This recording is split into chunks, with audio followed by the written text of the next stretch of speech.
Hey, David here. Welcome to Week in Review. God bless. Hope everyone had a great week and keep the tradition going with another Week in Review. So, a lot of research, a lot of things to share. Hope a jam packed episode full of interesting information. Cover a little bit what's happening in Israel.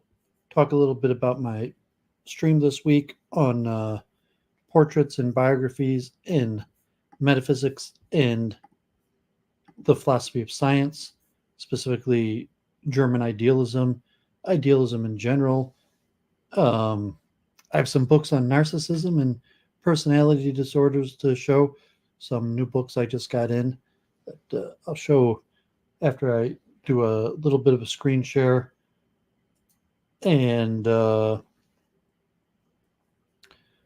And then we'll finish up what we started last week with the cognitive architectures.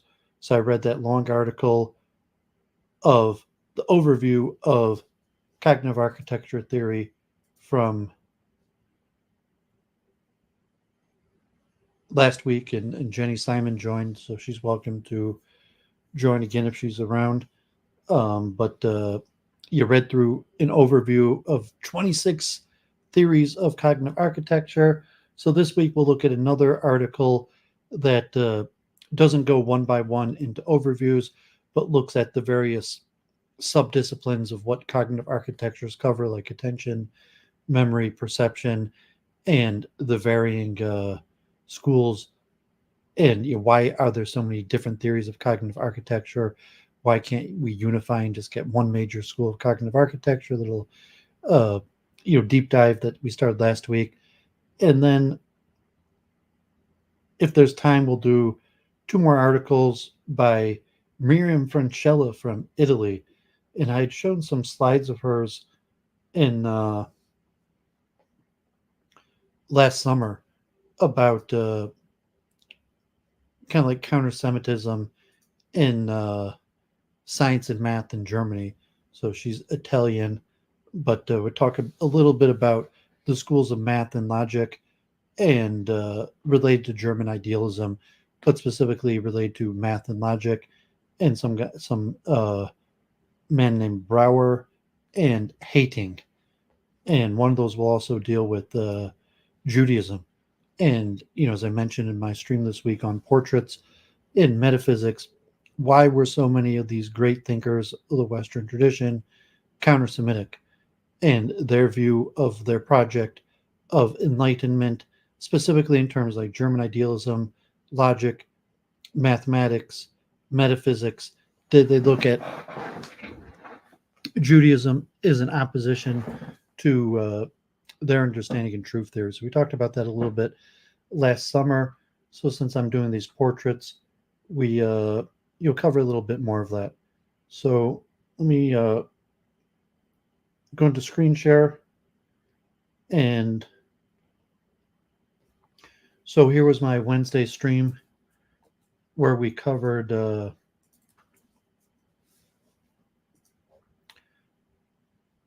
German idealism, philosophical idealism, just what is German idealism and philosophical idealism.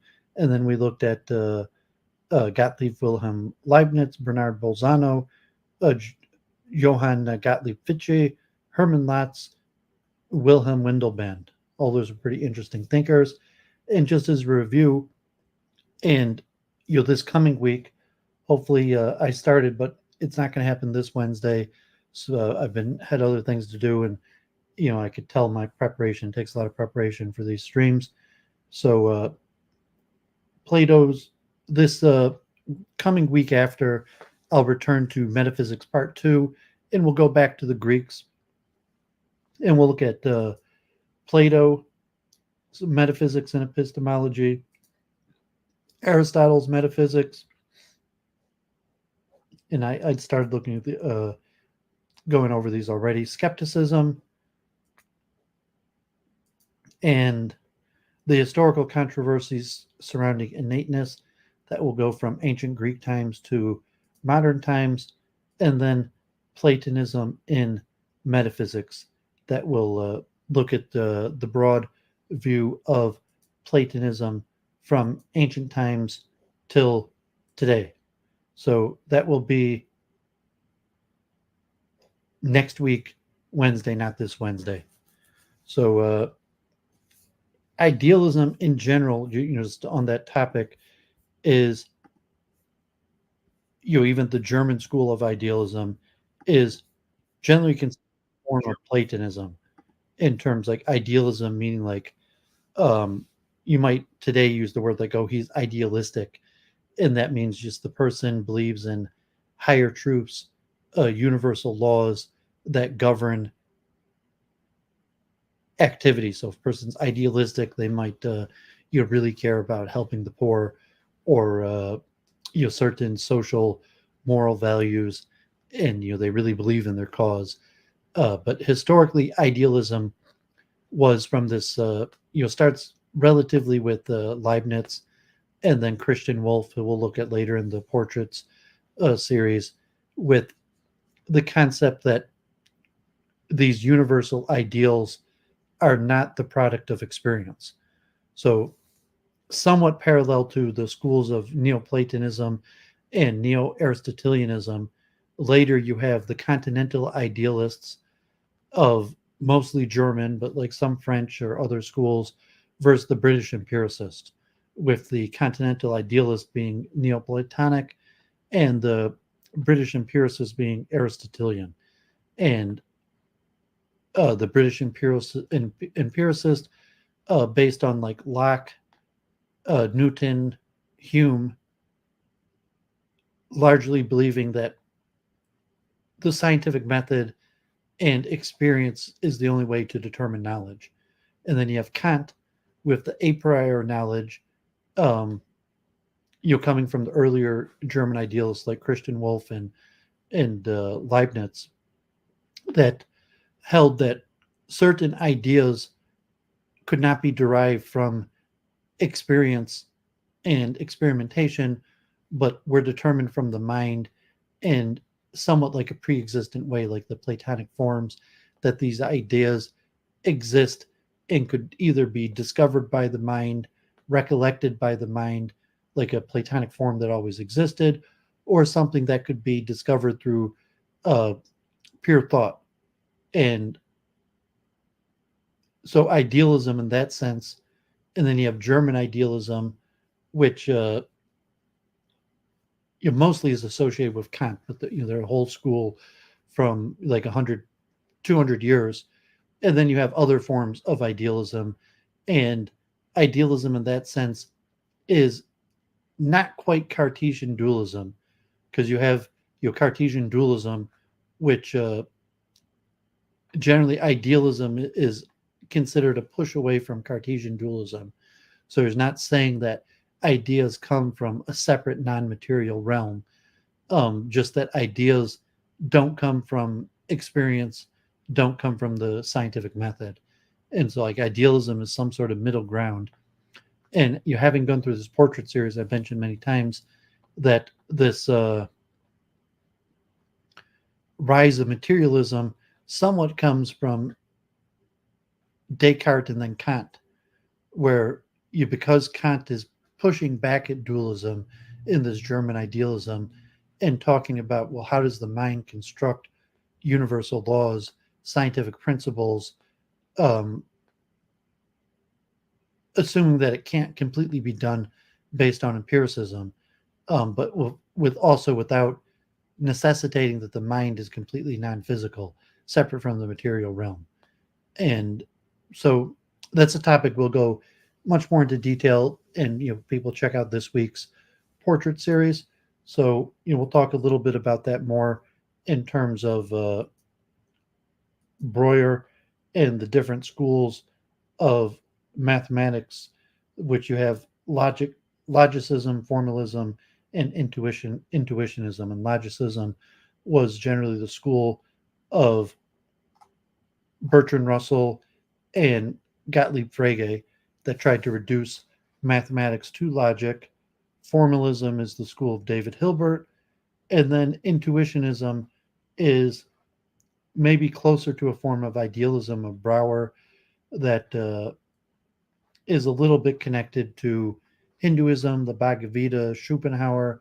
So, more interesting things. So I'll share these articles now if anyone wants to look at them. And, towards the end, if I have time, hopefully I'll read both of these. So, just a handful of people watching. We'll see if we gather a crowd or not today. So I'll also put the StreamYard's link in and see if anyone shows up and wants to talk.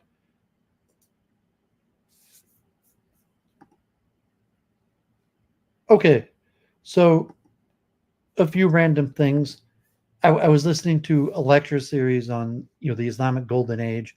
I was also listening. I just finished re-listening to the Teaching Company's famous Jewish thinkers, Enlightenment thinkers, not rabbis or rabbinic thinkers, but Enlightenment thinkers, and they were mentioning Al-Jahiz, who he was an interesting Arabic scholar, but it just came out. It stuck out to me because he mentioned he died because he was smothered to death when a vast amount of books fell over him. So Duvid is selling books. I have more books up for sale than I've ever had before. I got more books to show. I'm just buried in books. There's books everywhere. I'm overwhelmed. I'm reading books online. I'm working with my dad's library. I'm selling books and my own increasing library. So I was just, listening to Al-Jahiz, who died when he was, in his library, and a stack of books fell over on him. So, I also messaged James to see, so I saw that guy, Daniel,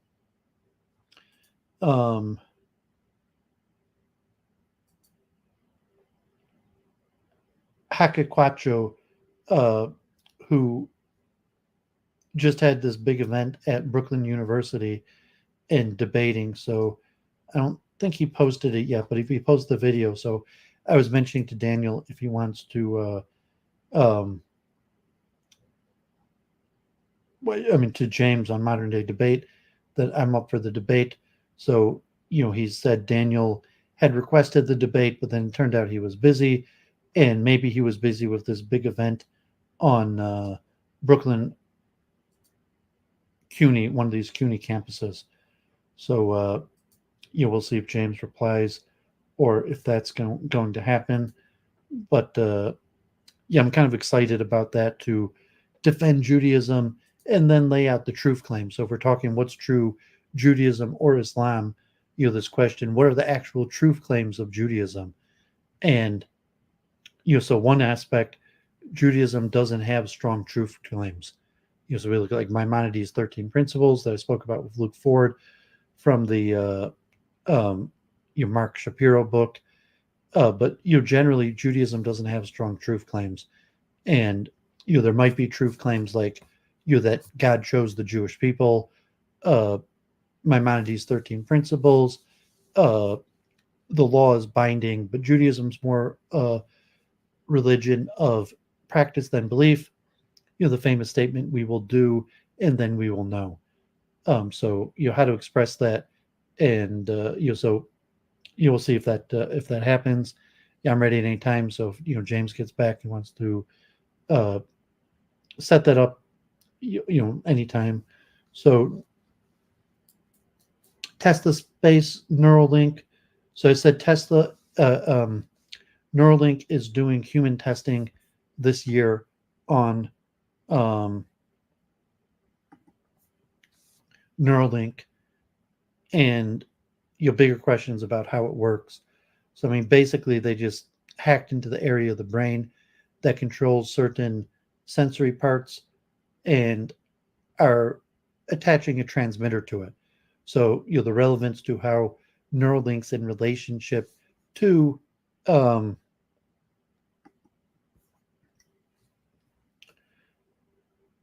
consciousness, or the implications, will it have any implications for consciousness? It's unclear. It's more like a engineering tinkering of trial and error, where they figured out certain areas of the brain that send electrical signals, and then to correspond that to a censor, a fluent, God bless, and to have that do forms of motor control. But so the Neuralink is starting to be tested in humans, just a small number of people right now, and meant to increase. So a little more information coming on that. Um, Veritasium had an interesting video on the $1 trillion equation, the Black-Scholes-Merton equation, that I guess originally started with like heat transfer and thermodynamics and different implications, but was eventually what Simon used to make his billions and billions of dollars. And he also mentions Ed Thorpe from Beat the Dealer, and how he made his original hedge fund. So, Edward Thorpe's Beat the Dealer was one of the books that I included on the 13 books that changed my life. So, a little bit interesting. Okay, yeah, Jennifer shared this with me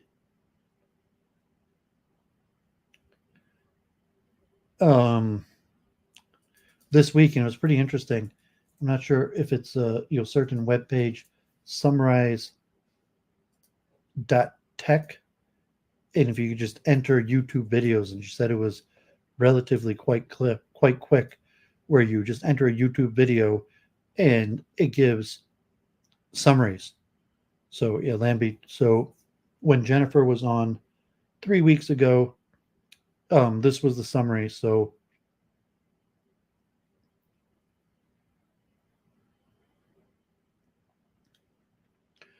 in the YouTube video titled Week in Review 21124, the speaker discusses various topics, including the ongoing situation in Israel, his upcoming debate on Judaism, the war in Ukraine, and the concept of hypocrisy. He also praises Professor Howard Lupovich's work on Jews in American culture and expresses admiration for his research. The speaker also touches upon the shift from coding as a valuable skill to becoming a social media influencer and the decline of America, leading people to pursue non-technical fields. The speaker, Jen and Claire, discussed the topic of hypocrisy and its moral implications, arguing that it can be harmful to social cohesion and civilization. They have different starting points for determining what is moral or immoral, and discuss the importance of intentions and assessing someone's ability and trustworthiness beyond just their voice or what they say. The speakers emphasize the importance of having a track record with someone before making judgments about their trustworthiness or competence, and shares their personal approach to being more inclined to say yes than no and prioritizing relationships over material possessions. So, yeah, that was an interesting recap. So I was pretty impressed with this AI site that they would do this recap, and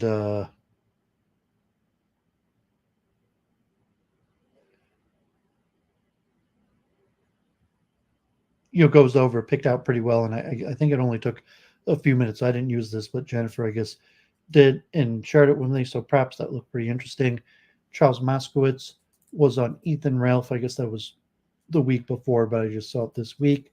Still talking about his new book, The Anti-Semitic Imagination, putting himself out there for debates and discussions, and somewhat like defending Israel, although a little bit more honest analysis take, just like, well, why do Jews do what they do, act the way that they do, and a little bit touching on the concept of group conflict. So as opposed to just saying like psychology, like people, Moskowitz is acknowledging that there's certain universal human nature to be wary of outsider xenophobia, prejudice, um, but he doesn't mention group conflict. And so Duvid, say the basis of anti-Semitism is largely group conflict, sometimes just perceived group conflict as opposed to actual conflict, but usually actual real group conflict. And people check that out, and we'll talk more about that when I look at the ADL hate survey that came out. But very rarely do people talk in terms of group conflict and group interest, and So that's the Kevin McDonald thesis, and just say, well, Judaism is a group evolutionary strategy, and anti-Semitism as a group strategy to counter um, Judaism, like counter-Semitism, where some things are zero sum. Jews have certain interest, other groups have different interest, and as a group, where you recognize that there's conflict of interest, and that leads to group dynamics. So if it's just natural, AKL, God bless, good to see you too. So, but props for Charles Moskowitz getting around a little bit. So we're going to be talking about Brouwer today. Hopefully, after I do the cognitive architectures. So, Lutzgen Egbertus Jan Bertus Brouwer, Dutch mathematician, um, famous for topology, set theory, measure theory, and complex analysis, one of the greatest mathematicians of the 20th century. So we're going to be looking at him a little bit. And he was also A. Bob Smith. God bless. Thanks for tuning in. But he was also very interested in Hinduism and the Bhagavad Gita. And so this was an interesting video on some of Brouwer's thoughts in the relationship to Eastern mysticism and the Bhagavad Gita and the soul and the nature of mind. A little thoughts on solipsism and various topics. And I guess he's somewhat also in the line of Schopenhauer. Some we'll be looking at later in the portrait series. So if anyone wants a video on that, check that out. So I was watching this Living L'Chaim Jewish interview series, and it was interviewing Jonathan Schwartz. So do would remember Jonathan Schwartz. Jonathan Schwartz used to pray in Emunas Yisrael, go to the Emunas Yisrael Friday night gatherings and sing for Rabbi Wolfson. And I don't know if I ever spoke with him, but I remember him, being a popular singer. Maybe he was at weddings or other events, but I saw him regularly because for a few years I davened and prayed and went to the gatherings at Emunas Yisrael, and he was there. And I listened through, wondering if he was going to mention Rabbi Wolfson and Emunas Yisrael, but he didn't. As far as I know, I skipped through a little bit of it, but he didn't mention Rabbi Wolfson or Emunas Yisrael once. And then I guess I didn't even know because it's been such a long time since I've been in Borough Park or involved in the community, but he got out of the singing and wedding business and became a big entrepreneur. And now he's like a multimillionaire and has factories in China and got into like children's toys. So, but he had some interesting insights, and it was just I was looking at this, and it didn't mention his name, but it looked familiar, and I popped on. So it was Jonathan Schwartz. So a little bit interesting insight into the Hasidic community. And just mention also Frida Weisel starting her new series on Hasidic sex. She does not use the word cult. I know some Hasidim have used the word cult or will self-reference to being cults, and just in the classical definition of a cult, like Emunas Yisrael was called the Moonies, which was pejorative, like, oh, it's a cult. And Hasidim, Litvax, Jews will throw the cult word around. And then in a classical, like Arvel, non-pejorative, where minus the pejorative connotations of cult, that cult is actually probably a more proper word, although you could call them hereditary cults. But because cults generally has a pejorative connotation here in the United States, largely since the 60s, most Hasidim, they're not cults. You're moving away from the cult type word. But that's a topic me and Jennifer discuss pretty often, and it's saying the negative connotations to the word cult are really come recently, and since the counterculture in the 1960s, and God forbid some travesties, the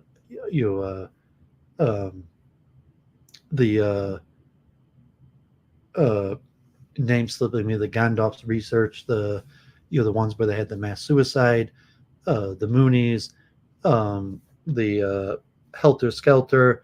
Uh, sorry, my names are slipping me right now on the cults that caused the word to have a negative connotation in America, but just say that it's centered around a man. It's a cult because it's a group that's centered around a man, or other ways of defining it. But yeah, a little bit interesting. And her scholarship's really not too great. So I mean, she's a tour guide, or was brought up in Satmar, so relatively is not really a high level of scholarship.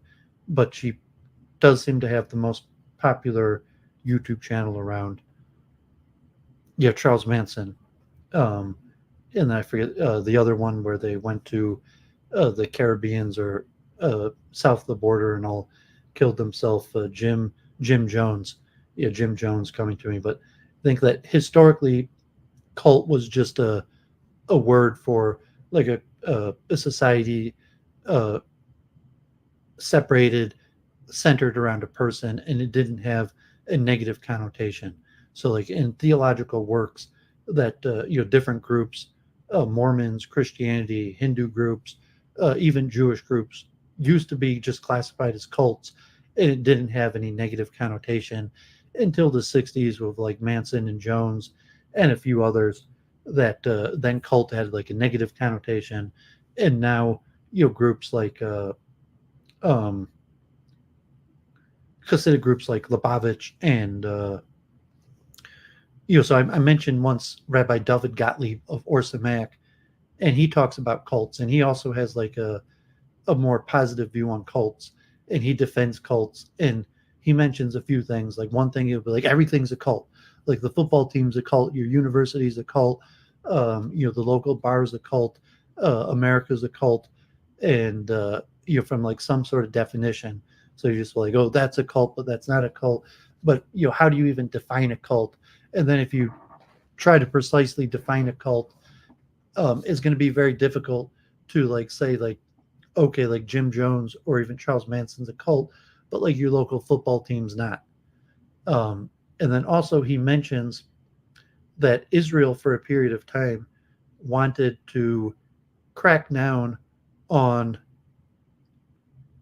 certain religious movements that were coming into Israel, and converting people, recruiting members, like the Hare Krishnas, Jehovah's Witness, a lot of the Hindu groups, Osho. In Israel, a lot of the Indian groups are very popular, but like Osho, the Hare Krishnas, Jehovah's Witness, and the minister, I forget which branch, but one of the ministries in Israel was trying to create a definition of cult that would be able to make legal restrictions on certain groups like the Hare Krishnas or Jehovah's Witness, um, but not on Bali Chuvas.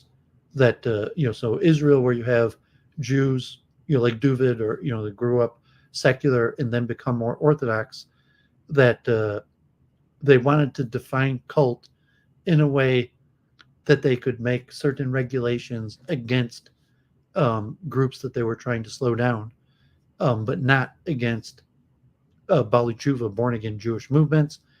And they were not able to do that. The government was not able to draw up a definition of cult that would be able to exclude groups like the Jehovah's Witness or the Hare Krishnas, Osho, Transcendental Meditation, the Ramakrishna, so on and so on, groups that they, whatever reason, were skeptical of operating in Israel, that would not also, by definition, include Bali Tshuva movements, which would include even Hasidic groups. Say, well, Hasidic groups that your most Hasidic groups generally are of a different nature because they're hereditary cults. They're not cults in the same way of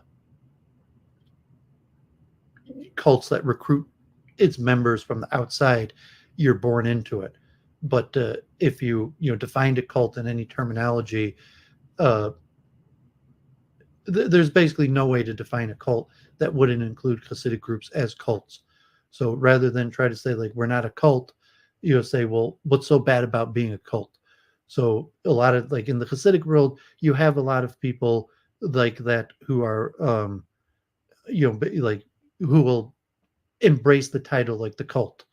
And you know, the Samish, you know, you're welcome to pop on if you want to talk anytime. Good to see you, Samish. Yeah, I mean, like David Koresh or something. Like cult is usually in the news. It just refers to these bad groups, like Waco. And saying classically, like Christianity is a cult, Catholicism is a cult. And I've talked about this so many times, I don't have to get too veered off. But all religion are cults in a classical definition. Christianity, the temple cults, the mystery cults, the Egyptian, and Freemasonry, where you had an initiation, something secretive about it, where there was centered around rituals, centering around a person, some sort of initiation process, some sort of secrets, some sort of nature of insiders versus outsiders, and more specifically, a view of it's us against the world. So, um, like from a theological, classical study of anthropology, sociology. I'm not sure how Samish, if he's, would know like what point the literature changed, but from like a sociological perspective, anthropological perspective, cult was just a neutral word that had a meaning, and it was applied basically to all religious groups.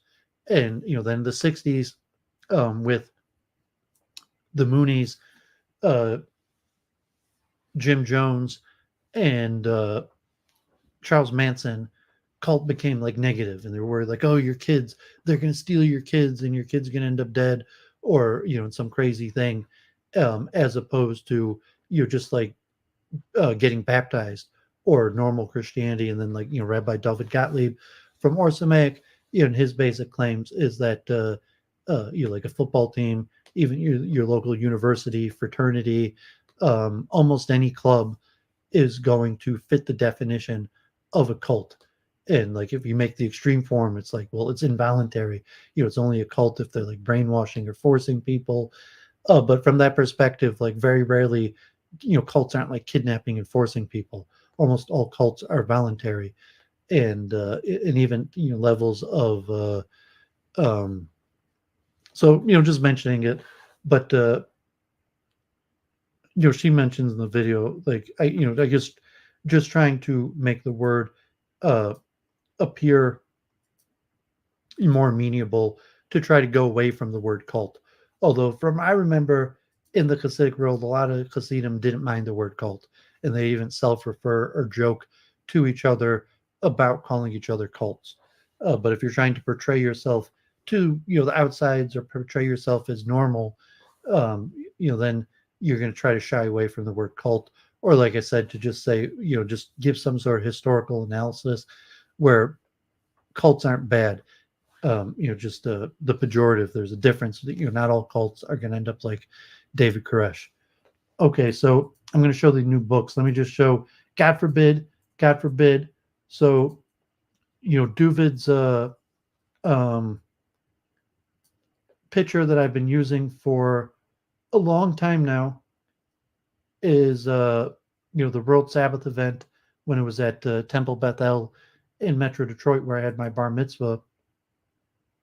And it had been going on for 20 some years, like 25 years. The man who started it passed away.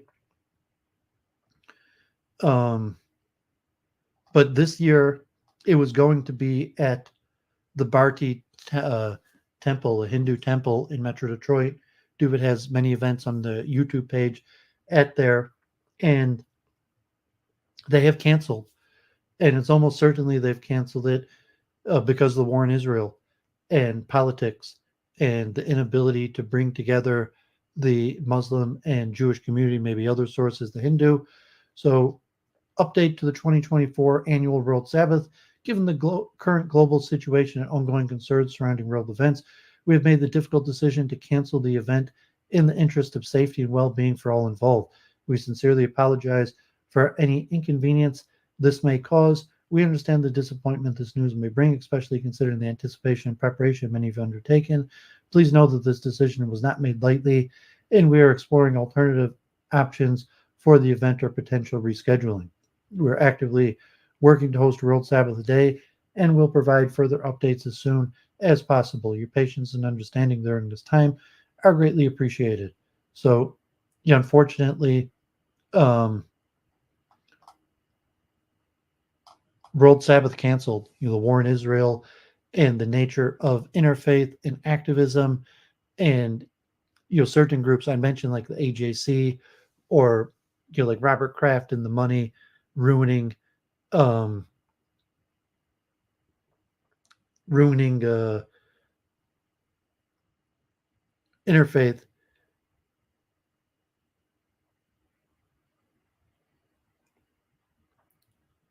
Yeah, so Samish saying sociological definition of cult is new religion with new followers whose teaching and practices put at odds with dominant culture and religions. So yeah, so a lot of would say like, well, yeah, then if that's the definition, then the main cult is a good thing. You're like, we are at odds with the dominant culture and religions. So like the cult attitude that's us against the world. I'm not sure if it's new. If a cult has to be new, um, you could be an ancient cult, like a mystery cult, or a tradition. But just pejorative to say like, yeah, we are at odds. Say like, well, Hasidim, they're not new. But say like, well, just in terms of practices put at odds with the dominant culture and religions, we would say like, yeah, definitely, that's a good thing. Um, but yeah, I mentioned with the AJC and kind of the organizational takeover of interfaith, and then the interfaith as opposed to just people getting together to learn about each other, be good neighbors, understand each other. So like, okay, if you say like the golden rule, treat people the way they want to be treated, and you should do interfaith, like why should someone learn about Judaism? And saying, well, on the most basic level, like why non-Jews should learn about Judaism is because you're going to bump into Jews. I mean, one thing, like intellectually, it's an important world tradition that has influence on society. But if you deal with Jews and you want to be able to treat people the way they want to be treated, in order to treat people the way they want to be treated, you have to understand their culture. And so from the most basic, like interfaith, we live in a multicultural world here in Metro Detroit. There's all sorts of people, Muslims, Christians, Jews, Hindus, Baha'i, Sikh, uh, so on and so on. And in order to treat people the way they want to be treated, you have to understand their traditions. However, interfaith, really that was frame games. Mike Benz in his original like Starbucks expose on Jean-Francois Greppi, the public space, when he was talking about the weaponization of interfaith, where the interfaith become like a rent-a-mob for protest, for liberal causes, for get out the vote, for get Democrats, or largely these get whitey, where it's basically everybody but um, Protestant white Christian males. And so you have all of the various representations of groups except for white Protestant males, or sometimes Catholics. But then so you have the minority Christian faiths that have accepted homosexuality, diversity, are fully on the Democratic side of the aisle, and the main group that are leans Republicans, which are white Protestants, are not part of interfaith, and so it becomes political. And so when the war broke out, the AJC tried to get the interfaith, so to say, interfaith partners to stand by Israel and make a statement. Do they condemn the October 7th attacks, or even support Israel's right to defend itself in some level? And um,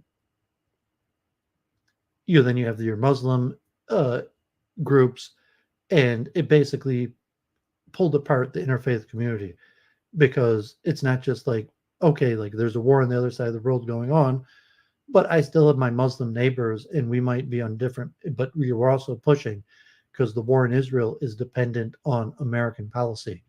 So it's not just like, okay, there's a war on the other side of the planet, and if we were on the other side of the world, maybe we might be fighting, but there's no reason to fight here in America. But there's the fight here because of American policy, and American policy supporting Israel. And then you have the Democratic base supporting Israel, and you need the African Americans to support Israel, and so you have our interfaith partners, and then you get some of the African American Democrats to try to back it, and then the Muslim groups back out. So God forbid, a big travesty over 25 years of the World Sabbath. It's a bad sign. And I have the World Sabbath on my YouTube page, saying it's the picture I've been using. So with that, let me take a quick break before I show the Israel war stuff. And my dad gave me his collection of personality disorders. So thank God Duvid has received a big collection of narcissism and personality disorders from my dad, figuratively and literally. So, I was joking, thanks, Dad, for the narcissism and personality disorders. So, from some respect, like whatever personality disorders that Duvid has, I probably got them from my dad. But I mean, the books. So my dad, was going through his library, and he decided he didn't want to hold on to the certain section of his book. At some point, maybe he'd flipped through or read some of these, but at some point he had bought a bunch of books on the subject. And I was organizing his books, and he decided he didn't want to keep them. He dumped them, so he gave them to me. And so here, the Everything Guide to Narcissistic Personality Disorder, Professional Reassuring Advice for Coping with the Disorder at Work, at Home, and in Your Family, by Goodman and Leff.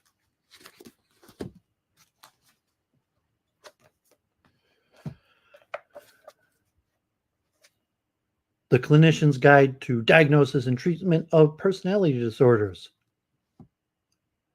DSM-5 Updates, Case Studies, Clinical Activities, and Proven Treatments by Daniel Fox. And, this one's got everybody's favorites, like paranoid personality disorder, schizoid, schizorypal, antisocial, borderline, histrionic, narcissistic, avoidant, dependent, and obsessive compulsive. And here, In Sheep's Clothing, Understanding and Dealing with Manipulative People by George Simon. And Why Is It Always About You? The 7 Deadly Sins of a Narcissist by Sandy Hotchkiss. Narcissists Exposed, 75 Things Narcissists Don't Want You to Know by Drew Keyes.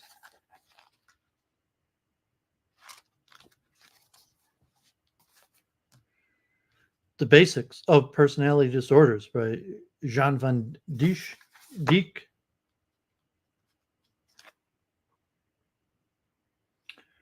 Got things like borderline personality disorder, dissociative disorders, dissociative identity disorders, passive-aggressive behavior, personality disorders, child abuse and neglect, relationships, self-esteem, suicide basics and prevention methods, agoraphobia, anxiety disorders, anxiety in children, obsessive-compulsive disorder, excessive-compulsive disorder in children, panic disorder, phobias, post-traumatic stress disorder, and separation anxiety. All important things to know about. And Disarming the Narcissist, second edition, Surviving and Thriving with the Self-Absorbed by Wendy Bahari.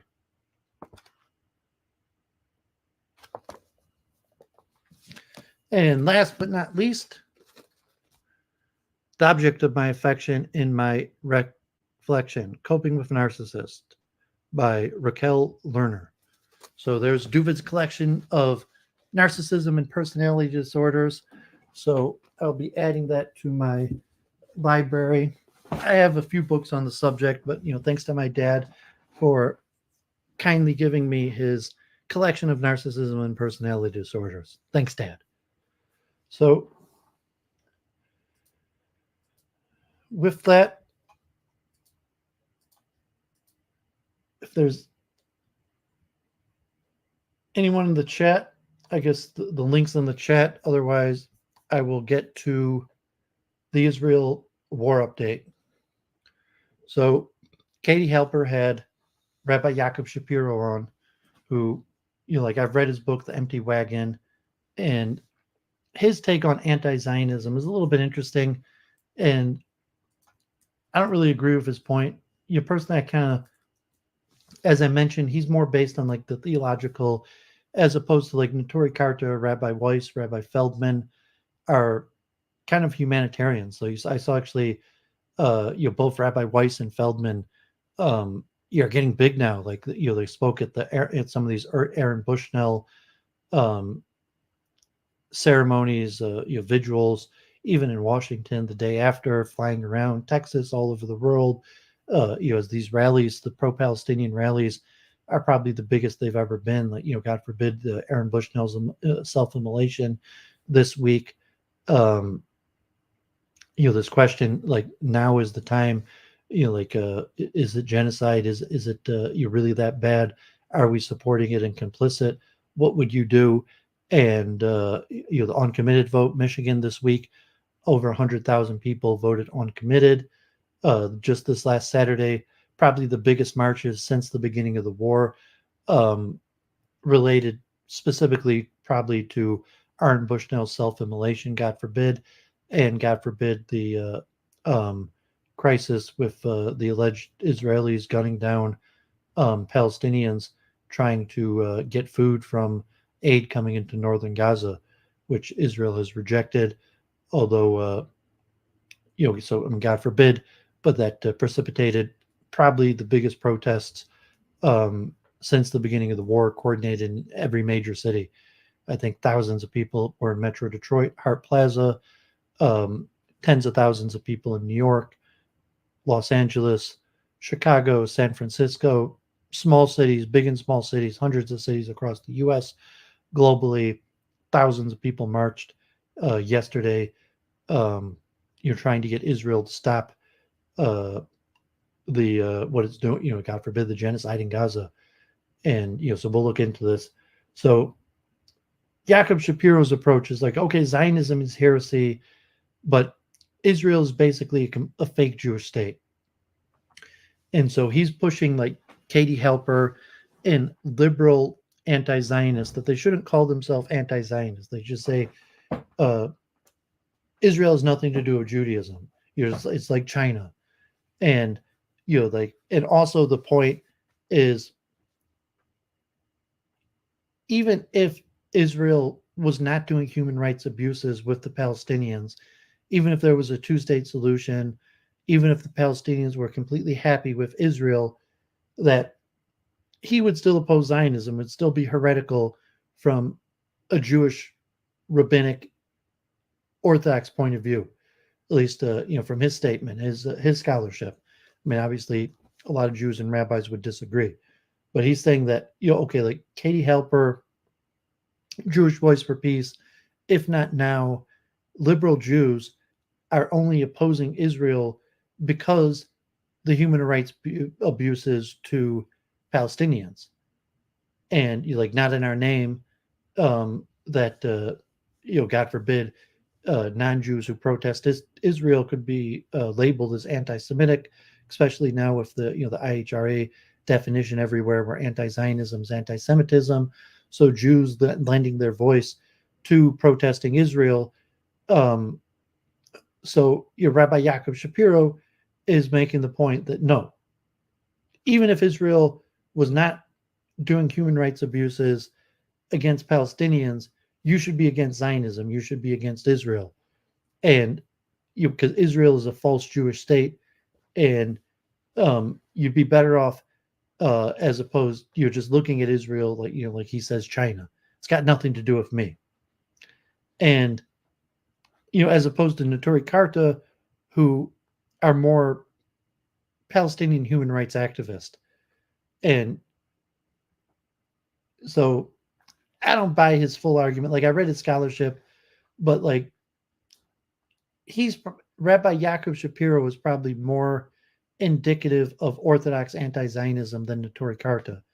I mentioned that to in a Twitter remark to that Frieda Weisel, and because she's leaning kind of like Zionistic, and making the point that like even Notori Karta broke off from Satmar. They used to be part of Satmar, but most people in Satmar, they're not Notori Karta.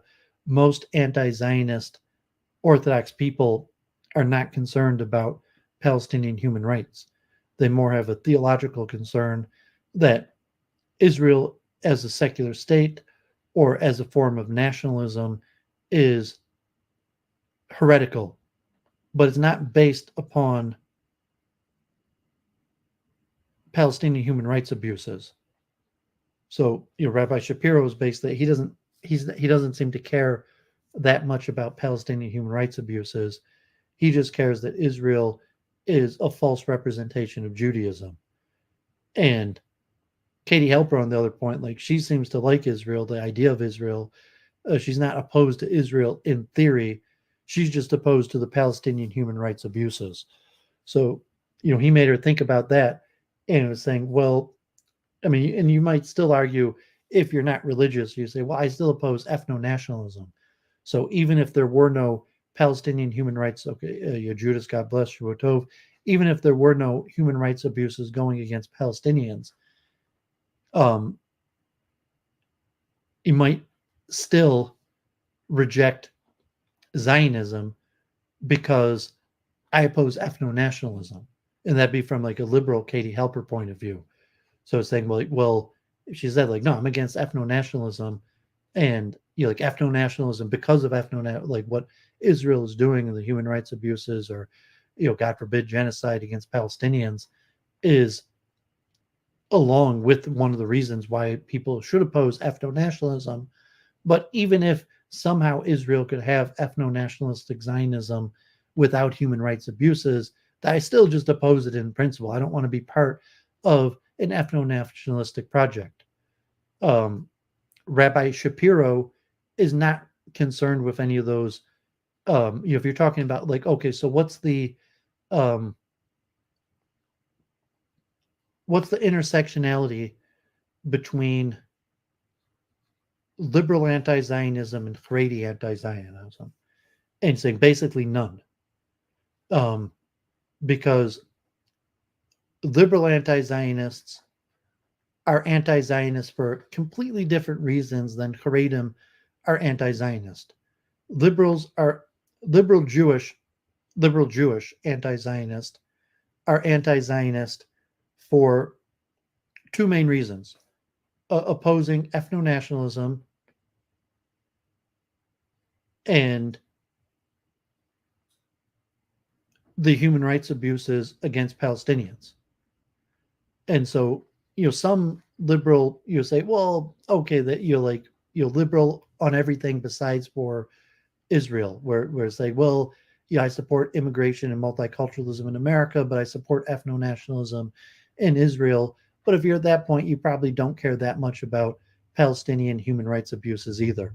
And that's where you have some of the mainstream democratic Jewish support for Israel, like organizations that lean towards the left and the Democratic Party, like the AJC, the ADL, the federations, where they're not really concerned with the human rights abuses against Palestinians, and they're not really concerned with Israel as an ethno-nationalist project.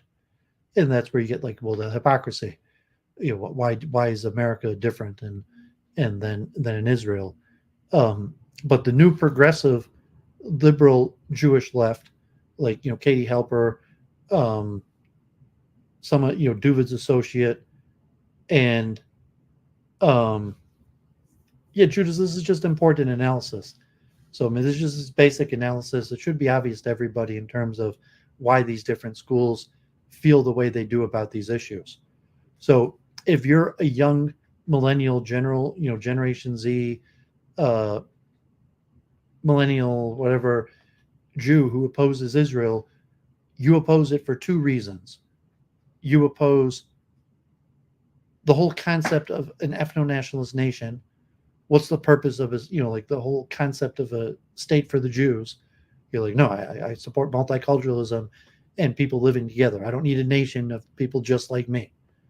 And you strenuously oppose the human rights abuses against Palestinians being done in your name. So Rabbi Yaakov Shapiro and most Haredi anti-Zionist They don't care about either of those two reasons. They don't care generally about the human rights abuses of Palestinians. Your average like Haredi anti-Zionist, like God forbid, Duvid was among Hasidim in Israel and Jerusalem and in Brooklyn and like Bobov and Karlin Stolen and Satmar and Vishnitz and all like almost no time ever did any anti-Zionist Haredi besides Bernatory Karta, which is very minimal, ever speak up or care about Palestinian human rights abuses. They have their reasons. Like they're very like right now, okay, like mandatory military service. God forbid there were big protests in Israel this week, and about the draft. But the human rights abuses of Palestinians is a non-issue to Haredi anti-Zionists. I showed you last week the polling where like over half of Haredim want to expel the Gazans, and generally, this lack of intersectionality, where Haredi anti-Zionists are not at all concerned with Palestinian human rights abuses of Palestinians, and they're not at all concerned with opposing ethno-nationalism. Haredi, they don't care and think like, well, ethno-nationalism is bad. We support immigration and multiculturalism. I don't want to be part of an enterprise that is going to be Jews for Jews only. So the Haredim are concerned with secularism, with religious aspects, with heresy, with the graveyards, grave sites, kosher food, marriages, mamzerim, and a whole host of issues that basically only Haredim care about. Only maybe some Orthodox Jews, there might be some intersection between Orthodox Jews, but like your average secular Jewish anti-Zionists, they don't care about any of these issues. They're not worried about heresy. They don't believe. They're not worried about like the religious nature of Israel, or the interpretation of messianic prophecies, or the three oaths and the Talmud, or any of this stuff. So, you're just seeing that disconnect and the lack of intersectionality. So, I mean, Shapiro makes a few interesting points to help her, and even getting her to think this question. Well, let's say that the Palestinians in Israel makes peace, then do you support Zionism? So Shapiro is saying, like, of course, like his opposition to Zionism would be just as strong, even if Israel made peace with the Palestinians, even if there were no issues with the Palestinians. His opposition to Zionism has nothing to do with the Palestinian question. As for Helper, theoretically, she would be like, no, I would like to support Israel. I would like to believe in Israel and love Israel. It's just they got to cut down on the human rights abuses. They got to make peace with the Palestinians, or something like that. So you say that's impractical. That reality you can't really have in Israel without Palestinian human rights abuses. So, and then his other kind of deflecting the blame, like Israel's got nothing to do with me. I mean, one thing, like, of course, Israel's got, even if you're an anti-Zionist Haredi, like Israel's got a lot to do with you. I mean, it's based on a fundamental belief, and then also like family. Like I think Rabbi Shapiro said he's like a descendant of the Divrei Chaim, the Tzan's Rabbi Halberstam, and saying like his own cousins disagree with him. That it's his own cousins and leaders, and even like a Rabbi Halberstam, his own cousin was the head of the Bezdin in Jerusalem, and there's many of them that have switched to Zionist, and this proposition of how popular anti-Zionism is among Orthodox Jews is decreasing. At this point, anti-Zionism is by far the minority opinion among Orthodox Jews. Even in Satmar, like the level of anti-Zionism is minimal. And even though Rabbi Shapiro has spoken at Satmar events, and he was one of the keynote speakers at the big anti-Israel event at Barclays Stadium in Brooklyn, that even his opinions are not necessarily even mainstream in Satmar, but an interesting listen through. And she said she was going to have him back. Okay, so the ADL released their 2023 survey of anti-Semitism, and God forbid, the new survey shows that 25% of Americans are anti-Semitic now. And the number when I first started streaming was like 10%. So it is more than doubled in the last 8 years. In 8 years, it is went up 250%. Anti-Semitism. It's went up from 10% of Americans being anti-Semitic to 25% of Americans being anti-Semitic. It's went up 4% just in the last year. So look at a few of the graphs. Let's just see the highlights. Executive summary. And then you see kind of the lack. Reiner, good to see you. God bless. And you see kind of the lack of self-reflection in the terms of questions. Like, how come we can't ask the question, even among American Jews, of how many people think that Israel's action is responsible for the rise in anti-Semitism, or that American Jewish support for Israel's action is related. So, most of these organizations, most Jews reject the question. And, can even say like, well, of course, like that, like you're an anti-Semite just to mention that to say, is the reason anti-Semitism is increasing at unprecedented rates directly related to the genocide happening in Gaza, God forbid, or these human rights abuses. And so I'd be curious to among what level of Jews, like, would only like 3% of Jews. I mean, we look at the survey in Israel, where only like 3% of Israeli Jews were concerned with the suffering of Palestinians. Do they recognize that that's tanking our global view in these polls and census and causing increased anti-Semitism? And what would a question like that look on one of these surveys? What percentage of American Jews or American globally, if asked about this, would say that there's a direct connection between to what Israel's doing right now in Gaza and the increase in anti-Semitism? But minus that's not in the survey. Let's just see what the survey found. In the months since October 7th, the global Jewish community has witnessed an increase in anti-Semitic activity unprecedented in recent years. For many in and around Jewish communities, this period has felt inherently different, a sentiment that has raised several critical questions about the current scope, nature, and implications of anti-Semitism. To explore this, the ADL Center for Anti-Semitism Research has collected data since October 7th related to the scale and structure of the phenomenon of anti-Semitism in the U.S. and compared results to past findings. The study of 4,143 Americans fielded between January 5th and the 18th found the following trends. Anti-Jewish trope beliefs continue to increase, and younger Americans are showing higher rates. Okay, Slick Willie, God bless. From 2022 to 2024, the average number of anti-Semitic tropes endorsed by Americans increased from 4.18 to 4.31 out of 14, using the original 11 statements comprising the ADL index. Agreement with 6 or more anti-Semitic tropes increased from 20% of the U.S. population in 2022 to just under 24% in 2024. In a reversal of past trends, younger Americans are more likely to endorse anti-Jewish tropes, with millennials agreeing with the greatest number of anti-Jewish tropes, on average 5.4.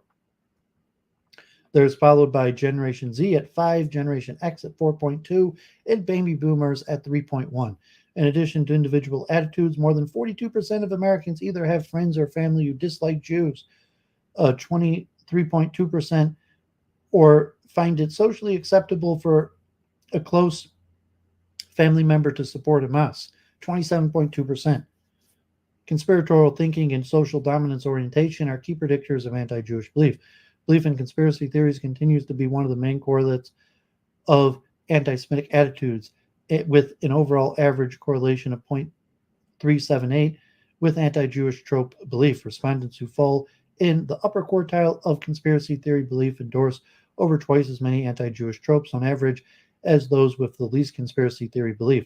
anti-Jewish belief also correlates heavily with social dominance orientation, the belief that there should be a higher status groups and that they should suppress lower status groups. For example, respondents who at least somewhat agree with the statement that some groups of people are inferior to others groups were 3.6 more times likely to fall into the top quartile of anti-Jewish trope belief compared to those who do not.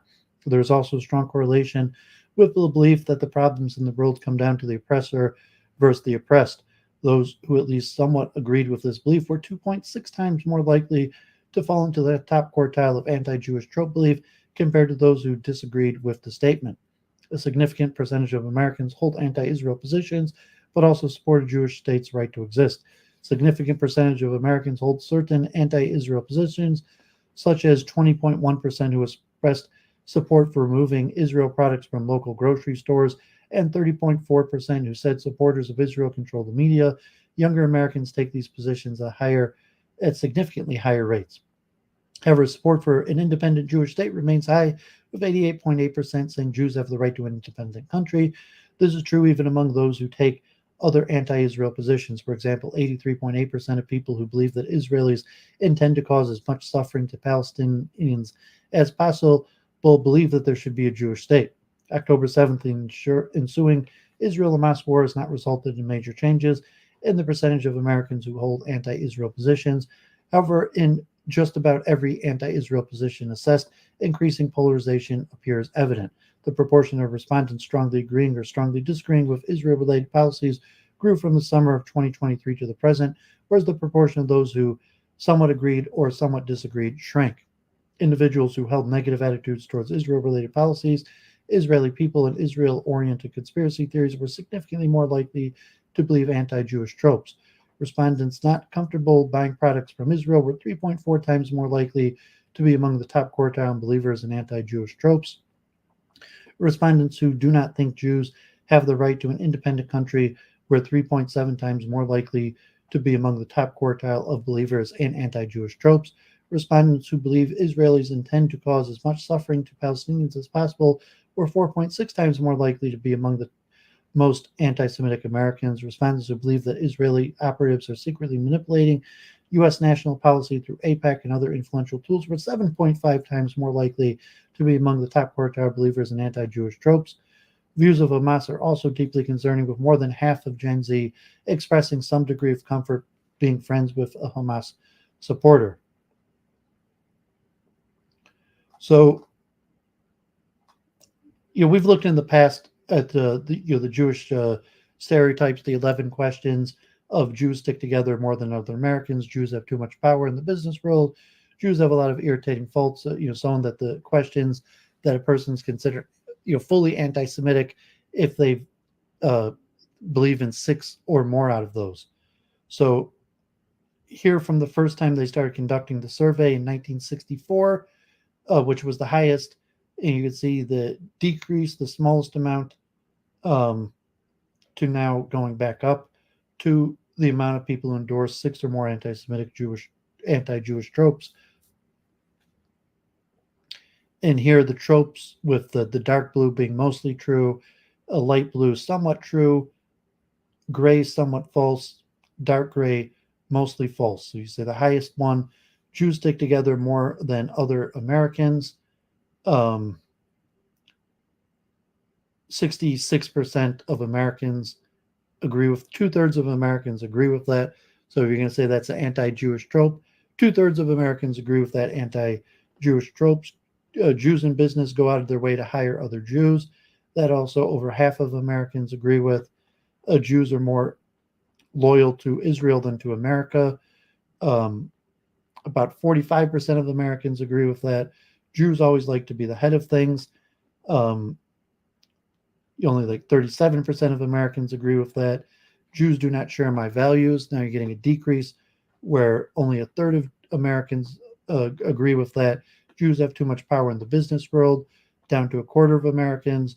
Jews have too much control and influence on Wall Street. Jews in business are so shrewd that other people do not have a fair chance at competition. Jews are more willing than others to use shady practices to get what they want. Jews don't care what happens to anyone but their own kind. Jews have too much power in the United States today. Jews have a lot of irritating faults. All of those still had over 25%, over 20% of Americans agreed with. Jews are just not as honest as other business people. Only 15% of people. Jews are not warm and friendly. Also 15%. But if you're looking here, you see the younger generations endorse more anti-Jewish tropes. Generation Z, 5 tropes. Millennials, 5.4. Gen X, 4.2. Baby boomers, 3.1. People with more family friends that dislike Jews endorse more anti-Jewish tropes. So people who have no friends or family that are anti-Semitic, 3.7, versus people that all of their friends or family are anti-Semitic, God forbid, 8 out of 11. And even many. The difference between some, many, and all was not much. So if you just look, a few, it's quite an increase. But the difference between the people who have some anti-Semitic friends or family members, if you're saying like 25% of Americans are anti-Semitic, God forbid, then, like, that's going to be a lot of Americans. I mean, there is quite a bit of divide in terms of, like, red and blue states or geographic, where there still could be, wide sections of, 20-30% of Americans who have no anti-Semitic friend or family members. But just, notable the difference between people that just have some to all, just having some anti-Semitic friends or family members puts the average fully in the range of being an anti-Semite. People with more conspiracy theory belief endorse more anti-Semitic tropes. So you see, big indicator correlation, social dominance orientation, correlation. So in the introduction, people of oppressor versus oppressed worldview endorse more anti-Jewish tropes. So that was what Ben Shapiro and Elon Musk were talking about. So from the ADL survey, the oppressed worldview is not necessarily the biggest indicator, but that was one of the points that Ben Shapiro and Elon Musk stressed. Anti-Israel policy positions have not significantly changed. They've increased a tiny amount.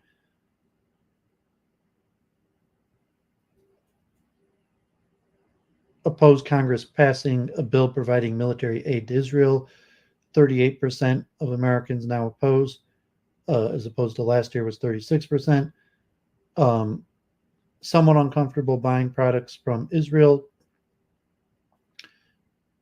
up to 23.4%. And would at least probably join a club that refuses Zionists, 20%. 20% of Americans would have no problem joining a club, probably, that refuses membership to Zionists. The two-state solution is the most popular solution across all. So here, the establishment of the Palestinian state alongside a Jewish state known as the two-state solution. So you see that the baby boomer is almost 60%, but even among millennials, it's still about 40%. One state in which Palestinians and Jews will be citizens of the same state and enjoy equal rights. Among millennials and Gen Z and Generation X, over 30%. So almost catching up with the two-state solution. But the termination of the state of Israel and the establishment of a Palestinian state in all areas of historic Palestine in which the Jews are living there and granted full citizenship rights, among Gen Z up to 16.6%, as opposed to baby boomers. Only 2% of baby boomers completely want to dissolve Israel. And Israel annexes the West Bank and Gaza without granting the Palestinians living their full citizenship's right. So, oddly, among millennials,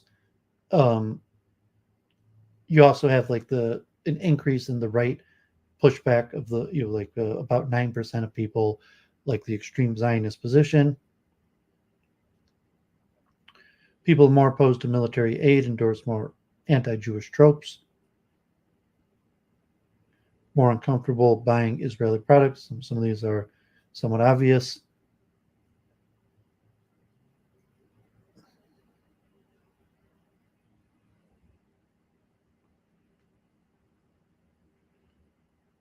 So still the two-state solution is the most popular even among anti-Semites. Okay, they say I'm pro. Good to see you, Elisa, on Twitter. God bless.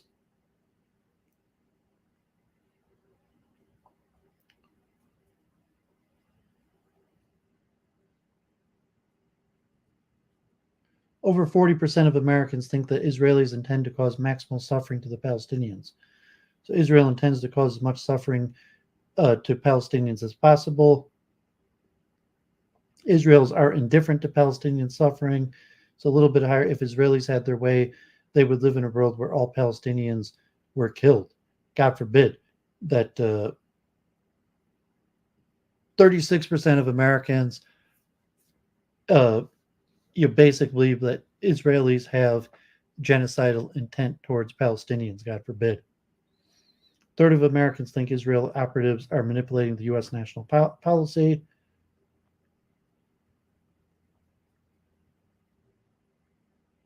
Younger generations are much more comfortable being friends with a Hamas supporter. Gen Z, over 50%. Millennials, 45%. Baby boomers, 25%. In the conclusion, researchers found an increasing concerning state of anti-Semitism in America. Anti-Jewish and anti-Israel positions are high. The more likely one is to hold a negative sentiment towards Israel, the more likely they are to believe anti-Jewish tropes. Social networks and social norms increasingly point towards a growing acceptance of anti-Semitism. Researchers also found little change in Israel's sentiment since October 7th, and there's overwhelming support for an independent Jewish state. So, yeah, I'm just looking at this. I mean, God forbid, how much do people think that this increase is related to Israel's behavior? So it's saying, is the increase in anti-Semitism caused by Jewish behavior? If it's being caused by Jewish behavior, so I mean, just say, well, what percent of Americans or American Jews, if they ask that question, is the increase in anti-Semitism caused by Jewish behavior? So it'd be interesting to see polling on that. And then if people did think it was caused by Jewish behavior, what specifically is the largest form of Jewish behavior that's causing it? And most likely, obviously, would be Israel's action and the support. So okay, why is America supporting the human rights abuses in Gaza? And you're saying, well, because American Jews, that the reason why America supporting the human rights abuses in Israel is because of American Jews. And so just to see some sort of polling on that sentiment to say, well, what effect, if American Jews weren't pushing, lobbying, active in trying to get America to support Israel, would America be supporting Israel? And is that causing anti-Semitism, the fact that people don't support what Israel's doing and American Jews are pressuring America to support what Israel's doing? And you might reject that. So to some extent, according to the ADL, like that's an anti-Semitic trope in the first place. But just to see that polling would be interesting. And, because like a lot of liberal American Jews, that's what they hold. You're saying, well, the cause of rising anti-Semitism is Israel's action and human rights abuses against Palestinians and American support for it, and that American support for this bad policy is largely the fault of American Jews. And so I would be curious to see polling on that. I mean, Samish is, just has the mainstream Jewish opinion. Most of the suffering of Palestinians are self-inflicted. Do not poke the wasp nest and blame it on Jews. and say, yeah, that's the majority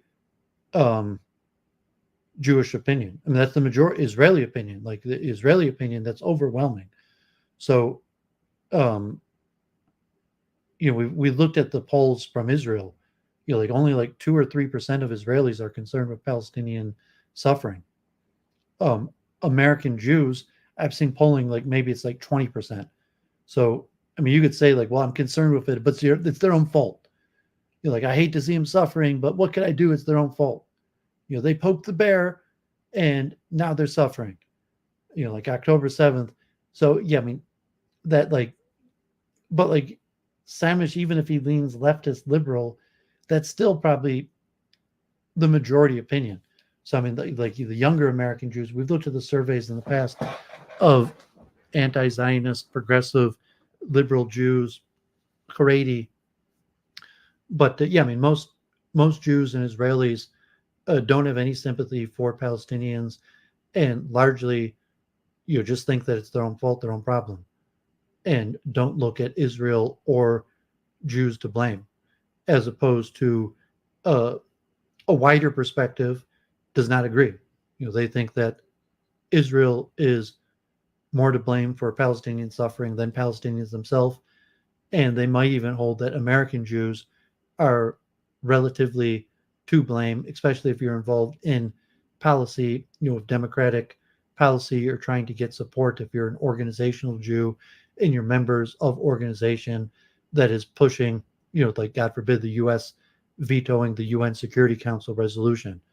And, so if you're an American Jew who is involved in politics and getting the American government to back policy that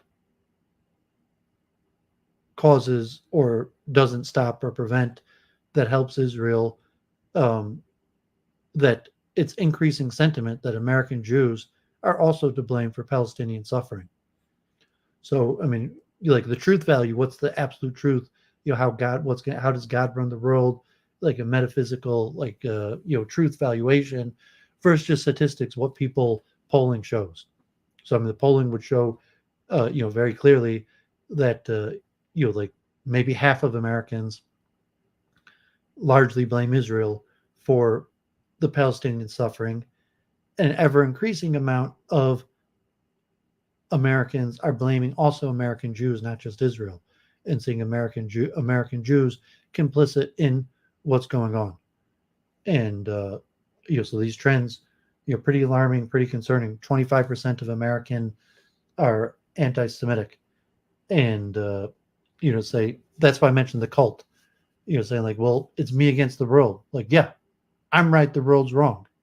When David went to Israel and became Hasidic, I was telling Luke Ford, it's like, yeah, I'm right, the world's wrong.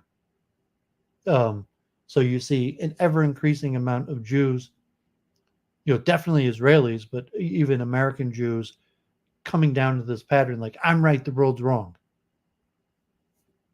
So, and we'll see more of that, God forbid. Okay, so the New York Times, I mean, God forbid the disaster with the, but now just look, Gaza aid declined significantly in February. And like when I had Ralph on and we were talking about the war strategy, that there's a certain aspect of Israel's war strategy that they don't want to do the ground invasion. They don't want to lose troops. Like I mentioned, like, full ground invasion, going house to house, tunnel by tunnel, that would, likely, even at this point still, cost the life of thousands, tens of thousands of Israeli troops. That Israel didn't want to do a ground invasion, so therefore they've been choosing largely airstrikes, artillery, tanks, and just little combat, here and there. But Israel's not really went into Gaza in the extent, like they called up 250,000 troops, and Israel still, I think, has less than like 10,000 troops that are actually in Gaza. So they've mostly just been bombing. But the strategy is starve them out. So I mean, if Ralph, came on like a month ago, some of the more extreme Zionists would just basically straight up say that, like, yeah, we're going to starve them out. Like, we don't want to risk precious Israeli lives in order to defeat Hamas, so we're just going to bomb them, do a few missions here and there, but the main strategy is just to starve them. So here's the Gaza aid significantly declined in February, even after, God forbid, the ICJ case. And it's been over a month. I don't know. I didn't see any report. Did Israel give a report, or the ICJ? What happens with the report that came a month later? So I haven't seen anything on that. Gaza aid declined significantly in February. The deaths of dozens of people amid a rush for aid truck in Gaza City showed the degree of hunger in the territory. And here's a graph of trucks through the Rafah crossing and Keren Shlomo crossing, and you could see the decline in the daily average in mid-February was down to less than 50 a day from 150 a day, and I think before the war it was close to 300 a day. The number of aid trucks entering Gaza dropped significantly in February, data shows, even as humanitarian leaders warned of famine and demanded that Israel and others increase aid to civilian troops in the enclave. The death of dozens of people amid a rush for food aid on Thursday underlined the degree of desperation in the territory. An average of 96 trucks a day entered Gaza through February 27th, a 30% drop from the January average, and the lowest monthly average since the beginning of the ceasefire in late November, according to data from UNRWA, the UN aid agency for Gaza. It has been stop and go. It has been far from regular and far from enough. We should have seen an increase, but there's been a significant decrease. Aid trucks carry food, medicine, and other necessities, and while a reduction in the number suggests a reduction in overall volume, the measure is not exact. A relatively small quantity of aid has also been dropped by plane to people in Gaza. The decline reflects in part the stringency of inspection measures at the Keren Shlomo crossing in southern Israel, which has acted as the main gateway since it was reopened in December. Goods also pass into Gaza from Egypt through the crossing of the city of Rafah and undergoing Israeli inspection at a separate site. The chief economist of the UN World Food Program said that the other factors are impeding deliveries, including insecurity in Gaza and the fact that there are currently only 2 border crossing points through which aid is allowed to pass. Israeli checks on goods entering Gaza aim to weed out items that could potentially be used by Hamas. Aid officials said in interviews that, while necessary, the inspection system caused significant delays that resulted in less overall aid. Before the war, around 500 trucks carrying aid entered Gaza every day. In addition, Israeli protesters demanding the release of the roughly 100 hostages believed to still be alive in Gaza have impeded the flow of aid at Keren Shlomo. The U.S. Special Envoy for Humanitarian Aid, David Satterfield, said last month that Israeli military strikes on Palestinian police officers were making it nearly impossible to distribute aid once it entered Gaza because security forces normally protect aid from desperate populations. Very little has been arriving, said Al Fayyad, a veterinarian who has been displaced to the central city of Deir al-Balah. He said that the absence of Palestinian security forces has enabled gangs to steal some of the food that arrived. John Engeland, a former UN humanitarian coordinator who leads the Norwegian Refugee Council humanitarian agency, indicated that Israel could allow an increase in the amount of aid entering its territory. The system is broken, and Israel could fix it for the sake of the innocent. Israel's agency overseeing policy for the Palestinian territories, known as the Kogat, pointed a finger at those distributing aid. As an example, the agency said that there were more than 200 trucks waiting to be picked up at Keren Shlomo, and that Israel has placed no limit on the amount of aid that can enter. The decline in aid suggests that calls by the United States and other governments for a rapid increase in help for civilians has not immediately borne fruit. It could also have wider repercussions. In an interim ruling in January, the world's top court, the International Court of Justice, ordered Israel to enable humanitarian assistance on basic services in Gaza. Some aid officials said that they hoped that a ceasefire between Israel and Hamas would prompt an increase in aid. Some 300 aid trucks, a peak since October 7th, entered Gaza during one day of the week-long ceasefire in late November. Gaza was dependent on aid deliveries even before the war, when 2/3 of its people were supported with food assistance. Today, food aid is required by almost the entire population, of 2.2 million people. The risk of famine is being fueled by the inability to bring critical food supplies into Gaza in sufficient quantities and the almost impossible operating conditions faced by our staff on the ground. Kyle Skaw, the Deputy Executive Director at the World Food Program, a United Nations agency, told the Security Council this week.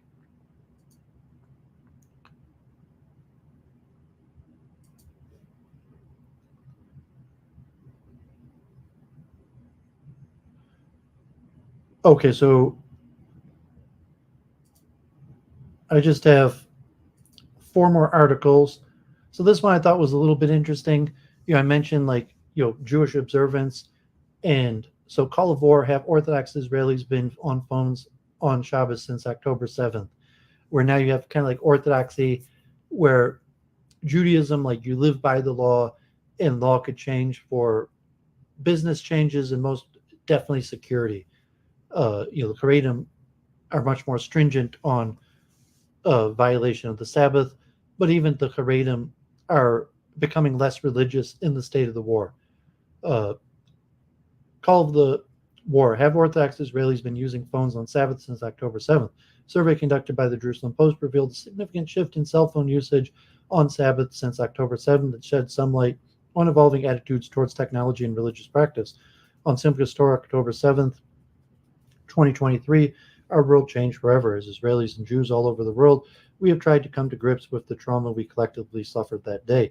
We have tried to continue our lives as normally as possible, despite the ongoing war with Hamas in Gaza, which has dragged thousands of ordinary Israelis away from their homes and their lives, the constant protests worldwide, and the increase in anti-Semitism, both online and in the flesh. We know that our lives will never be the same. This is also true of our Judaism. Our religion, which has so many powerful concepts, has been changed forever. Shabbos, one of the central tenets of our faith, has changed for many people. As hundreds of Hamas terrorists crossed the border into Israel and rockets rained down on Israeli cities on that fateful day, people all over the country were celebrating the festival of Simchat Torah, the rejoicing of and went with the Torah which fell on Sabbath. Religious Jews whose cell phones, due to prohibitions against actively using electricity, are normally turned off for those 25 hours, found themselves reaching for their phones to check in with loved ones, to answer their call for military service, or to find out what was really happening in the country. The survey conducted by the Jerusalem Post looked at Israelis' relationship with God and Judaism and found that a third of those asked said that their faith had been strengthened. The survey also revealed a significant shift in cell phone usage on Sabbath since October 7th that shed some light on evolving attitudes towards technology and religious practice, particularly in the context of heightened security concerns in Israel. The survey. According to the survey results, a striking 68% of respondents reported regularly leaving their phones on during Sabbath since October 7th. This represents a substantial departure from traditional norms where phone usage is typically forbidden during the holy day. Moreover, a majority of respondents, 57%, stated that they correspond more by phone during Sabbath since October 7th, while a similar 56% reported checking messages and other updates. Interestingly, the data also revealed gender and age-based differences in phone usage on Sabbath. Women were more likely to leave their phones on during Sabbath, with 72% regularly doing so compared to 65% of men. Additionally, respondents aged 60 and above showed a higher propensity for checking their phones, with 65% reporting this behavior compared to younger age groups. Religious affiliation played a significant role in determining phone usage patterns on Sabbath. Among religious respondents, 56% reported regular or occasionally having their phones on during Sabbath since October 7th.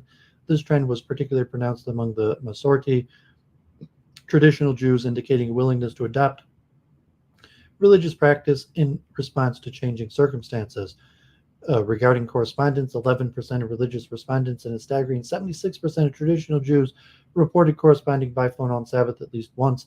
In contrast, only 2% of ultra-Orthodox Jews responded engaging in similar behavior, reflecting stricter adherence to traditional prohibitions against phone usage on the weekly holy day. Similarly, when it came to checking messages, 13% of religious respondents and 77% traditional Jews admitting to doing so on the Sabbath since October 7th.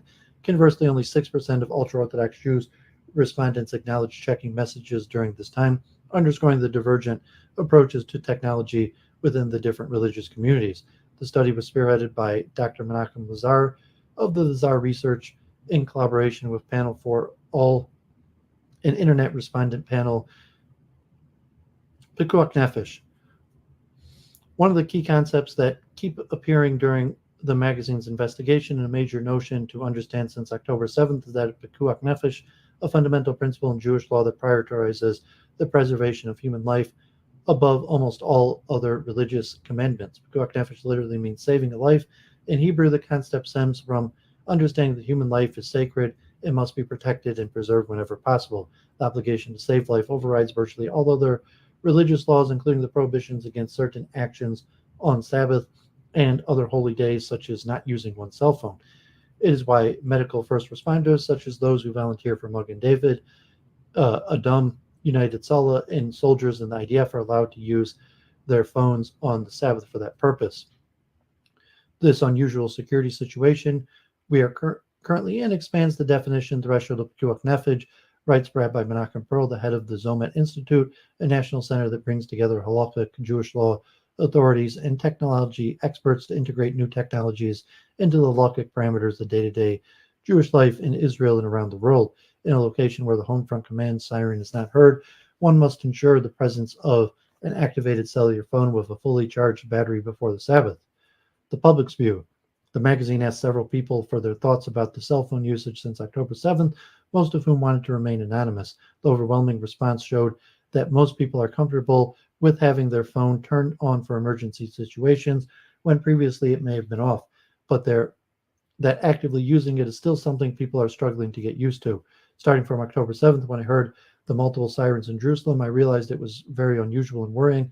So despite it being the Chag, I checked the news on my phone quickly thereafter. One respondent, identified as E, told the magazine, I continued to check throughout the day and even got a call from a friend who keeps Sabbath and had turned her phone on as well, making sure I was okay. Since then, most Shabbatot, when walking to friends'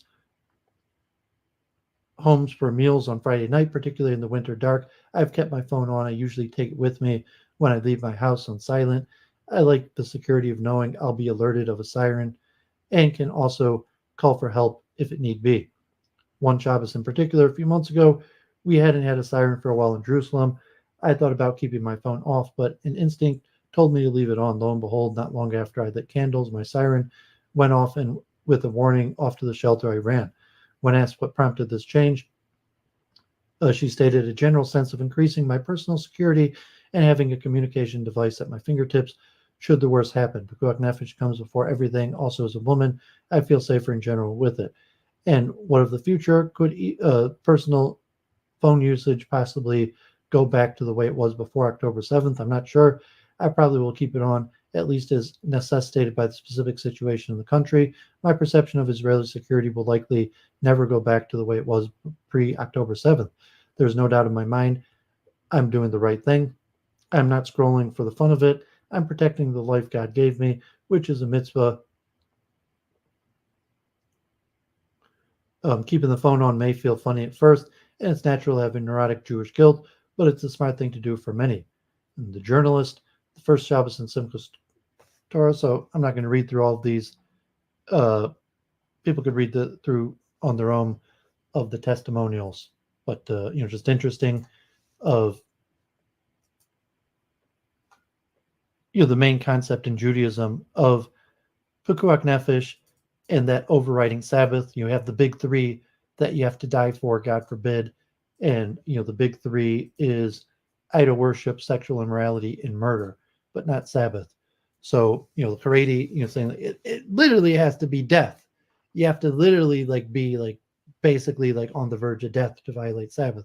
It can't just be like a fear.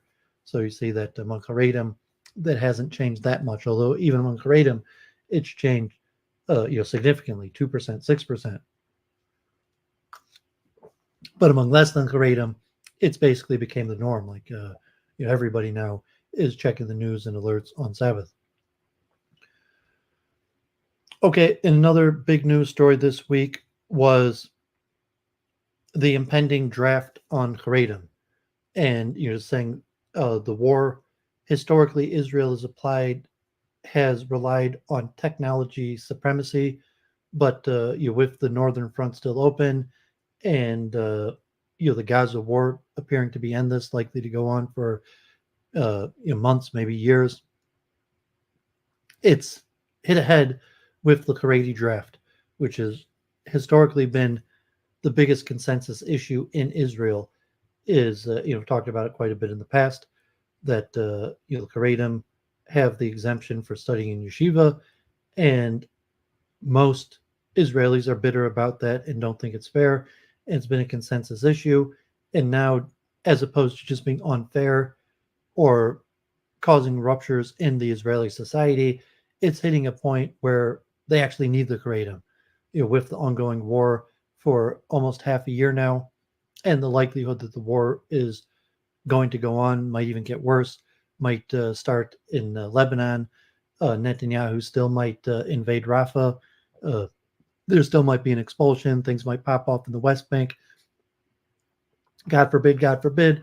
So it's no longer just about fairness, but the possible actual need.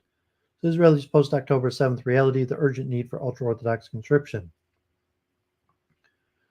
Groups are proposing that ultra-Orthodox recruits be permanently posted at Haredi Yeshiva at border crossings to continue their lifestyle.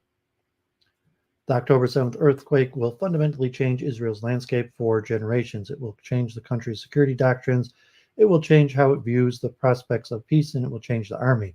One of the most glaring lessons of October 7th, when the country doesn't even need to wait for findings of a state commission of inquiry to figure out, is that it needs a bigger army, a much bigger army. The fantasy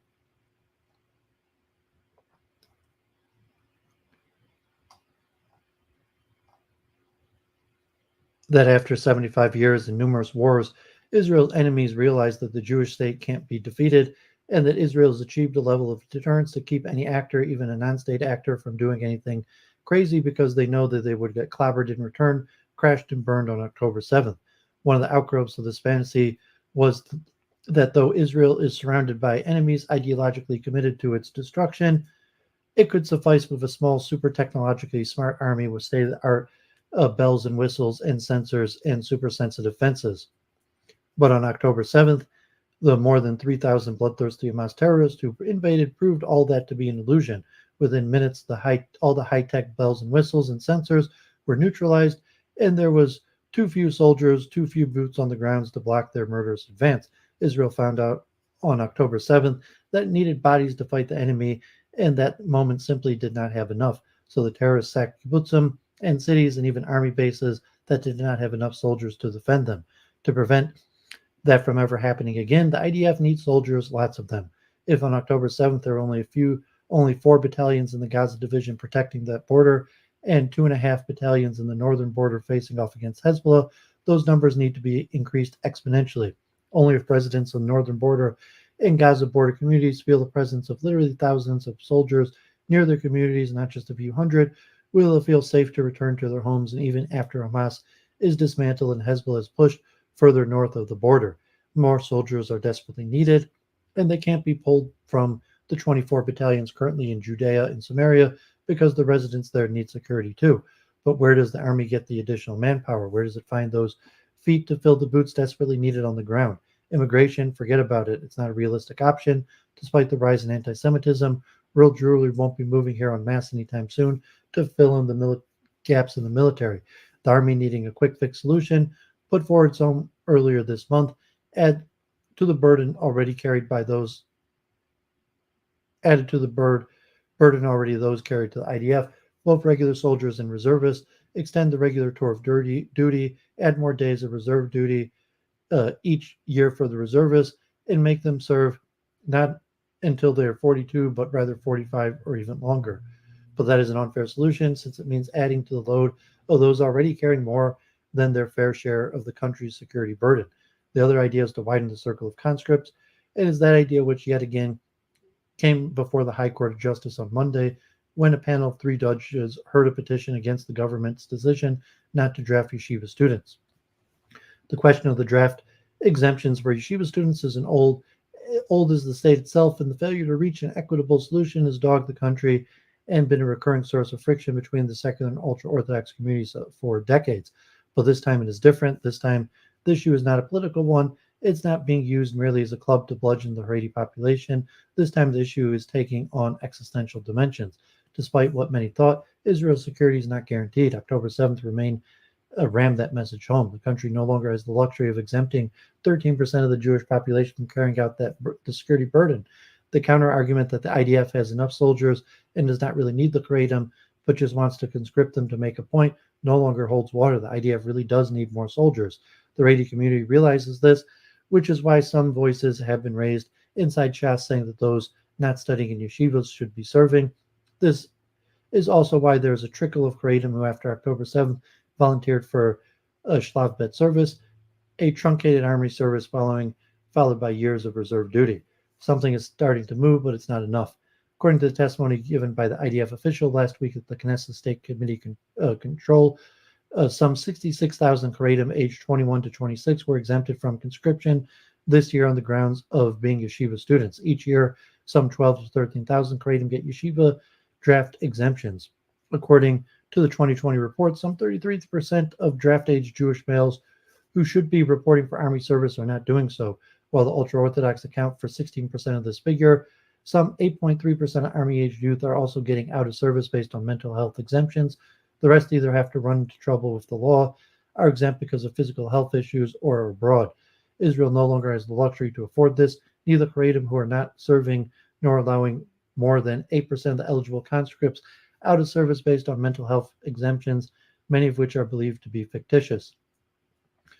Nor, by the way, does it have the luxury anymore, especially as it extends the length of regular service to give religious soldiers in the Hesder program that combines military service with yeshiva studies as truncated a military service is currently the case. There's also a need to review the exemptions given to women of draft age on religious grounds. Israel overnight is not going to go from 0 to 100 with regard to Haredi conscription. Tens of thousands of Haredi youth will not abandon the yeshiva study hall en masse and join the army, nor should that be the exemption. However, not all of the 12 to 13,000 Haredi youth getting determinants each year are studying full-time in yeshiva. Not everyone is capable of that, nor wants it. In that segment of the population, those who do not like to, or cannot learn full-time should be the initial target of conscription efforts. This will take a shift of mentality amid leading Haredi rabbis and political figures, but according to the polls, much of the Haredi public is already there. A survey in December conducted by the Haredi Institute for Public Affairs found that 70% of the Haredi community agrees that a Haredi individual not studying Torah should contribute to the country through military national civil service. Another 51% of Haredim polled disagree with Haredim receiving a blanket exemption from IDF conscription. The problem is that, but with few exceptions, the sentiment is not yet to filter to the community's rabbis and political leaders. The IDF itself could help grow the sentiment by developing programs for Haredim that would enable the Haredi conscripts to continue living a Haredi lifestyle and even studying while doing army service. Iuliia Arnold on Monday reported a proposal to create a Haredi yeshiva at a border crossing at one of the quieter borders, such as with Jordan, where Haredim would be posted permanently in an environment conducive to their lifestyle, meaning, among other elements, that there would be no female soldiers posted there. A similar type of proposal is being developed in the Air Force. While these ideals may ruffle the feathers of those who want to see the IDF as an altogether gender egalitarian institution with no gender separation anywhere, if this value clashes with the importance of getting more Haredim in the army, the former may need to give way. Those plans are still very much in the preliminary stages, but that they are even being considered as a good sign, as is the increased readiness of some of the Haredi community to serve. If there is will on the one hand and a readiness to create new frameworks inside the army hospitable to Haredim on the other, then October 7th may prove to be a catalyst for a very significant societal change. So, yeah, God forbid, this issue was one of the central issues of the protests in for the government in the first place, and the Netanyahu coalition. One of their demands for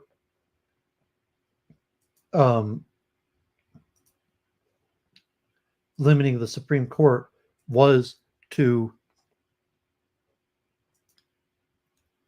completely legitimize and finalize the draft exemption. Kind of the Knesset, the Netanyahu administration had already tried to formalize in law a full exemption to Haredim, and the Supreme Court struck it down. So that was one of the main reasons why the Netanyahu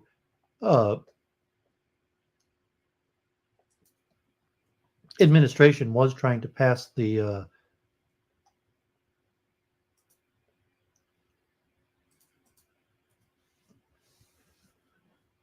court reform that was leading to the protest. It was probably the most divisive issue. So I mean, there were other issues too, most of them on a religious line.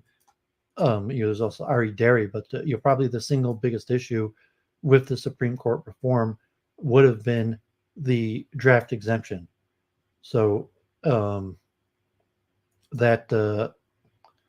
this point becoming a main serious issue right now for Israel to carry on the war, just the the need for bodies, and we'll see if what happens. They've already started the protests. The anti-draft groups.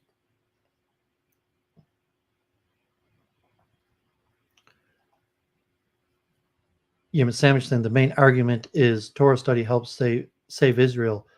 So I mean, what I mentioned, it used to be that the vast majority of Haredim and Orthodox were anti-Israel, and there was extreme friction between the state of Israel and maybe starting with Barak, but mostly under Netanyahu. Netanyahu rose to power through a coalition with Haredim, and because there's so many Haredim in the West, in London, in United States, and Belgium that were anti-Israel, it was affecting the credibility of Israel. So Israel itself, collectively, in order to get the Haredim on board with Israel, agreed to some of these terms, like the Haredim, you support Israel and avow yourself to the system, and then we'll permanently exempt you from the military. So I mean, now you're saying like, oh, okay, the Haredim, they're not playing ball, but he's saying it was part of the deal in the first place to get the Haredim to support Israel. So at this point, like you have the Notori Karta, Satmar, a few groups, but most Haredim have already avowed themselves to the system. They're very powerful. They're within the government. So like the anti-Zionist sentiment, I'm not sure of that much, but if you say like of the ultra-Orthodox, where maybe it used to be like 90% of ultra-Orthodox were anti-Zionist, now it's only like 10% of ultra-Orthodox that are anti-Zionist, and part of that was the draft exemption. So now that Haredim are on the Zionist band camp, you say, well, now you got to join the army. So the Haredim, are they going to backtrack and say, well, if you can make us, if Israel reneges on the deal and tries to force us into the army, we're going to turn against Israel. What are the real options? And then also, big proportion of the Haredi community is binational. That you have, Haredim in Brooklyn, in London, in Antwerp, and like the protests. So, like Israel could apply the pressure, and at this point, what can the Haredim do? Can the Haredim really? Well, then we're against Israel. We're anti-Israel, and I mean, so it's unclear. But I'm not necessarily saying it's because they think that Torah study helps Israel. So I mean, it's really because they're anti-Zionist, because they think the state of Israel is heretical, and they serve God, not the state. So it's not necessarily that. But then you have like, well, since they got grandfathered in through the Netanyahu into positions of power, that they're claiming, oh, we're just as nationalistic, we're helping Israel just as much as you. Some of them might think that, but I think that's just because the scholarship is lacking. People don't know the learning. I mean, really, it's because they made a deal with the devil, so to say, and it's because they're anti-Zionist, and because they think the state of Israel is actually illegitimate. And so they might say like, okay, we're serving Israel by studying the Torah, but really it's going to come to like the Rabbi Shapiro position that's like, no, we actually think the state of Israel is illegitimate. And of course, we're not going to serve in the army of an illegitimate state. So then if you're saying, well, we do think this state is legitimate, then, serve in the army. Or if they do think the state is legitimate, then like, do they really think that studying Torah is helping the state? And so like, yeah, at this point, like the argument that, especially like now in the war. So like the article was saying that Israel had historically relied on technological advantage, but, with the ongoing war, the inability to, basically bomb Hamas into submission, the technological advantage isn't working. And like the reality, like what I've mentioned the whole time, is Israel really needs to do a ground invasion, and they still might have to. I'll read these last two articles, but Israel, may not be able to extract itself from this bad situation and may still have to do a ground invasion. And if Israel does do a ground invasion, God forbid, there will be thousands, tens of thousands of casualties in the Israeli army. And you're saying, well, let's say Israel wants to, the Haredim. We saw last week, like over 50% of the Haredim want to do an expulsion. So even to do the expulsion, God forbid, if they actually did do the expulsion, that will also probably cost tens of thousands of Israeli casualties, lives lost in order to do it. I mean, they're not just going to be able to bomb and force people to leave. I mean, they might do that, but like eventually the army has to go in house to house and force people to evacuate, and people are going to fight, and there's going to be thousands, likely tens of thousands of Israeli lives lost.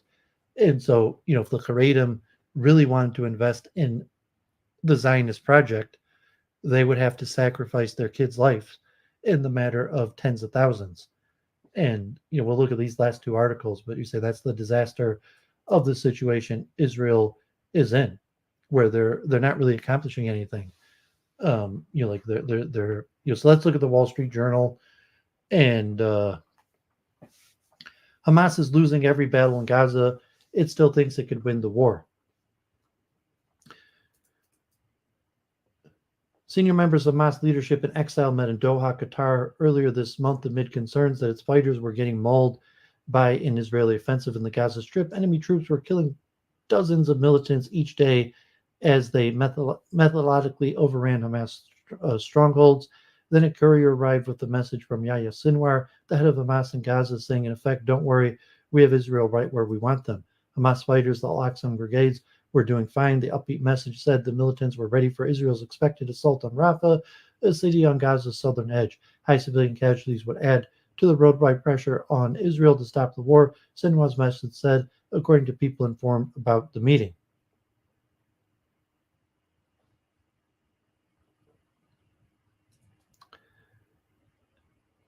Yeah, I don't think you're right, Samish. I think the great sages, they're not mute on the issue. The great sages are anti-Zionist. And so they're not going to play both. That's what I'm saying. There's a disconnect between the Haredim, the actual people, and the rabbis. So the masses think that, I mean, God forbid, like, like I was in Haredi schools, I heard what the rabbi said. Like, it's hardcore messages. It's too much for most Haredim. So like most Haredim, they want to say like, oh, we're studying Torah. It's so important. We're serving Israel. That's not what the rabbis are saying. The rabbis are talking about sacrificing your life. They're anti-Zionist. They think the government is heretical, and that Haredim, Haredim means to tremble with fear before God, and that Haredim should be willing to sacrifice their life for the sake of God. And that doesn't just mean that, not in the sense of joining the army and fighting in Gaza, but that means standing up to the state of Israel. So the Haredi rabbis and the Haredi public, that's the disconnect. So like this woman, Frida Vazel. So, she was mentioned like in Satmar, like the Satmar Rebbe said, God forbid, God forbid, the cause of the Holocaust was Zionism. And so, saying most people in Satmar don't believe that. Everyone knows that the Rebbe said that. And, people are still Satmar Hasidim. They still you lionize and follow the teachings and make a saint of the Satmar Rebbe, but they don't agree with that. They don't agree that the reason why their ancestors were killed in Europe was because of Zionism. They're more likely to blame anti-Semites. And so if you're looking at the great Haredi sages, they're saying things that are untenable to the average Orthodox Jew. You're like the average, or you're just like anti-Semitism. Like if you're looking what the sages say, anti-Semitism is punishment from God. It's not the reason why anti-Semitism. It's like E. Michael Jones. Anti-Semitism is increasing because of the sins of the Jewish people, and God is using anti-Semites to bring the wrath of. I mean, even Rev. Chaim Kanievsky, who passed away, multiple times there were terrorist attacks, and presumably he would have said the same thing after October 7th. It was a punishment from God for the sins of the Jewish people. And that's like Notori Karta. Like, we don't need the army to defend ourselves. God defends us. That's heresy. So, the Ger Rebbe is more Zionist, but the Ger Rebbe is not really considered a sage. He's more like a royal sect Hasidic group, and the Ger are one of the more Zionist. But I'm saying what the sages have a fundamental religious tenet that is generally anti-Zionist and we'll say cultish, where it's like, these are the rules, and if you don't believe, what are you doing here? Like if you fear, like, you have to accept that this might cost you your life. Like, being Jewish is not child's play. Like, being Jewish necessitates that you're willing to lay down your life for God. I heard, like, Rabbi Wolfson, like, I heard this from, like, I went to Haredi schools. Like, I heard what the rabbis say. Like, they're not, like, they're saying hardcore stuff. They're talking about martyrdom. They're talking about, punishment from God for sin. Saying, like, God forbid, like, the two main causes, like, according to the Haredim, the Lubavitch Rebbe was the only of one of the sages that didn't think the Holocaust was divine punishment from God. It's like, he didn't blame the anti-Semites. He blamed Jews for our behavior and said it was divine punishment from God. And so you're looking and saying the IDF does not protect us. Being religious protects us. And, so you're saying like that, like studying Torah, when you say like studying Torah is not a service to the state. It's saying God protects. It's just, do you believe in God or not? And, needing an army is in opposition to belief in God. And to say that you are treated based on how well you pray, how well you do the mitzvahs, how well you follow the law. And so you understand what the sages say. So the Ger Rebbe, he's not a sage. The Ger Rebbe, nobody really respects the Ger Rebbe as like a sage or Talmud scholar. I mean, certainly like a scholar, like people respect the Rebbe, but he's more like hereditary, like a prince. The Ger Rebbe is part of, like, I think, Agudas Yisrael, the Council of Sages, but he's not the sage. Like, when you have the sages, you have, we even mentioned who the sages are today, but like the Rebbes are more political, and then the Ger Rebbe might agree with you because the Ger Rebbe would support Zionism, and he has certain, more likely in bells or these various sorts, as opposed to the sages who are making religious rulings, and they're not making practical rulings. They're saying, you want to bear the name Jew, that's a strong word, and it might cost you your life, but not in the sense that you're going to have to join the army, but you're going to have to stand by your principles. And God forbid, like, like the number of Jews who follow like what the rabbis actually say. So we're saying the disconnect, like the number of Haredim who actually believe what the sages say, they might respect the sages, is probably like 10-20%. But the disconnect between the sages, it's just no comparison. I mean, you say, like, if you ask the sage, what caused October 7th was our sins. No question. There's nothing, there's no, IDF, Netanyahu, intelligence failure. It was caused by our sins. And, that's the Haredi position. And, so you're not going to get any the rabbis said, like, I mean, the rabbis said from the very beginning that it's better to die as a martyr than to serve in the IDF. That if you have the choice between serving the IDF and dying as a martyr, you should die as a martyr. And that's still the ruling among the sages. So I don't think you're going to find any compromise in that. And you might find, you find Haredim in masses leaving Haredim, that not following the sages.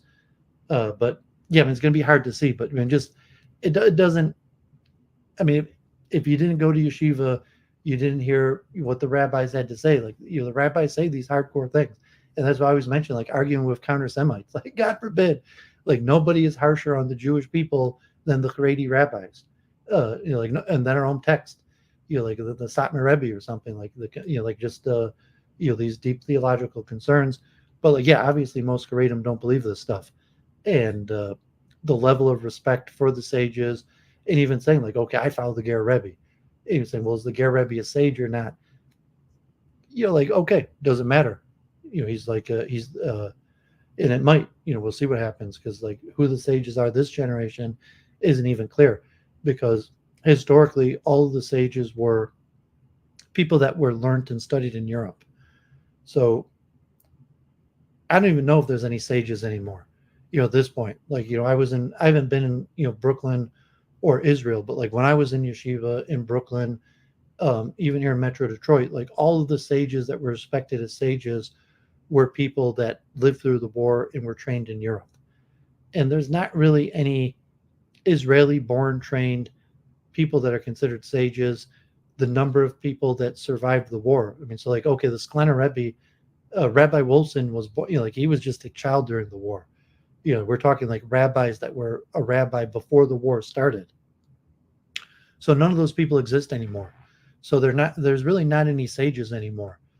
You have the sons of the sages, like you have Soloveitchiks and you have Finkels, but none of these pre-war sages exist anymore. And if you study their literature or you hear what they say, it's very clear what they say. Even the Lubavitch Rebbe, like the Lubavitch Rebbe's father-in-law,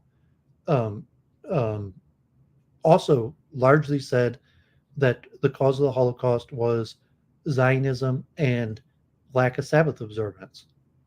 And, even just say, like, Lubavitch, most Lubavitchers don't believe that. But if you've read the text, like if the Lubavitch, okay, we don't have a Rebbe now, we don't have a sage, but if you're scholarly, that's what the Rebbe said. And if like you're in yeshiva and you look at like any, the tradition, that's what the rabbis said. So it's unlikely you're going to get a compromise on the army issue. You're more likely to get a revolution. You're more likely to, but I said, like, Haredim don't really care about Palestinian human rights. So it's a big mess. God forbid. I mean, it's really a complete mess. So let me finish up these articles, maybe get some final causes. The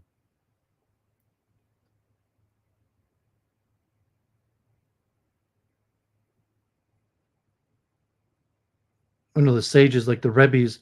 But I mean, these days the Rebbes, like the Ger Rebbe, say the early, the Ger Rebbe who came from, the Ger Rebbe was born in Israel. The Ger Rebbe is, has hundreds of millions of dollars, a real estate empire. He's like a prince. They have weddings every few weeks of his grandkids. And Ricardo, God bless, thanks.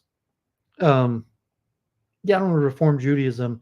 Just finish the point that you're saying the Rebbes in Israel now were all born after the war. There's almost no Rebbe. There's like a handful of Rebbes that were maybe childs during the war, but even the Rebbes that were in Europe as children during the war, there's almost none left. Like the Bubba Rebbe, like when I was studied in, I came to Borough Park in 2000, in Israel 1996. The majority of the rabbis, like the sages, they were rabbis in Europe before the war. They were, they became rabbis in Europe before the war. They were rabbis during the Holocaust, and they were still alive in their like 70s and 80s when I first went to yeshiva. They were young men. And now, like, at this point, there's no rabbis like that. Zero, none left. There's a handful of rabbis that were alive in Europe during the war. Even here in Metro Detroit, Rabbi Bergstein was born in Europe, but he was just a tiny kid. Like, he didn't go through the war. I mean, there's a handful, like 90 years old. There's a handful of Holocaust survivors still left in Metro Detroit, but they were like teenagers in the war. They weren't like rabbis that were trained in Europe before the war. So there's none of those people still alive. And so the leaders are almost exclusively the kids of those people, especially the Hasidim. And the Hasidim that didn't go through the war, it's more like these royal dynasties. A lot of them, it's just a completely venue like with the sages. So the people who seriously understood what the sages said, they know that anti-Zionism is, or the heresy of the state of Israel, the complete unwillingness to compromise in any manner to serve in the IDF, that was fundamental to the sages of the previous generation. So to have some sort of compromise, it's not going to happen in the Haredi world. The Haredim are going to leave.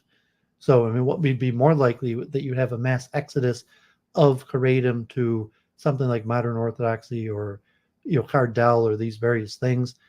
And I mean, it's a tough situation. So Brundle, always appreciate the super chats, popping out the big money. My only super chatter in months. Reform Judaism to be valid. It depends what you mean valid. So if I debate, Daniel on modern day debate, and we talk about the truth claims of Judaism, Reform Judaism is valid in the sense that it assumes that the truth claims of Judaism are false.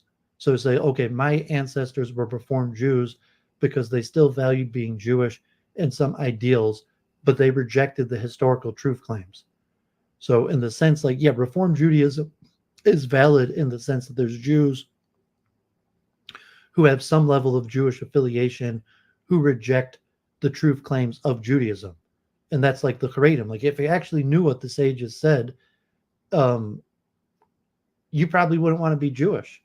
Like, I mean, God forbid, like all the stuff about like martyrdom and, punishment for disobedience, and, even, statements about the Holocaust being divine punishment from God, anti-Semitism being, God's method of punishing us for our sins, and the severe level of this fear of God in Judaism, and not just like fear of God for disobedience to the law and rejection of modernity. So Reformed Judaism, that basically reformed Judaism, it said we no longer believe in Zionism. We don't. I mean, so classically, Orthodox meant that you interpret the Bible as the literal word of God. Conservative meant that it was divinely inspired, and Reform was that the Torah of the Bible was just the word of man. Didn't have any. Didn't have any divine inspiration at all. But it's our myths and legends. So I'm saying I'm a Reformed Jew and saying that this is my tradition. This is what my ancestors believed in. However, it's just myth and tradition. There's no truth at all to it. So, I would say Reform Judaism is valid. Reform Judaism is still the most dominant form. However, Israel has ruined Reform Judaism because part of Reform Judaism, in its original sense, when I get to the German idealism and like Kant, I'm going longer than I thought in the war, was that Reformed Jews wanted to be German and part of the Enlightenment, and Reformed Jews made certain concessions to Kant and rationalism and Enlightenment, and said, we no longer believe the divinity of the Bible. We no longer desire to rebuild the temple. We no longer desire to move back to Israel or have a Jewish state. So, my ancestors were Reformed. So he's saying, like, well, does Duva believe that the Bible as a divine document? So belief is, you got to study the metaphysics, because belief is, in general, the Reform are secular humanist. But Reformed Jews are just saying they're still not Christian. So, when the Reformed Jews, they still didn't want to become Christian. They still, okay, like, I still like going to synagogue or lighting Hanukkah candles or chanting Hebrew songs. I just don't think it has any truth value. and I don't believe in any of the prophecies or any of the theology. It's just my cultural practices that I value in our myth origins. So they're not just secular humanists. I mean, they're secular humanists, but they still value Jewish traditions, Jewish culture. So the level of belief varies and changes. So some days I believe, some days I don't. So I mean, Judaism's a religion of practice, not belief. And Judaism, even from the Haredi perspective, recognizes that. Hey, Zakaria, thanks for the super chat. Appreciate that. Judaism recognizes that belief is not constant. So what's constant is adherence to the law. So like if you're Haredi, I mean, a lot of the Haredi rabbis talk about this in length. I mean, okay, if I don't believe tomorrow, I still put on tefillin, I still do the law. It doesn't matter that I didn't believe today. It would be good if I believe. You could consider belief as one of the mitzvahs, but belief is just one of the mitzvahs, and the other mitzvahs are just as much or more important. So whether you believe or not, do you keep the Sabbath? And so even if you don't believe, but if you still do the rituals, you're a good Jew. So that level of belief. So reform, Israel has kind of killed reform, because reform is what I was mentioning earlier, the difference between Haredi anti-Zionism and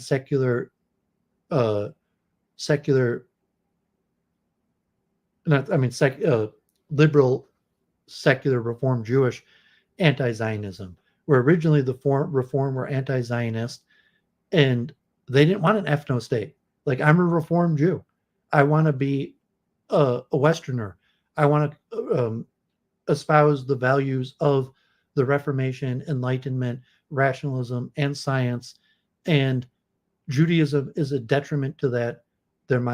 What my ancestors did. I value it. I'm definitely not going to join the church or become Christian.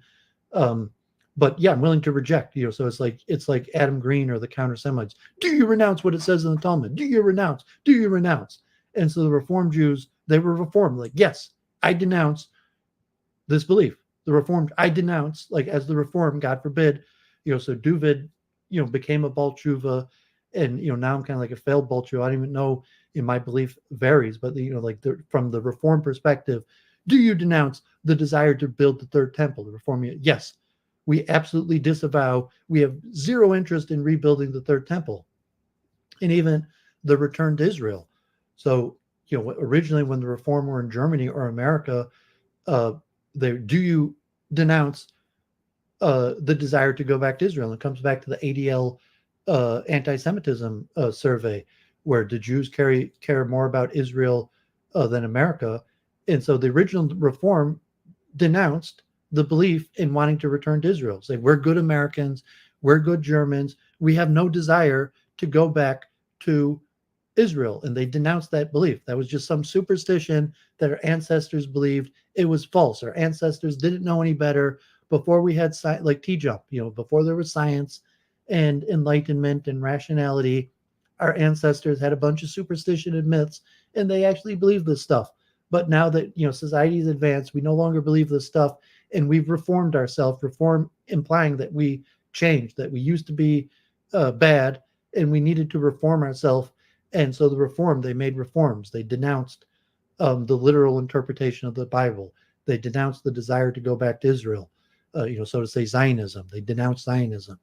They denounced the desire to build a third temple. They denounced many of the complaints that counter-Semites have against Judaism. It's like, well, do you denounce this? Do you denounce that? And the Reform be like, yes, we denounce that. However, they didn't denounce that was Judaism. They said, yeah, that's what our ancestors did at the time, the best with the knowledge they had. So I mean, what I believe varies or changes. So I mean, either in saying what I believe doesn't matter, in the sense, like, if there is a God and the word of the Torah, the Bible, is God's word, it doesn't matter whether I believe it or not. Or, like, if the Messiah or these prophecies are going to come true, like, my belief doesn't matter. And even from the Judaic, there's belief largely only matters in relation to practice. That it matters if you believe, because your belief is related to your practice. Although you could practice and follow the law if you don't believe, you're more likely to practice and obey the law if you believe.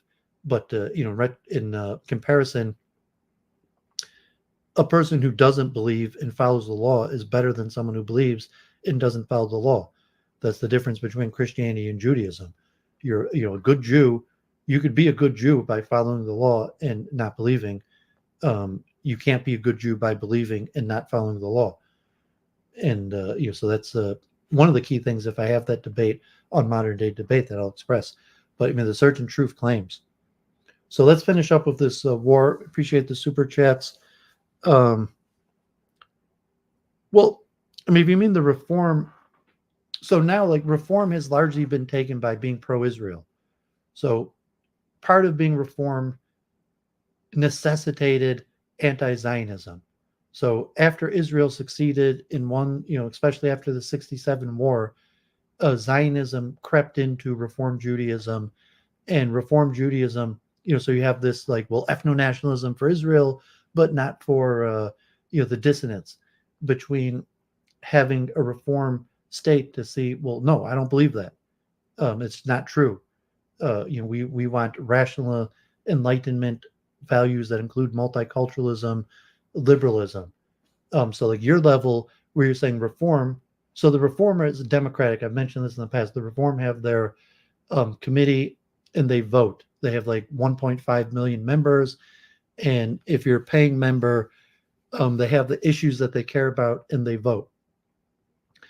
And then they lobby in Washington based on these democratic processes. And what they care about is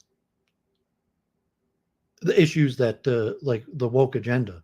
So God forbid, but it's democratic in the sense the 1.5 million dues paying Reform Jews. So if there's 6 million Jews in America, 1.5 million of them are dues paying Reform Jews. They actually belong to some sort of congregation. They actually pay membership and they actually vote on these issues. And the top issues that most Reform Jews vote on are things like abortion being legal for women, immigration, multiculturalism, anti-racism, and also things like the LGBT agenda and various things. Those are on the top of it. So from your perspective, you could say well, the Reform Jews are the worst of all of them because the Reform Jews are the most active Jewish organization promoting the woke agenda. However, the Reform Jews are also, they're not active necessarily, although Zionism is also somewhat creeped in and took over Reform Judaism. It's a complicated issue. We've discussed it. You got to be a member to vote. And just saying, Judaism from all levels, from secular to ultra-Orthodox, say they're more powerful speaking with a united voice. So, like Jonathan Greenblatt or AJC or AIPAC,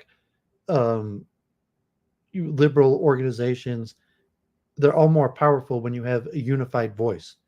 So most Jewish organizations use the democratic process, and you have to be a member to be able to vote. And in order to be a member, you have to pay. So, it's obviously that way. In order to vote, you have to be a member. In order to be a member, you have to pay.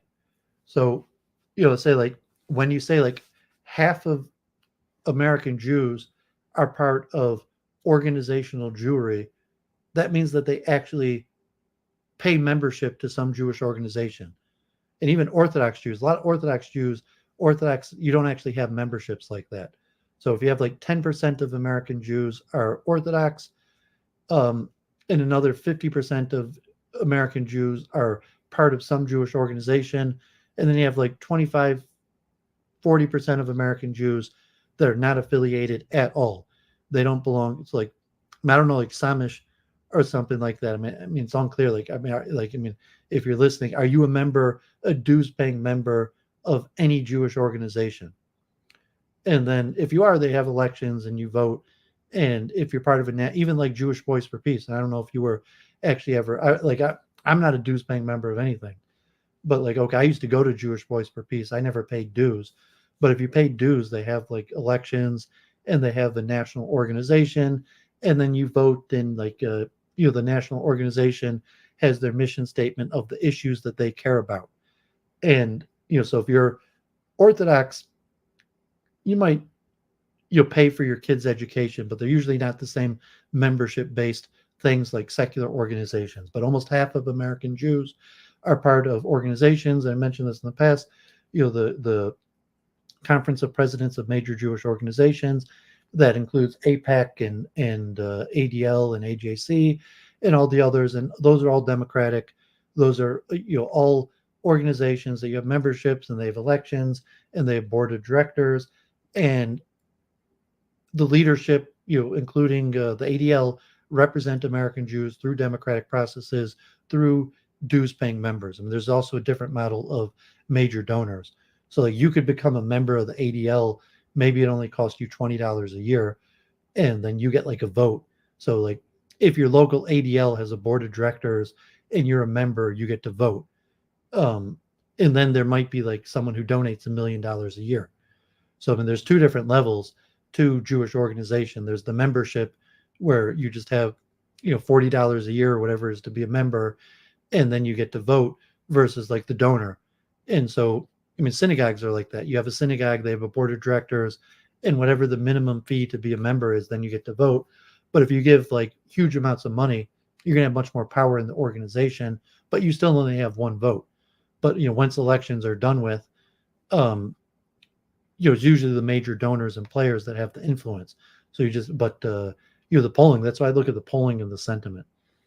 And like, if I do have this debate on modern day debates, the major question is Judaism what the religion teaches or what Jews do? And then the sages. So say like, well, if I can say, well, I'm going to tell you what the sages say. However, most Jews don't believe or respect the sages.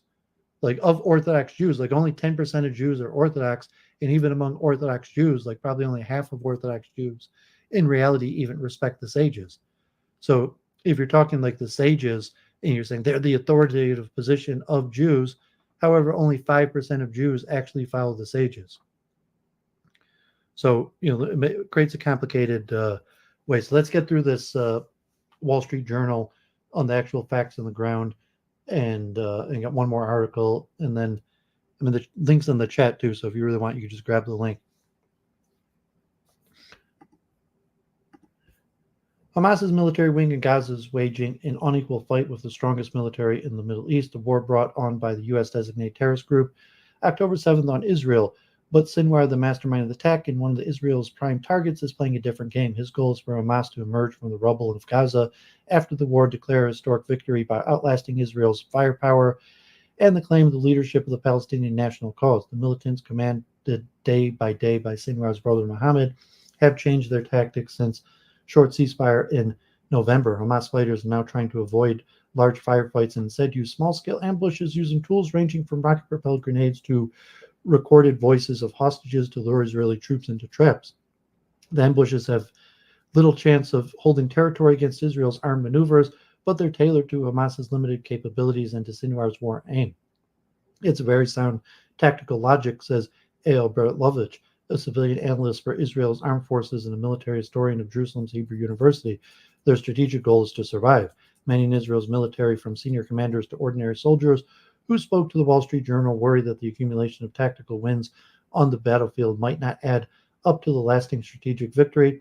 After nearly 5 months of intense fighting, Israel is still far from its declared war aims of eliminating Hamas as a significant military and political entity. Fighting your enemies is like a game of whack-a-mole, said the Israeli reservist in Khan Yunis with the 98th Division. He said many soldiers sense the lack of plan and wonder what their efforts are for.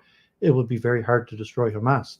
Israel's Prime Minister Benjamin Netanyahu has promised total victory that annihilates the radical Islamist group. Israel's military defines its mission more cautiously to reduce Hamas capabilities to a level where the group can never again launch an attack like October 7th, but many in Israel's military believe the government's reluctance to flesh out a plan for who should govern Gaza after Hamas is leaving a political vacuum that could help Hamas to grow back. Gaza's civilians continue to bear the brunt of the war, with thousands killed by airstrikes and ground fire, and many more desperate for food, medicine, and safety. Around 30,000 residents of the enclave have been killed in Israel's invasion, most of them women and children, according to Palestinian health authorities, whose numbers don't otherwise distinguish between militants and civilians.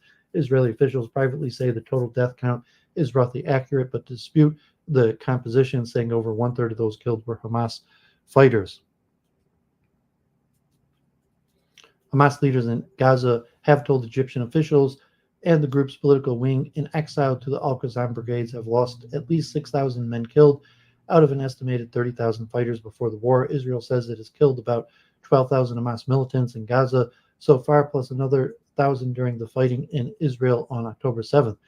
U.S. and Egyptian intelligence officials believe the true losses are roughly in the middle because the Israeli and Hamas claims. Military analysts say Hamas can recruit new fighters and replace its rank-and-file soldiers, but that replacing experienced commanders is more difficult. Israel's lost so far 242 soldiers killed in Gaza, in addition to over 300 killed on October 7th. Degrading Hamas's capabilities is a realistic goal for Israel's military, said Hussein Ibish, a scholar at the Arab Gulf State Institute, a think tank in Washington, but sustaining it would require fully occupying Gaza, which would give Hamas a target for never-ending insurgency, he says. Recent history shows that you can be an effective insurgency on a shoestring. Anyone can make an IED or a homemade bomb, he said. It's easy to get a pistol. If you're willing to die, you can kill soldiers. Which side achieves its broader goal depends in part on the war of narratives. Israel sees the war in Gaza as necessary self-defense after Hamas's gruesome killing of 1,200 people in southern Israel on October 7th, the bloodiest day in the country's history. But the deepening humanitarian crisis and the scale of destruction in Gaza have strained Israel's relations with countries around the world, including with its closest ally, the U.S. President Biden recently called Israel's use of firepower over the top. The U.S. is pushing for a ceasefire, and Biden on Monday expressed optimism about a deal to pause the fighting and release hostages, but Israel and Hamas warned that the negotiation positions remain far apart. Israel is betting that its military can do enough physical damage to Hamas to win security for itself, outweighing the diplomatic cost of worldwide opprobrium. Hamas is betting that it can evade the Israelis' best efforts to crush it, allowing it to regenerate and claim political victory. We brought the Palestinian cause to the forefront. We have changed the status quo, Sinwar said in a message delivered to Egyptian officials soon after October 7th. Sinwar and other Hamas leaders initially hoped to trigger a wider war against Israel in the Middle East, but Hamas's main ally, Hezbollah, and Iran didn't want an all-out conflict, leaving Hamas to face Israel's invasion of Gaza mostly alone. Early on, Hamas often sought to attack Israel troops with platoon-sized groups of up to 30 men, according to Israeli officials and military analysts. In densely built neighborhoods of Gaza City, a team of Hamas fighters carried out coordinated attacks. One group would try to block an advancing Israeli unit. Another group would attack it from the flank. The militants would try to inflict casualties, then disappear into ruined buildings or the maze of tunnels beneath the enclave. But such actions led to heavy losses of Hamas fighters and commanders. Hamas drew lessons during the November pause, said Israel commanders and analysts. It shifted to hit-and-run attacks by tiny groups of 2 or 3 men, sometimes just one individual. The new guerrilla tactics were observed throughout the Gaza Strip, said Berilovich, indicating that that time Hamas still had a functioning commanding communication structure in the enclave. The shift has reduced Hamas's losses, but also the number of Israelis they are able to kill and wound. The change in the tactic indicates that their need to survive has outgrown their need to coerce Israel. Ambushes usually involve a rocket-propelled grenade, especially the Al-Yassin 105 round fired from a shoulder-held launcher, which Hamas developed from a Russian design. One fighter fires the RPG, a second man bears the AK-47 automatic rifle, and a third man wields a video camera for social media. Hamas's propaganda videos often end just as the RPG explodes, leaving it unclear how much damage was done to the target. The grenades usually do only limited damage to Israel's heavily armored Merkava tanks, but can be effective against less protected vehicles as well as soldiers on foot, said Guy Avied, a researcher on Hamas and former Israeli official. Other Hamas ambushes use so-called sticky bombs, improvised explosives that attach themselves to Israeli armored vehicles with magnets or duct tape. Osher, a tank driver with the Israeli 4th Brigade, recalled being wounded by a sticky bomb in Khan Yunis in December. While his unit was searching for a tunnel shaft, a single Hamas fighter ran across the street and attached the bomb to his tank near the driver's position. There's someone outside. Usher heard a comrade say just before the device exploded. The force of the blast hit him through the armor. Driver is okay, Usher recalled saying, even though he wasn't. I couldn't see or hear. I was concussed. He said he followed his training and drove the tank backward to a pre-planned evacuation point. His crew told him his face was bleeding. Hamas also tries to kill Israeli troops by putting booby traps in buildings throughout Gaza. Many Israeli soldiers say booby traps have been widely found in the homes of Hamas operatives, but also in many civilians' homes, Israeli soldiers said. Early on, the explosives were placed around the building's entrances. The Israelis soon stopped using the front door, instead blasting or bulldozing their way through the walls of a house. Hamas has adapted placing explosive traps and items inside the building, from gas storage balloons to children's toys, Israeli soldiers said. In some places, Hamas has tried to lure Israeli soldiers into traps by planting explosives and items belonging to Israeli hostages taken October 7th. The commander of an Israeli unit tasked with reaching and evacuating wounded soldiers recalled an incident when soldiers found a bag bearing Hebrew writing that belonged to a resident of Kibbutz Brouwer in southern Israel. Peering carefully inside the bag, the soldiers saw 2 grenades primed to go off if the bag was picked up. In other cases, Hamas used voice recordings of hostages begging for help in Hebrew to try to draw soldiers into an ambush near the Al-Shifa hospital in Gaza City. A recording of Israeli voices played for several days over loudspeakers recalled an Israeli infantryman who fought there late last year. Please help me, the voice said in Hebrew, followed by different voices speaking English with an Israeli accent and the voice of a child, the infantryman said. It sounded real, it was very eerie. When Israeli forces first heard such voices, they sent men to check whether hostages were really present, resulting in ambushes and some injuries, the infantryman said.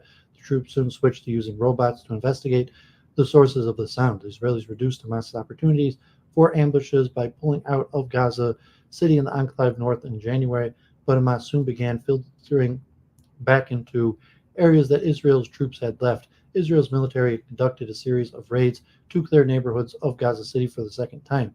In the battle for Khan Yunis, the biggest city in southern Gaza, Israel's massive forces have dominated the ground and the air so much that Hamas fighters are at risk whenever they show themselves. Once they go overground, there's no big challenge. The challenge is to flush them out from underground. But the Israelis have made only partial progress in finding and destroying Hamas's vast tunnel network. Israel officials have estimated that Hamas built around 350 miles of tunnels under Gaza, which is less than 30 miles long and up to 8 miles wide. There are thought to be several hundred tunnels under Khan Yunis alone, which occupies an area roughly the size of the Bronx in New York. Sinwar himself was believed for some time to be hiding in the tunnels under his hometown Khan Yunis, surrounding himself with hostages, but Israeli officials are no longer sure. Israel has made its priority to kill or capture the 61-year-old militant who spent 22 years in Israeli prison before becoming Hamas's leader in Gaza in 2017. Israel analysts say Sinwar is ready to die for his cause, confident that Hamas will carry on. Some Egyptian intelligence officials who, like Hamas political leadership in exile, have received bulletin messages from Sinwar about the war, think he has lost touch with reality while hiding underground for months. The scale of Hamas's tunnel network distinguishes the fighting in Gaza from any other battles between regular forces and Islamist militant groups in recent history, say military analysts. Hamas uses the tunnel as military headquarters to maneuver across the enclave cities, protect its leaders, hide Israeli and other hostages, manufacture weapons, and conduct hit and run attacks. Until you take all of this from Hamas, you won't be able to beat it, said Avinad. So you see the picture. An Israeli ground operation claimed Israeli. So, as I said, these maps are misleading because Israel doesn't really control the territory in red. These are just areas that Israel has conducted raids. However, Israel is not occupying these spaces. It is bases. It's conducted operations and then pulled out. So, there's still areas in northern Gaza where Israel hasn't conducted raids at all, hasn't brought its troops into, mostly the dense areas where they can't get tanks or bulldozers into, and even most of the area where they have gotten into, they have withdrawn from. The tunnels also contain a fixed-line phone system that Hamas used to communicate earlier in the war, along with walkie-talkies, burner SIMs, and satellite phones. But with Israel hacking into those systems, the militants have increasingly shifted to using runners to convey verbal or written messages. The Israeli army has found no systematic solution for hiding and destroying Hamas tunnels, Many soldiers said tunnel entrances have been found in home, schools, mosque courtyards, streets, and farm fields. Some are covered by steel doors, others by mattresses in a home. Israeli forces have mostly relied on drones and robots to search tunnels, only sending soldiers in later to avoid firefights in the narrow passage. The war is becoming a series of sporadic encounters with individual militants who try to shoot at Israeli soldiers to set off explosives, said the medical evacuation commander. His unit is rescuing wounded men every 2 or 3 days now. At the start of the invasion, it was dealing with between 5 and 10 wounded soldiers every day. The pace of events and the intensity is declining. We see there is less and less of the enemy. I don't see a single soul, Israeli Staff Sergeant Corey Feldman said of his combat experience in Gaza. We were shot at every day, he said, but usually the enemy quickly disappeared. They didn't stick around long enough to engage in firefights. In late January, an Israeli unit was preparing to detonate 2 buildings in northeast Khan Yunis, part of the army's effort to clear a kilometer-wide buffer zone inside Gaza's border with Israel. Hamas militants emerged from a tunnel, fired RPGs, which set off the detonation charges, collapsing the building on top of the Israelis and killing 21 soldiers. More often, though, the Israelis can bring to bear their firepower and surveillance capacities. A sergeant from the Israeli 5th Brigade recalled how his unit uncovered and destroyed a Hamas team lying in wait to ambush them. A Hamas fighter posing as a civilian was ready to send a signal to trigger roadside bombs as Israeli vehicles passed by, he said. Fighters armed with RPGs were poised to emerge from tunnels. After the explosion, the Israeli unit called an airstrike. D9 armored bulldozers plowed over the road, detonating the hidden bombs harmlessly. Engineers blew up the tunnel shafts. We're having a lot of success inside Gaza. The question is, what is the plan for the day after? And I don't think there was a clear idea. Okay, so that was the big New York Wall Street Journal update on the war situation. I mean, you could look at it like Ukraine, where they say, Ukraine is winning because Russia didn't achieve its goals. Because what Russia really wanted to do was take over Kiev and all of Ukraine and move into Europe. And because that's what they really wanted to do, the fact that they've taken over a quarter of Ukraine is a failure and a sign that Ukraine is winning. As if you say, like, no, Russia never really wanted to do that. All they wanted to do was take the territory that they took. So Russia is basically completely won with Ukraine for nothing. So Ukraine, in order to make it look like Ukraine has, had victory, they have to claim that Russia wanted to do much more. So from the level of Hamas, you're saying, well, what Israel wanted to do was to completely ethnically cleanse, force out all the Palestinians from Gaza into the Sinai Peninsula. And the reason they didn't do it was Hamas's fought. What Israel wanted to do was to do a ground campaign, go house to house, tunnel to tunnel, destroy the tunnel network. And the only reason they didn't was because Hamas fought back. So, yeah, preach the super chats. And so, that's relative the perspective, saying like, well, you say, well, what's Israel's goals? Because Israel's goals are not necessarily clear. So if Hamas, states, well, Israel's goal was to ethnically cleanse Gaza, and Hamas prevented them from ethnically cleansing Gaza. And so, that respect, Hamas won. They were able to stop Israel from achieving its goals. And Israel, say like, no, that wasn't their goal. Their goal was to, they say to completely destroy Hamas, which means to kill every single one of the Hamas fighters, 30,000, and they've only, killed 25% of them. Does it mean Hamas won? That Israel only achieved 25% of their goal, so therefore Hamas won. Or if to degrade Hamas's military, so the certain level, like, yeah, if Hamas survives, Israel is put itself, like in long term, even now, like, okay, Israel has the upper side of the battle now, but what happens if America does cut off military aid to Israel? Um, and we talked months ago talking about the axis of resistance in a long-term plan. So just the war between Gaza and Israel, to say from the purpose of the axis of resistance, the goal is to isolate the war just between Israel and Gaza in order to drain Israel of munitions, of national unity, and international support. And even if it takes 6 months, if it takes a year. So, from that larger axis strategy, that Israel could still be destroying, having like 100-to-1 kill count for, every one Israeli soldier killed, 100 Palestinians are killed. And that could continue for a year. But during that time, Israel will drain itself of munitions, drain itself of international support, and maybe drain itself of American military support. And then you could see Israel could be in significant trouble and even be close to destruction.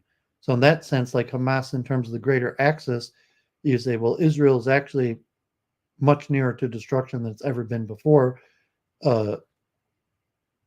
If this larger axis strategy is implemented, and that's unclear. And you see like the push for the ceasefire and saying Israel's like, no, you got to bomb Iran, you got to cut the head off and the head is Iran, and the U.S. saying like, we're not going to be able to fight Iran, and Iran is going to keep on funding these resistance movements, and so you got to come up with something else. So let's read this last one. David Hurwitz, in reaction to the Gaza aid disaster. And, so Israel has basically said they did an investigation, and I'm not sure if Samish has his opinion on it, but, basically, like, it was Hamas. Israel was 0% to blame. Like, however they explain what happened. But, like, no, I mean, Israel did nothing wrong. And this disaster that happened was completely Hamas and the Gazans' own fault. And so, that's the official narrative now.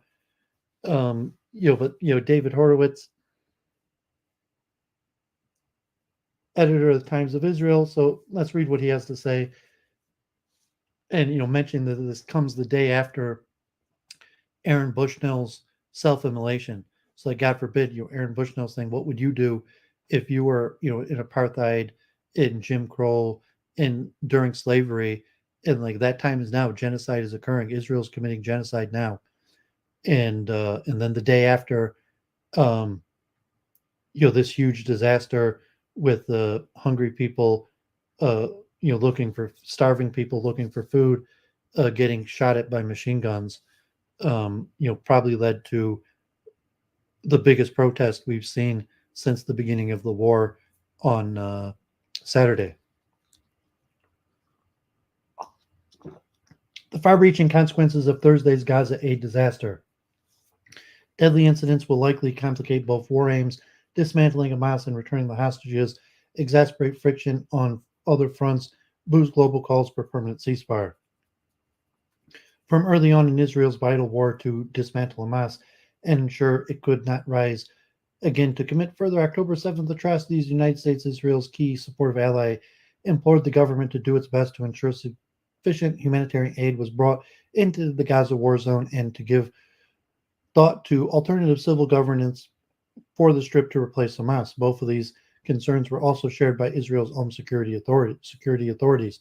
It is far from certain that even the most assiduous efforts by an Israeli leadership to address those two issues could have prevented Thursday's morning's deaths of many Gazans in the chaos and crush surrounding a convoy of aid trucks.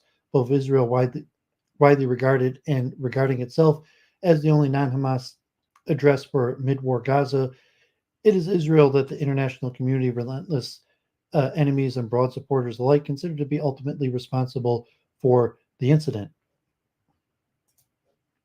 The very nature of the disaster, involving large crowds of desperately converging on precious supplies whose only route into Gaza is via Israeli inspection points underlies why the finger of blame is being pointed at Israel, and never mind Israel's claim that much more aid has been made available than the UN has proved able to distribute, that the desperation for food and supplies is largely a consequence of still partly potent Hamas commandeering aid, and that the deaths on Thursday were almost all a consequence of a stampede around the trucks and the people being run over, with Gaza gunmen also firing on the scene.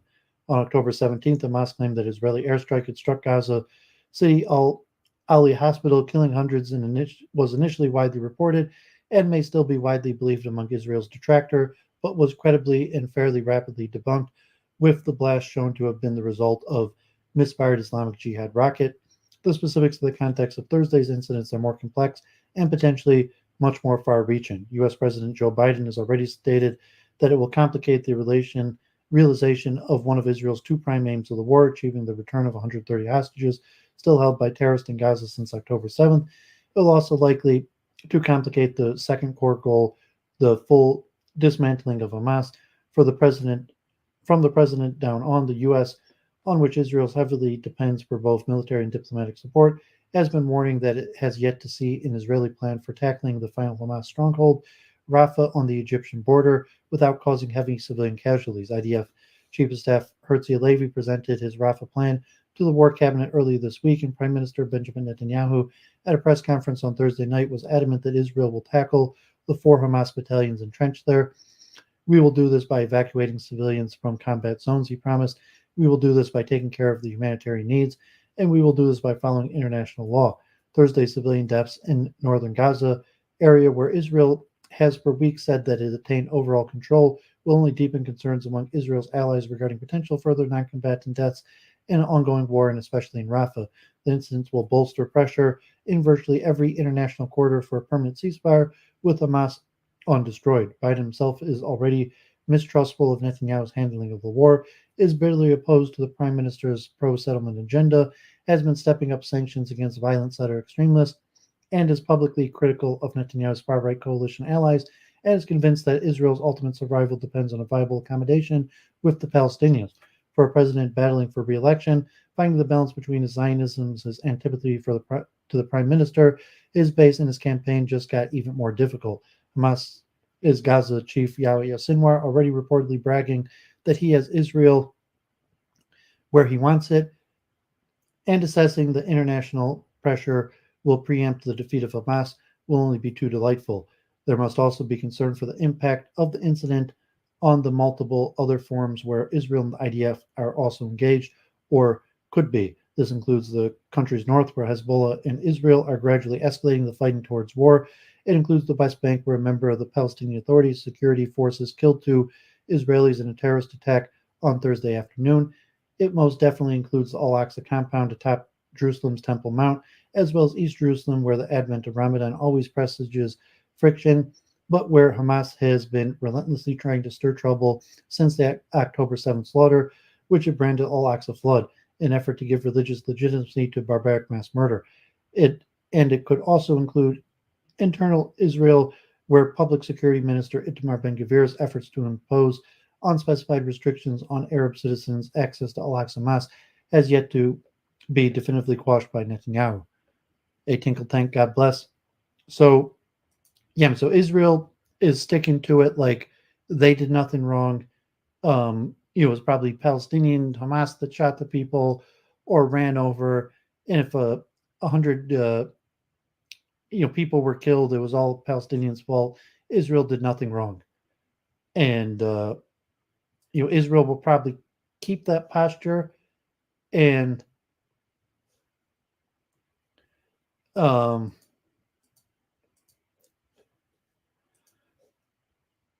it's unclear whether it's working and how productive it is.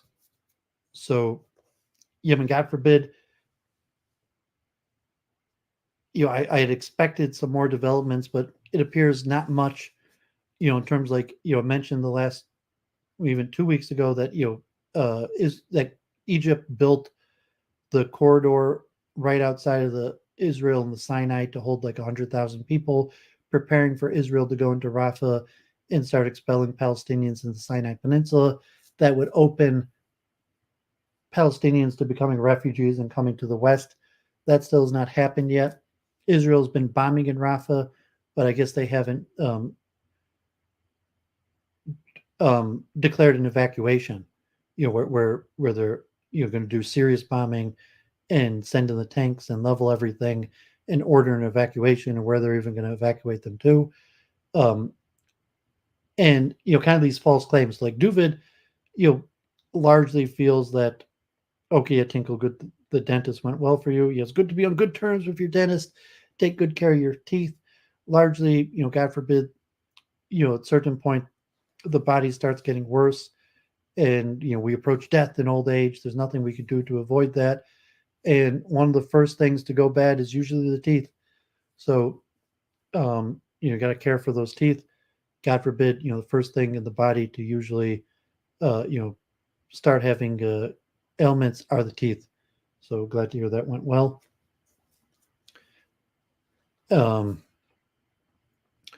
But yeah, I mean, Duvid's view, unfortunately, is there's large incompetency, that the IDF, Israeli leadership, there's just huge levels of incompetency.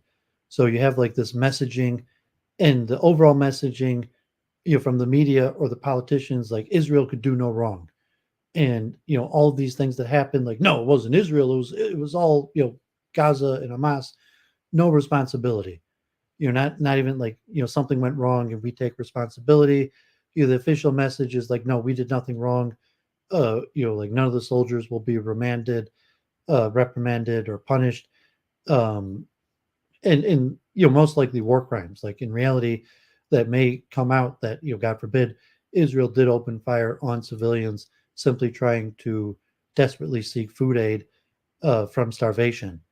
But we don't know, and the international community, how the American public, but from the official like American, it's like, well, Israel said they didn't anything wrong. They did an investigation. Israel did their investigation, and they found that they did nothing wrong. It was probably Hamas operatives that shot their own citizens in a stampede, and not a single person was killed by an Israeli mistake, even though there was initial statements that tens of people were civilians were killed by Israeli fire. Now they're pulling back, and they're not even admitting that, which is generally Israeli strategy.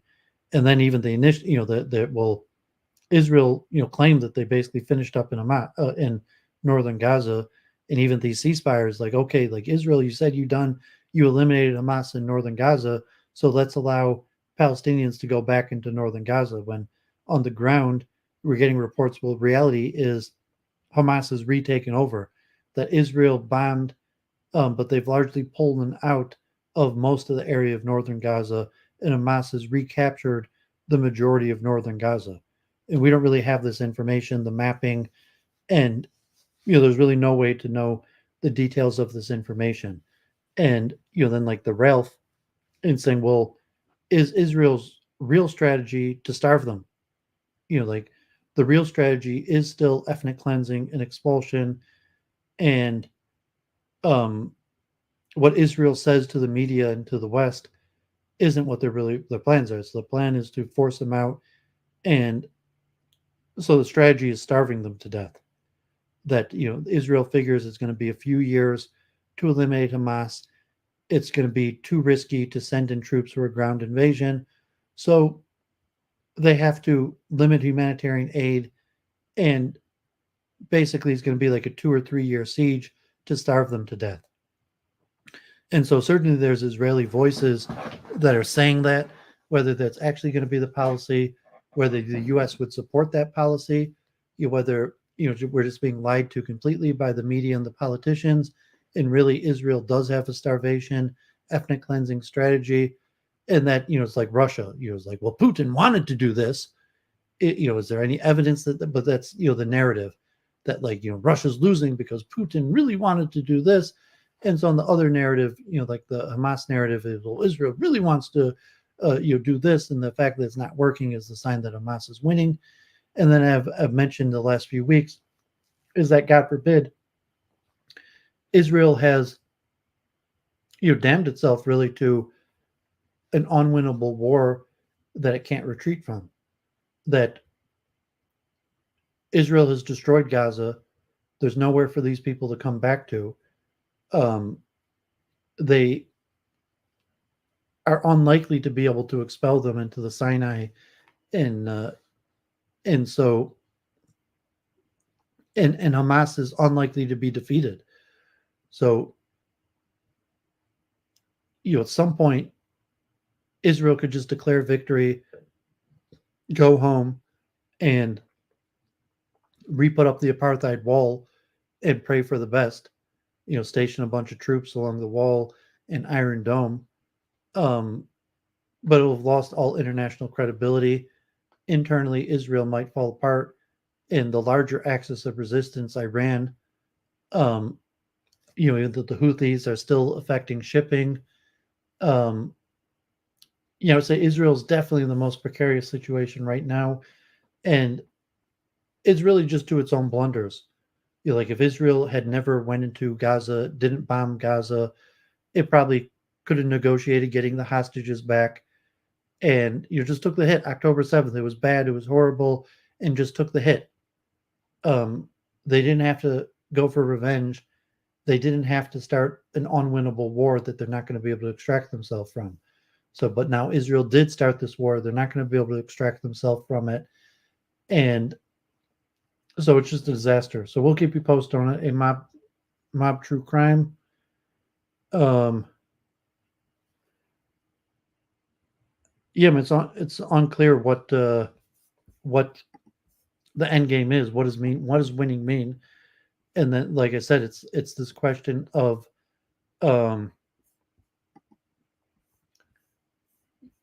claiming, so at some point Israel will just declare victory. I mean, in all likelihood, and this will declare victory because this is all we really wanted to do. Although, clearly, there are people who want a lot more. There are people who did want to ethnically cleanse and retake all of Gaza, and in all likelihood, Hamas will end up in control of Gaza again, and even questionably, like, will Hamas be able to rearm itself? And saying, well, Hamas is going to end up in control, but they're never going to be able to do October 7th again. So the only way that Israel will be able to see to that is by a forever siege on Gaza, of not allowing anything in, because Israel won't be able to allow trade.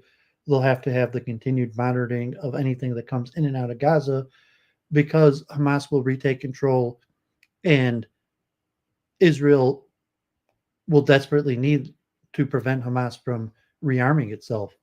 So Israel will not be in any better situation. They'll still be forced to have a perpetual siege on Gaza and the worst humanitarian crisis in the whole world. I mean, even before October 7th, this war, Gaza was probably the worst humanitarian crisis in the whole world. Just what was before October 7th. But saying after the war, however it ends, I mean, it's certainly going to continue to be the worst humanitarian crisis in the world. And Israel's put itself into a situation where it has no choice but to perpetuate this. And so if tomorrow they announced a ceasefire, 6 weeks, Hamas gives back the hostages, they re-put up the wall, they start allowing humanitarian aid in, Israel's still going to have to perpetually keep the siege going, inspect everything that gets in to prevent Hamas from rearming. And so if they can't occupy Gaza, Hamas will retake Gaza, and it'll just be the same situation. But Israel will have lost all international support, the continuing pressure for two-state solution, the likelihood that Saudi Arabia or any of these other countries will normalize. I mean, it's possible that they might, but yeah, I mean, it's just a disaster. It's unclear, and as I said, I think that it's over 50% chance that Israel does go for the ethnic cleansing. And will Israel go into Rafah and start pushing Palestinians into the Sinai Peninsula? And even this claim that, I mean, what's the point of going into Rafah if they allow the Palestinians to go back into northern Gaza and then go into Rafah, what's the point? Because Hamas will still control northern Gaza, and once you allow hundreds of Palestinians back into northern Gaza, it's almost definite that Hamas will still be the power and control after the war. So there's really no purpose in going into Rafah then. And then just, well, they said they're going to do it, or some sort of symbolic victory to go into Rafah. I mean, it's just a disaster. There's really no good scenario I see out of this. And even the ceasefire, and the likelihood that the ceasefire will lead to a two-state solution, or one-state solution, is almost none. And maybe Israel will eventually internally crumble. I mean, at this point, the war has been going on 5 months, but at what point does a year from now, does the war continue on? Then Israel kind of has to have perpetual war just to survive. So the pressure is like, well, after we finish Hamas, we got to destroy Hezbollah. And so at some point, the experts are saying, maybe even in the next month or two, Israel's going to go to war in the north with Hezbollah. And how much appetite will Israel have to be at war? They've already been at war for almost half a year. And then if they increase the war in the north with Hezbollah also, how long will that go? How much appetite does Israel have to be at war for years? And then, the protests in America, the elections, this is just unprecedented. It's a disaster. So we'll keep you posted. Okay, so let's continue on with the rest of the show. There was other stuff I wanted to cover. And last week, I had covered cognitive architectures. And I read a paper and I went over 26 major cognitive architectures. And this one was just one after the next. And they had some graphics. It was a good paper. You have to download it. It's free online. Toward a Unified Catalog of Implementing Cognitive Architectures by Samsonovitz. And it was like from over 20 years ago. And so we got a good feeling for 26 major theories of cognitive architectures, one after the next. But basically that's all that it was. So this week is from 2018, 40 years of cognitive architectures, core cognitive abilities and practical applications. And this one more divides cognitive architectures according to what cognitive architectures are supposed to describe. And it has an introduction, perception, attention, action selection, memory, learning, reasoning, and metacognition. So, why are there so many cognitive architectures? So the reason there's so many cognitive architectures is because cognitive architectures are supposed to explain all cognitive phenomena. And it turns out that it's impossible or very difficult to explain all cognitive phenomena. So you have cognitive architectures that explain some cognitive phenomenon. Some architectures explain some phenomenon better than others, or elements, but no cognitive architecture is comprehensive, explaining all cognitive phenomena, like what the human mind is capable of doing, all the phenomenon of cognition. To have a model that models all of those doesn't exist. So there's hundreds of models that partially model. If we talk like qualia, so if the hard problem of consciousness, then you have qualia. It was saying like, well, to model individual qualia or aspects of mind, just a model of memory, learning, reasoning, attention, perception. So at this point in research, there's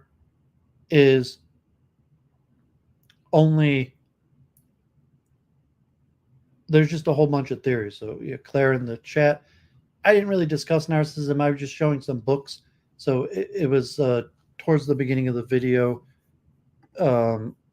at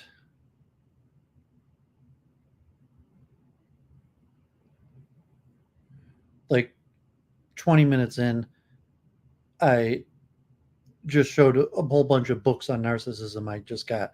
So I didn't really um, I didn't really talk much about narcissism. I just showed some books that I just got that my dad gave me on the subject. Okay, so let's jump right in. This is like over 50 pages. This one's definitely more interesting than last week. So last week was just like 26 theories, one after the next. Jenny joined last week, and it was interesting. She was familiar with Epic, that had done some of the medical software that's used by a lot of hospitals and doctors' offices.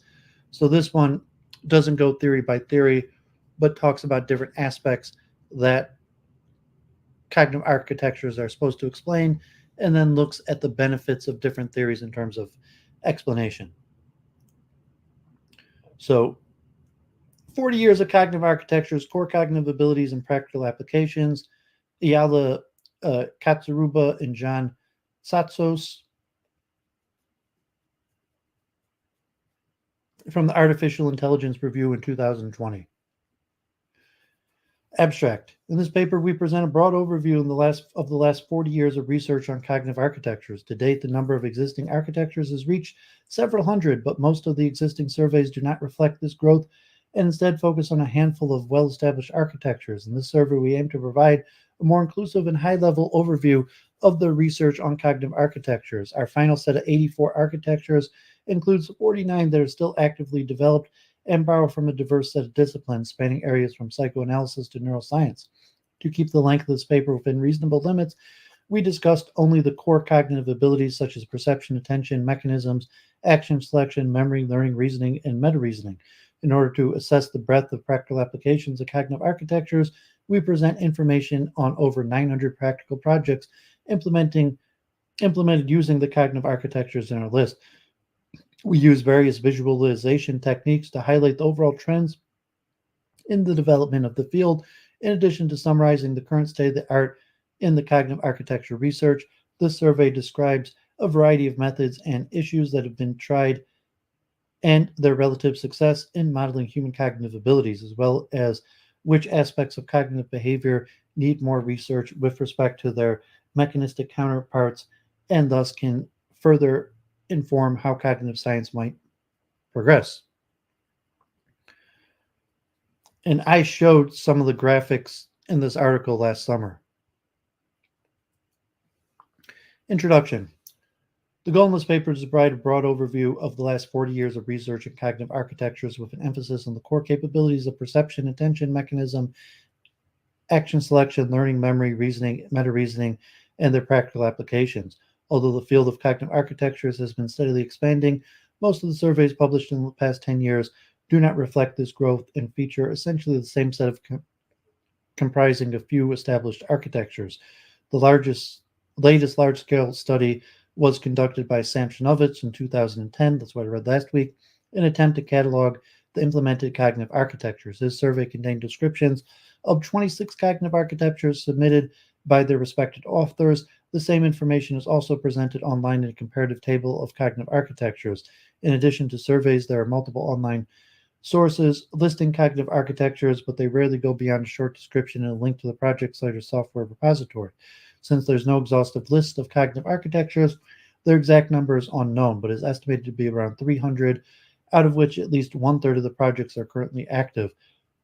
To form the initial list for our study, we combined the architectures mentioned in surveys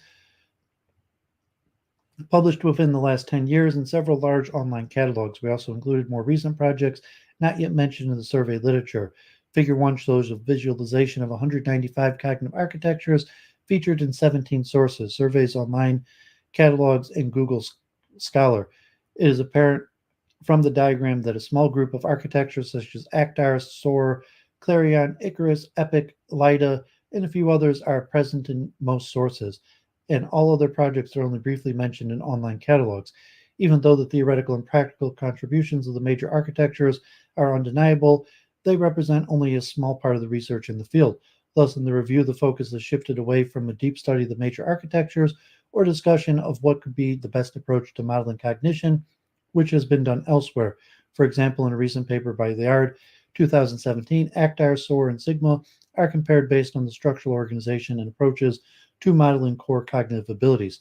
Further, a new standard model of the mind is proposed as a reference model born out of consensus between the three architectures.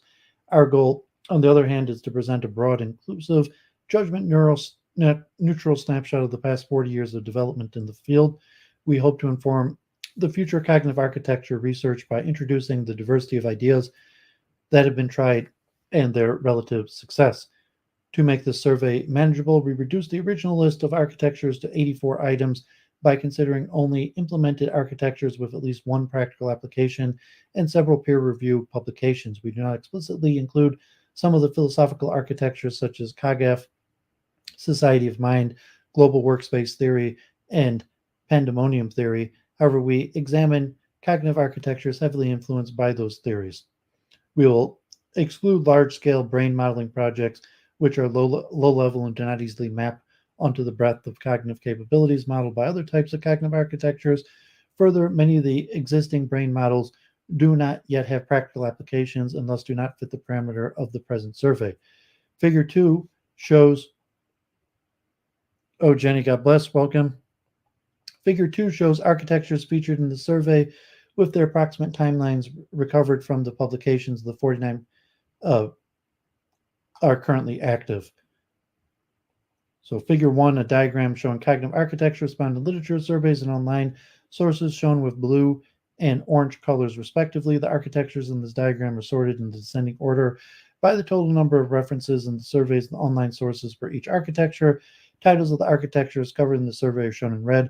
All visualizations in this paper are made using the D3.js library. Interactive versions of the figures are available on the project website. So, as was mentioned, there's certain architectures that are very popular all over the place, and then there's tens of architectures that are not very well known, that are only available on a few lists or publications. Here's where Actar, Clarion, SOAR, Epic, Lida, Icarus are all over the place. Epic was the one that Jenny Simon was familiar with last week. As mentioned earlier, the first step towards creating an inclusive and organized catalog of implementing cognitive architectures was made by Samsonovich. His work contained extended descriptions of 26 projects with following information: short overview, a schematic diagram of major elements, common components and features, memory types, attentions and consciousness, learning and cognitive development, cognitive modeling and applications, scalability and limitations. A survey of this kind brings together researchers from several disjoint communities and helps to establish a mapping between the different approaches and terminology they use. However, the descriptive or tabular format does not facilitate easy comparisons between architectures. Since our sample of architectures is large, we experimented with alternative visualization strategies.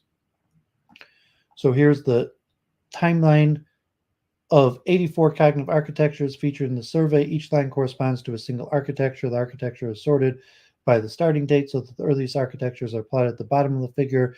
Since the explicit beginning and the ending dates are known only for a few projects, we recovered the timeline based on the dates of the publication activity on the project webpage or online repository. Colors of the lines correspond to different types of architectures: symbolic green, emergent red, and hybrid blue. According to the data, there was a particular interest in symbolic architecture since mid-1980s until the early 1990s.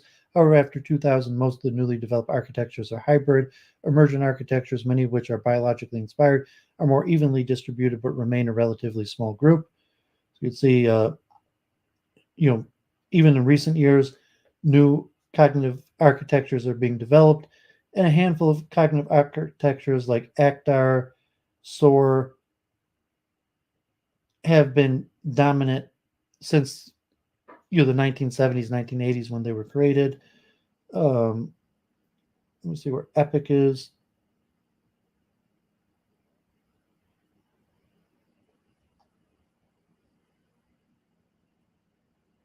Okay, it's hard to see where epic is.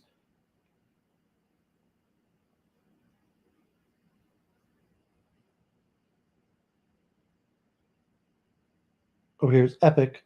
So epic from about 1990.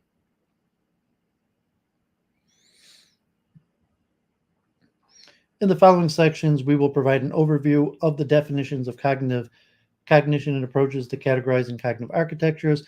As one of our contributions, we map cognitive architectures according to their perception modality, implemented mechanisms of attention, memory organization, types of learning, action selection, and practical applications. In the process of preparing this paper, we thoroughly examined the literature, and this activity led to an extensive bibliography of more than 2,500 relevant publications. We provide this bibliography as well as an interactive version of the diagrams in this paper on our project webpage. Okay, yeah, Jenny, hopefully going to start streaming her own. So if she got that set up, people could follow Jenny's channel for her upcoming live streams. What are cognitive architectures? Cognitive architectures are part of a research in general AI, which began in the 1950s with the goal of creating programs that could reason about problems across different domains, develop insights, adapt new situations, and reflect on themselves. Similarly, the ultimate goal of researching cognitive architectures is to model the human mind, eventually enabling us to build human-level artificial intelligence. To this end, cognitive architectures attempt to provide evidence what particular mechanisms succeed in producing intelligent behavior and thus contribute to cognitive science. Moreover, the body of work represented by the cognitive architectures covered in this review documents what methods or strategies have been tried previously and what have not, how they have been used, and what level of success has been achieved or lessons learned, all important elements that help guide future research efforts. For AI and engineering, documentation of past mechanistic work has obvious import, but this is just as important for cognitive science since most experimental work eventually attempts to connect to explanations of how observed human behavior may be generated. According to Russell and Norvig, 1995, artificial intelligence may be realized in 4 different ways: systems that think like humans, systems that think rationally, systems that act like humans, and systems that act rationally. The existing cognitive architectures have explored all 4 possibilities. For instance, human-like thought is pursued by the architecture stemming from cognitive modeling. In this case, the errors made by an intelligent system should match the errors typically made by people in similar situations. This is the contrast to rationally thinking systems, which are required to produce consistent and correct conclusions for arbitrary tasks. A similar distinction is made for machines that act like humans or act rationally. Machines in either of these groups are not expected to think like humans. Only their actions or behaviors is taken into account. Given the multitude of approaches that may lead to human-level AI and the absence of clear definitions and general theory of cognition, each cognitive architecture is built on a particular set of premises and assumptions, making comparisons and evaluations of progress across architecture is difficult. Several papers were published to resolve these issues, the most prominent being Sun's Desiderata for Cognitive Architectures, which we read on Week in Review last summer, and Newell's Functional Criteria, and later restated by Anderson and Libera. Newell's criteria include flexible behavior, real-time operation, rationality, large knowledge base, learning development, linguistic abilities, self-awareness, and brain realization. Sun's Desiderata are broader, include ecological, cognitive, and bioevolutionary realism, adaptation, modularity, routineness, and synergistic interaction. Besides defining these criteria and applying them to a range of cognitive architecture, Sun also pointed out the lack of clearly defined cognitive assumptions and methodological approaches, which hinder progress in studying intelligence. He also noted an uncertainty regarding essential dichotomies, implicit, explicit, procedural, declarative, modularity or cognition, and structure of memory. However, a quick look at the existing cognitive architectures reveals persisting disagreements in terms of their research goals, structures, operations, and application. Given the issues with defining intelligence, a more practical solution is to treat it as a set of competencies and behaviors demonstrated by the system.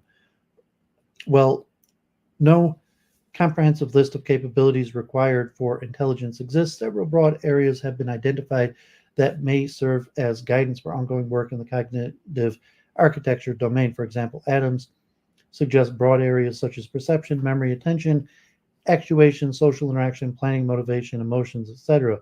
These are further split into sub areas. Arguably, some of these categories may seem more important than the others and historically attracted more attention.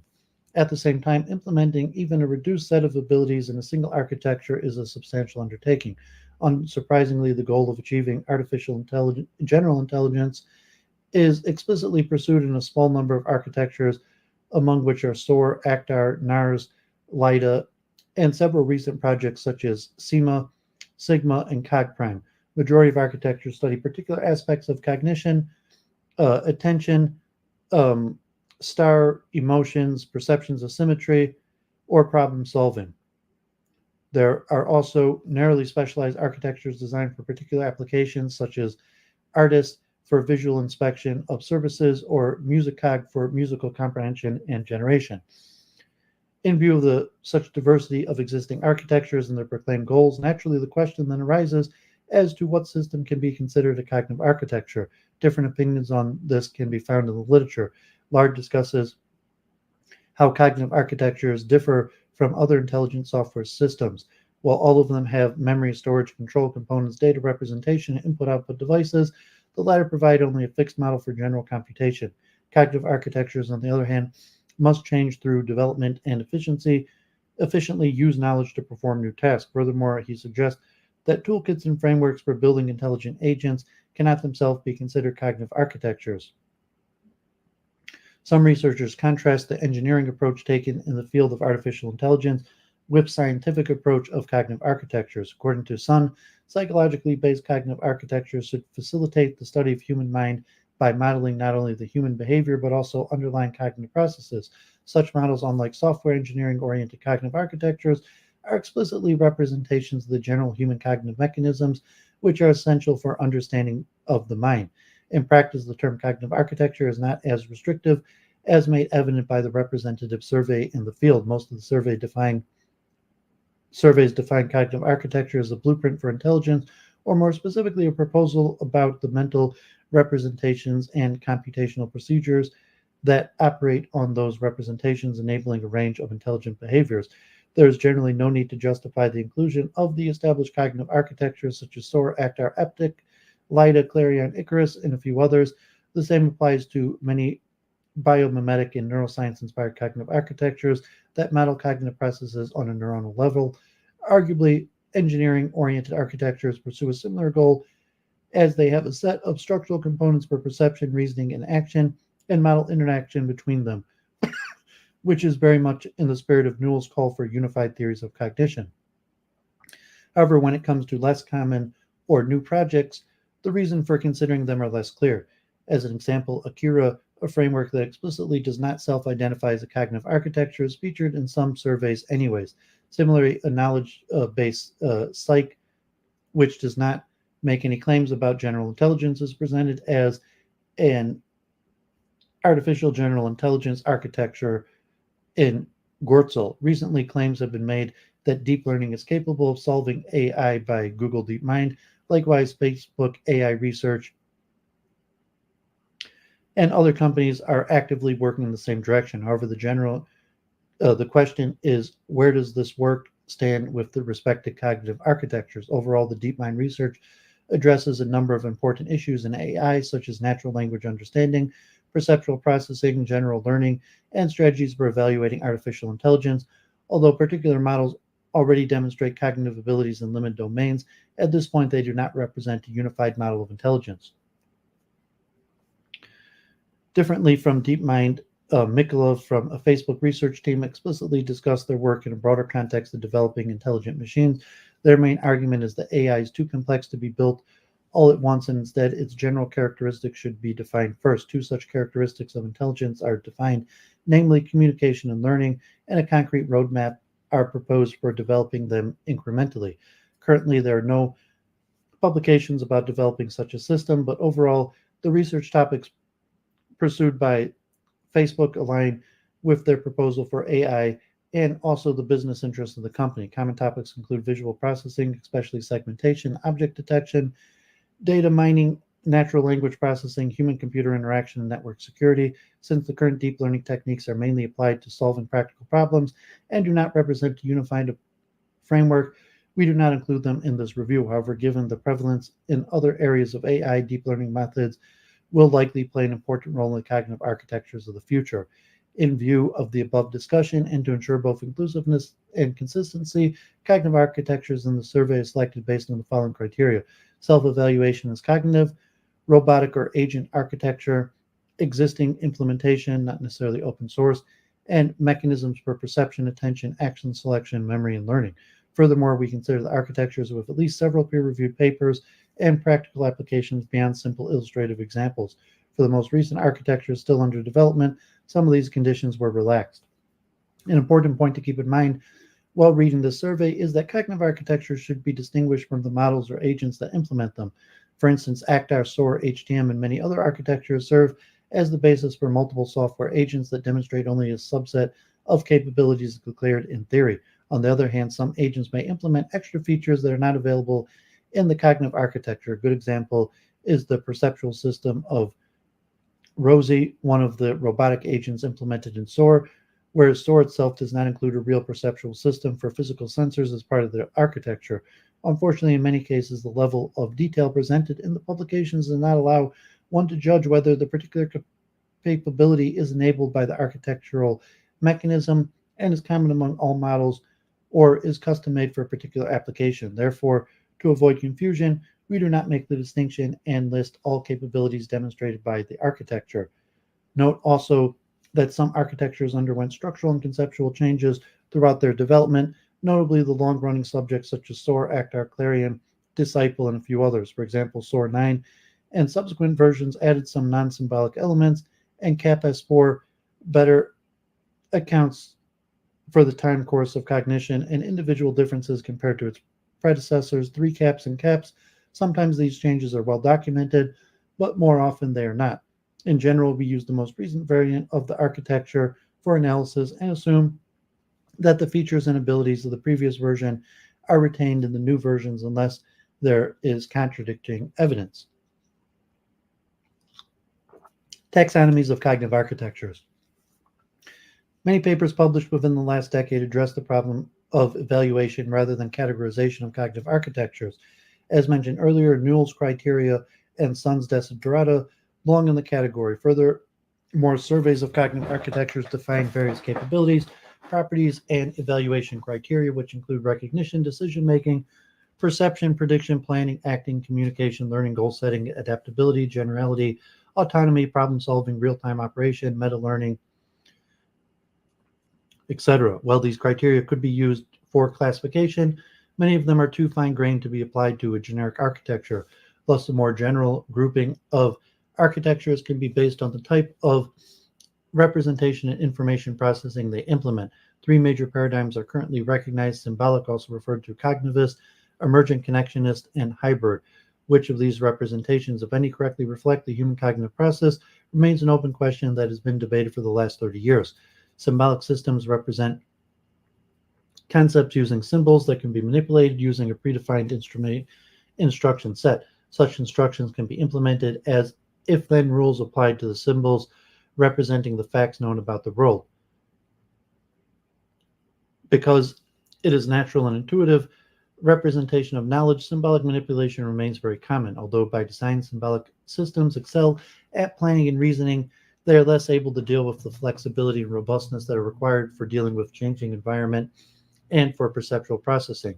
The emergent approach resolved the adaptability and learning issues by building massively parallel models analogous to neural networks, where information flow is represented by a propagation of signals from input nodes. However, the resulting systems also lose its transparency since knowledge is no longer a set of symbolic entities and instead is distributed throughout the network.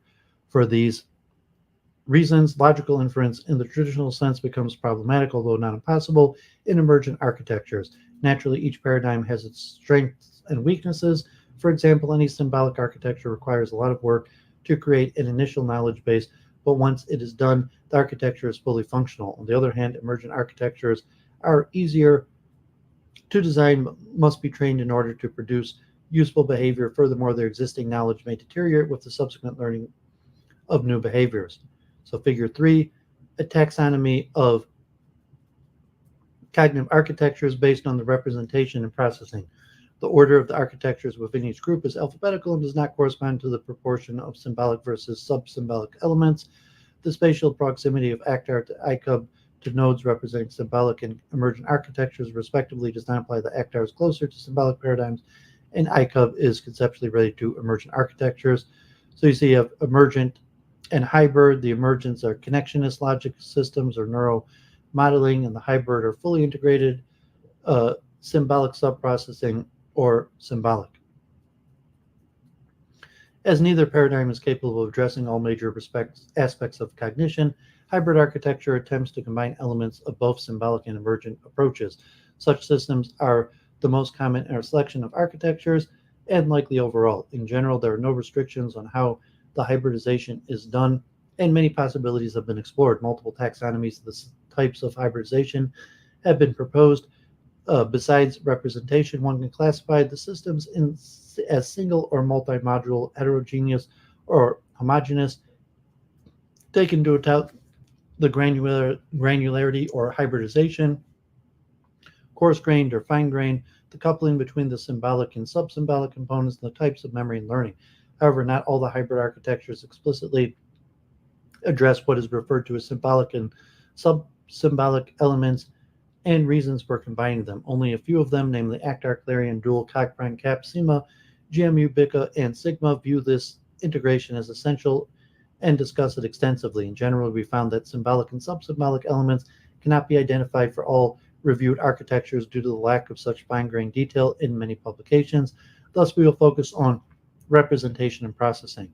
Figure 3 shows the architectures grouped according to this new taxonomy. The top level of hierarchy is represented by the symbolic, emergent, and hybrid approaches. The definitions of these terms in the literature are vague, which often leads to the inconsistent assignment of architectures to either group.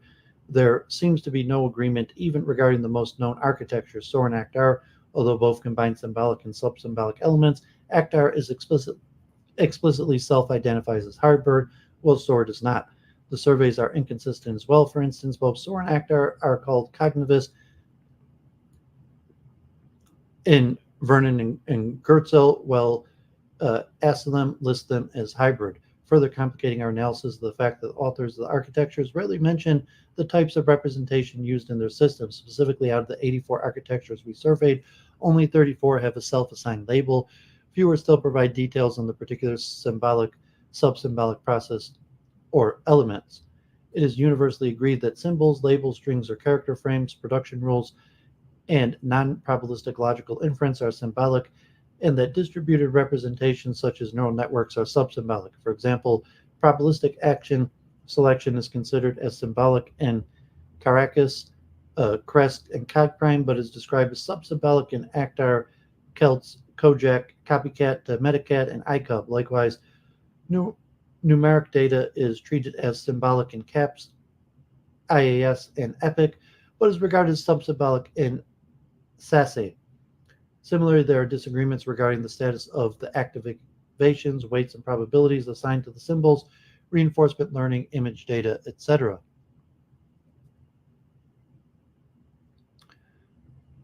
To avoid inconsistent grouping, we did not rely on self-assigned labels or conflicting classification of elements found in the literature.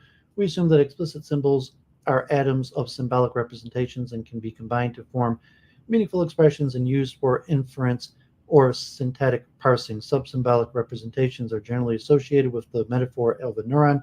A typical example of such a representation is a neural network, where knowledge is encoded as numerical pattern distributed among many simple neuron-like objects. Weights associated with the units control processing that are required by learning. For our classification, we assume that anything that is not an explicit symbol and processing other than syntactic manipulation is some symbolic, like numeric data, pixels, probabilities, spreading activations, reinforcement learning, etc. Hybrid representations may combine any number of elements from both representation. Given these definitions, we assign labels to all the architectures and visualize them as shown in Figure 3. We distinguish between two groups in the emergent category: neuronal models, which implement models of biological neurons, and connectionist logic systems, which are closer to artificial neural networks. Within the hybrid architectures, we separate symbolic subprocessing as a type of hybridization, whereas symbolic architecture is combined with self-contained module performing symbolic computation for processing sensory data. Other types of functional hybrids also exist. For example, coprocessing, metaprocessing, and chain processing. However, these are harder to identify from the limited data available in the publications and thus are not included. The fully integrated category combines all other types of hybrids. The architecture in the symbolic subprocessing group includes at least one sub-symbolic module for sensory processing, while the rest of the knowledge and processing is symbolic.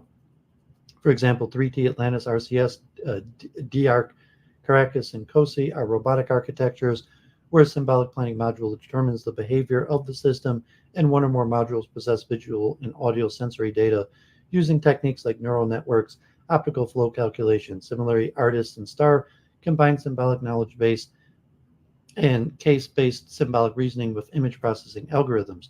The fully integrated architectures use a variety of approaches for combining different representations: ACTAR, SOAR, CAPS, CopyCap, Metacat, CREST, Charisma, Celts, Kojak, Clarion, REM, SNARS, and Exapage combine symbolic concepts and rules with sub-symbolic elements such as activation, values, spreading activation, stochastic selection, process reinforcement learning, etc. On the other hand, Dual consists of a large number of highly interconnected hybrid agents, each of which has a symbolic and sub-symbolic representation, implementing integration at a micro level. In the case of SIMA, hybridization is done on multiple levels. Neural networks are used to build neural symbols from sensors and actuators, connectionist logic system, and the top layer is a symbolic processing system, symbolic subprocessing. For the rest of the architectures, it's hard to clearly identify how hybridization was realized. For instance, many architectures are implemented as a set of interconnected competing cooperating modules where individual modules are not restricted to a particular representation. Another hybridization strategy is to combine two different standalone architectures with complementary features, even though additional effort is required to build interfaces for communication between them. This approach takes advantage of the strengths of each architecture. A good overview of conceptual and technical challenges involved in creating an interface between cognitive and robotic architectures is given in Schutz 2013. The proposed framework is demonstrated in two examples: ACTAR Dirac and Icarus Dirac integration. Other attempts found in the literature are Sierra Cranium Pogamut and Sierra Cranium SOAR. Hybrids for playing video games and imprint ACT are intended for human error modeling. Besides hybrids built for specific purposes, few long-standing projects based on the number of publications also exist. A canonical example is SAIL, which comprises ACTAR and Liabra architectures. Here, ACTAR is used to guide learning of Liabra models. Another instance is this robotic architecture ADAPT, where SOAR is utilized for controlled and separate modules are responsible for modeling a 3D world from sensor information and for visual processing. Compared to hybrids, emergent architectures form a more uniform group. As mentioned before, the main differences between neuronal modeling and connectionist logic systems is their biological plausibility. All systems in the first group implement particular neural models and aim to accurately reproduce the low-level brain processes. The architectures in the second group are based on artificial neural networks, despite being heavily influenced by neuroscience and having the ability to closely model certain elements of human cognition. The biological plausibility of these models is not claimed by their author. In conclusion, as can be seen from Figure 3, hybrid architectures are the most numerous and diverse group, showing the tendency to grow even more, thus confirming a prediction made almost a decade ago. Hybrid architectures form a continuum between emergent and symbolic systems, depending on the proportions and roles played by the symbolic and sub-symbolic components. Although quantitative analysis of the space is not feasible, it is possible to crudely subdivide it. For instance, some architectures such as Cogprime and Sigma are conceptually closer to the emergent systems as they share many properties with the neural networks. On the other hand, REM, CREST, and RELF, as well as architectures implementing symbolic subprocessing like 3T and Atlantis, are very much within the cognitivist paradigm. These architectures are primarily symbolic but also utilize probabilistic reasoning and learning mechanisms. So Jenny, if you were to write a book, Channel from God, as a rabbi, then they would have to take it super seriously, right? No, I mean, generally, that's not accepted. So, I mean, there's a few famous rabbis like the Arizal or Yosef Karo that claim to have information directly channeled by God, but generally that would be rejected. Like, people don't claim to be prophets, and anyone claiming that would be rejected. So, like, the voice in your head Or if you know, like if you think that you're hearing something directly from God, you're just like, no, follow the law, follow the sages, follow the wisdom. Don't follow the voice in your head. So I mean, there might be some people that would, but generally that would make you less likely to be taken seriously. Perception. Regardless of its design and purposes, an intelligent system cannot exist in isolation and requires input to produce behavior. Although historically all major cognitive architectures focused on higher level reasoning, it is becoming evident that perception and action also play an important role in human cognition. Perception is a process that transforms raw input into the system's internal representation for carrying out cognitive tasks. Depending on the origin and properties of the incoming data, multiple sensory modalities are distinguished. The five most common ones are vision, hearing, smell, touch, and taste. Other recognized human senses include proprioception, thermoreception, nociception, sense of taste, etc. Naturally, cognitive architectures implement some of these, as well as other modalities that do not have a correlate among human senses. Some of these, as well as other modalities that do not have a correlate among human senses, such as symbolic input via keyboard and graphical user interfaces, and various sensors such as LiDAR, laser, and compasses. Depending on the cognitive capabilities, an intelligent system can process various amounts of type data as perceptual input. In this section, we will investigate the diversity of data inputs used in cognitive architectures, what information is extracted from these sources, and how it is applied. The visualization in Figure 4 addresses the first part of this question by mapping the cognitive architectures to the sensory modalities they implement: vision, hearing, touch, smell, proprioception, as well as the data input, other sensory, and multimodal. Note that the data presented in the diagram is aggregated from many publications, and most architectures do not demonstrate all listed sensory modalities in a single model. Several observations can be made from the visualization. For instance, vision is the most commonly implemented sensory modality. However, more than half the architectures use simulation for visual input instead of physical camera. Modalities such as touch and proprioception are mainly used in the physically embodied architectures. Few senses remain relatively unexplored. Sense of smell is only featured in 3 architectures. As symbolic architectures by design have limited perception abilities, they tend to use direct data input as the only source of information. On the other hand, hybrid and emergent architectures implement a broader variety of sensory modalities, both with simulated and physical sensors. In any case, regardless of its source, incoming sensory data is usually not unusable in the raw form, except maybe for symbolic input, and requires further processing. Below, we discuss various approaches to the problem of efficient, adequate perceptual processing in cognitive architectures. So the diagram showing sensory modalities of cognitive architectures. Radial segments correspond to cognitive architectures. Modalities are arranged in concentric circles and ordered based on how common they are. Calculated as the number of architectures that implement this modality: vision, symbolic input, proprioception, other sensors, audition, touch, smell, and multimodal. Architectures labeled are rendered different colors depending on their representation: green symbolic, blue hybrid, red emergent. Architectures are ordered clockwise from 12 o'clock depending on how many different sensory modalities they implement and to what extent. Sources used for ranking range from 0 when the modality is not implemented to 4 for multimodality perception. Yeah, so Jenny's talking here about voice and head or methods. Yeah, so Judaism has a specific method. Sometimes there's something referred to as like divine providence, where people appear to be divinely inspired, but basically have to avow yourself to the process. And the goal is not prophecy, like for a spiritual or a mystic, but to be a respected rabbi is not, to be able to communicate from God or have the message of God. The methods are more,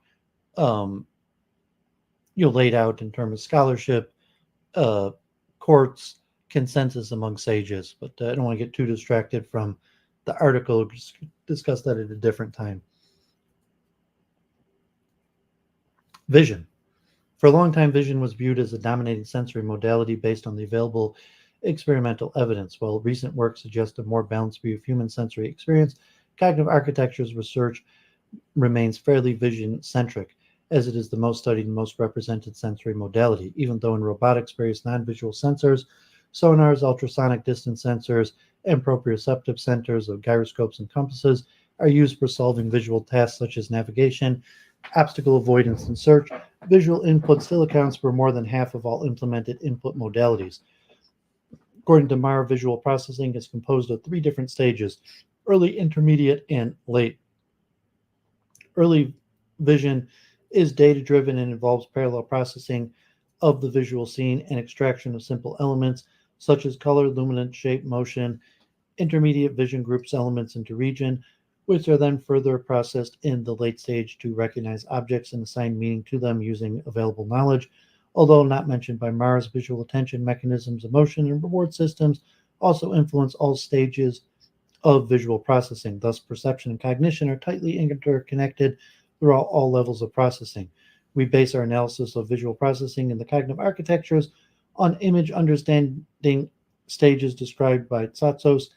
These stages include detection and grouping of intensity, location, time values, results in edges, regions, flow vectors, further grouping of edges, regions, produces surfaces, volumes, boundaries, depth information, identification of objects and their motion, building object-centered representations for entities, assigning labels to objects based on task, inference of spatial temporal relationships among entities.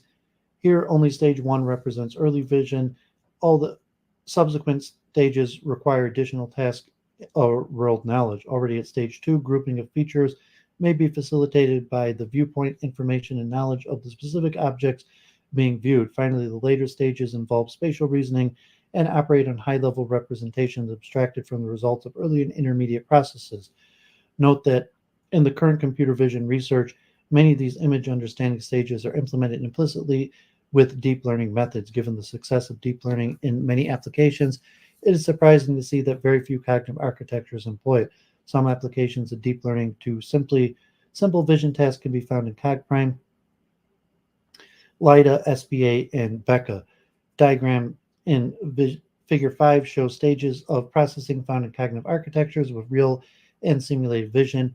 We assume that the real vision systems only receive pixel-level input with no additional information, like camera parameters, locations, and features of objects. These images should be produced by a physical camera, but the architecture does not need to be connected to a physical sensor. If the input is a data set of images or previously recorded video, it is still considered as real vision.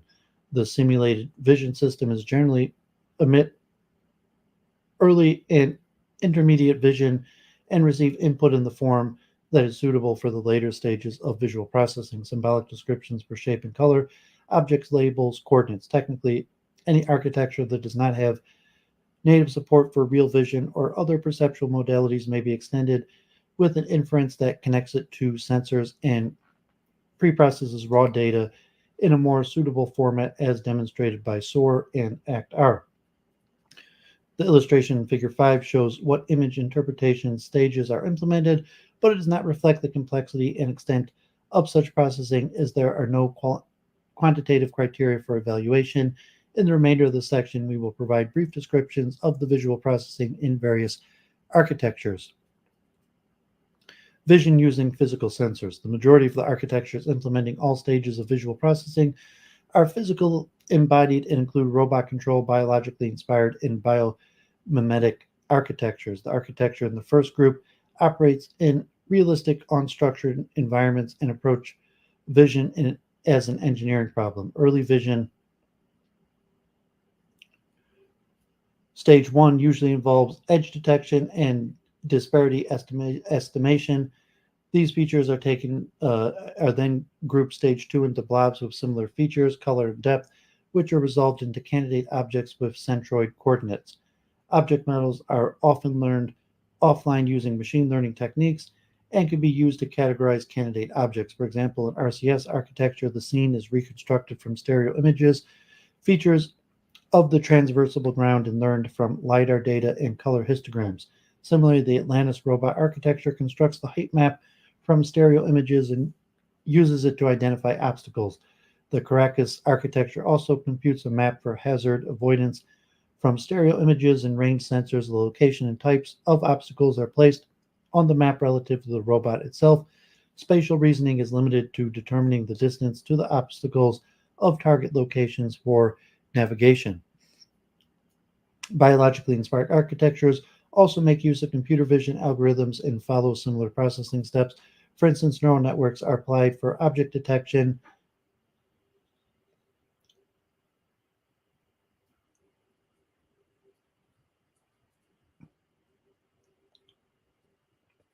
In general, in the biologically inspired architecture, vision is more intertwined with memory and control systems, and stages of visual processing are explicitly related to the processes found in human visual systems.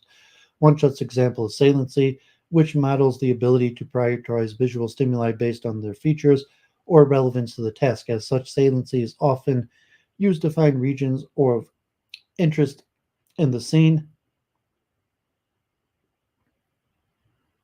Another variation of the saliency map found in robotic architecture is ego spirit, mimics functions of the hippocampus in the integration of sensory information with action, although not in a biologically plausible way. Essentially, ego spirit forms a virtual dome surrounding the robot onto which salient objects and events are mapped. Implementations of this concept are included in RCS, ISAC, ICUB, and MAX SI. The architectures in the biomimetic subgroup pursue biologically plausible vision. One of the most elaborate examples is the Liabra vision system called LVIS, based on the anatomy of the ventral pathway of the human brain. It models the primary visual cortex, extrastriate areas, and the inferotemporal cortex. Computation in these areas roughly corresponds to early and intermediate processing steps in diagram 5. LVIS processes many features of the human visual system, such as larger receptive fields of neurons in higher levels of the hierarchy, reciprocal connections between the layers, and recurrent inhibitory dynamics that limit activity levels across layers.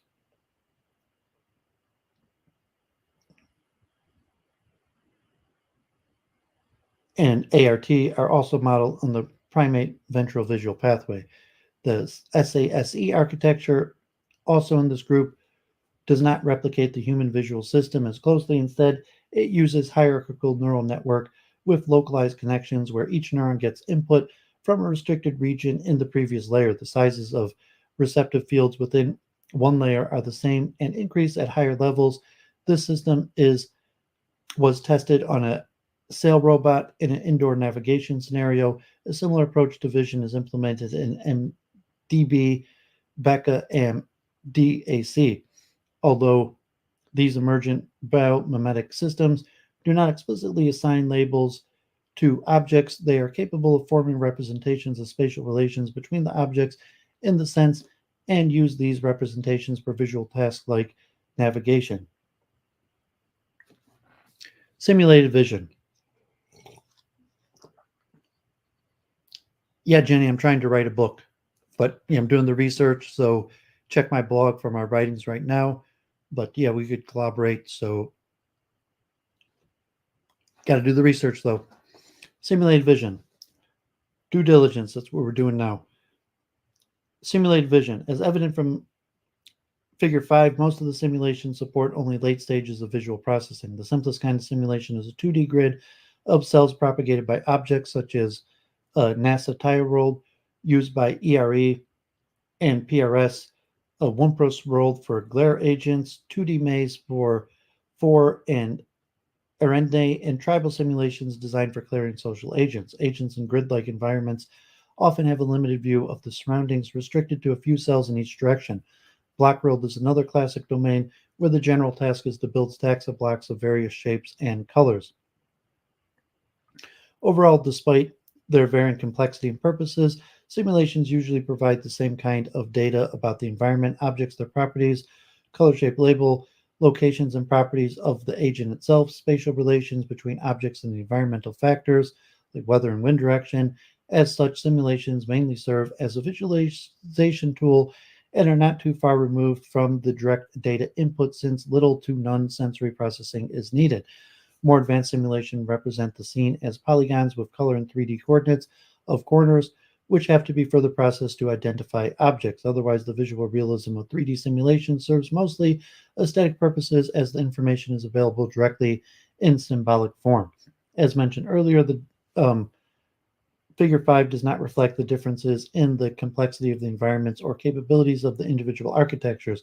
However, there is a lot of variation in terms of the scope and realism of the environments for the embodied cognitive architectures. For example, a planetary rover controlled by Atlantis performs cross-country navigation in outdoor rocky terrain.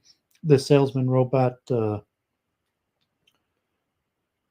Kotseruba moves around a large room full of people, and iCub recognizes and picks up various toys from a table. On the other hand, simple environments with no clutter or obstacles are also used in cognitive architecture research.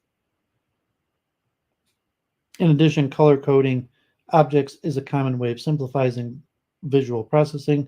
For instance, ADAPT tracks a red ball rolling on a table, and DAC orients itself towards targets marked with different colors. Finally, recognition capabilities of most visual systems reviewed in this section are limited to a handful of different object categories, except Liabra, which is able to distinguish dozens of object categories. Overall, the quality of visual processing has greatly improved with the spread of software toolkits such as OpenCV, CloudPoint Library, and Connect API, but not as much progress has been made within systems that try to model general purpose and biologically plausible visual systems. Currently, their applications are limited to controlled environments.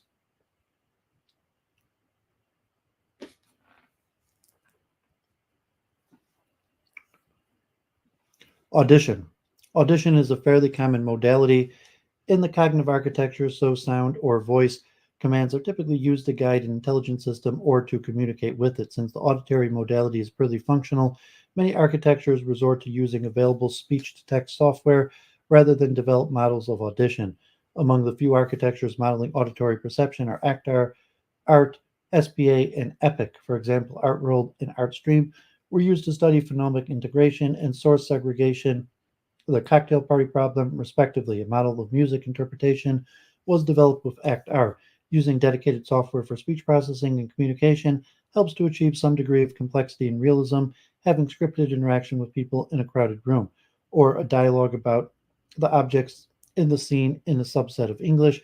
A more advanced application involves using speech recognition for the task of ordering books from the public library by phone. Other systems using off-the-shelf speech processing software include the Polyscheme and Isaac.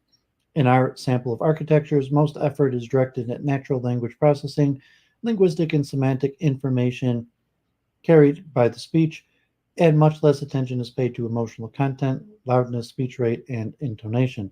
Some attempts in this direction are made in social robotics.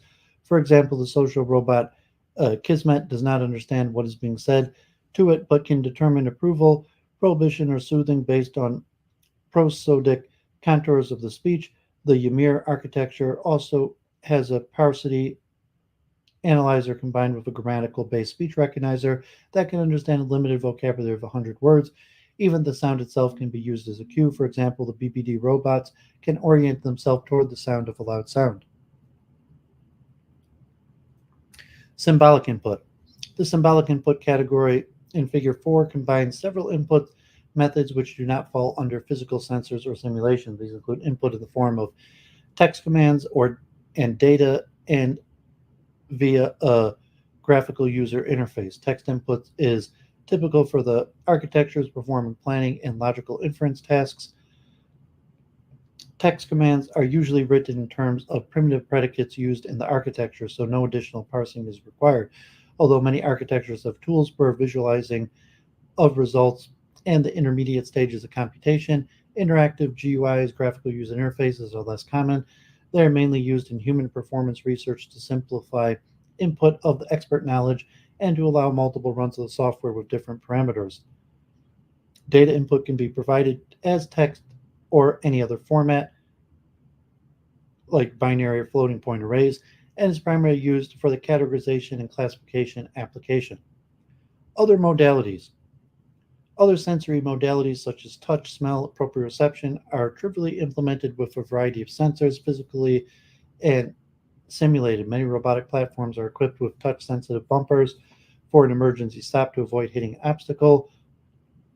Similar proprioception, sensing the relative position of body parts and effort being exerted, can be either simulated or provided by force sensors,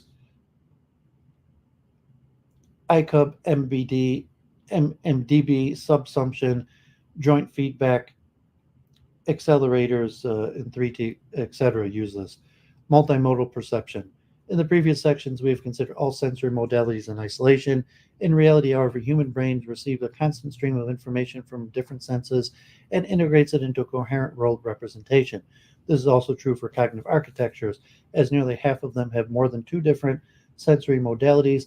As mentioned in the beginning of the section, not all these modalities may be present in a single model, and most architectures use only two different modalities simultaneously: vision, like vision and audition, vision and symbolic input, or vision and range sensors.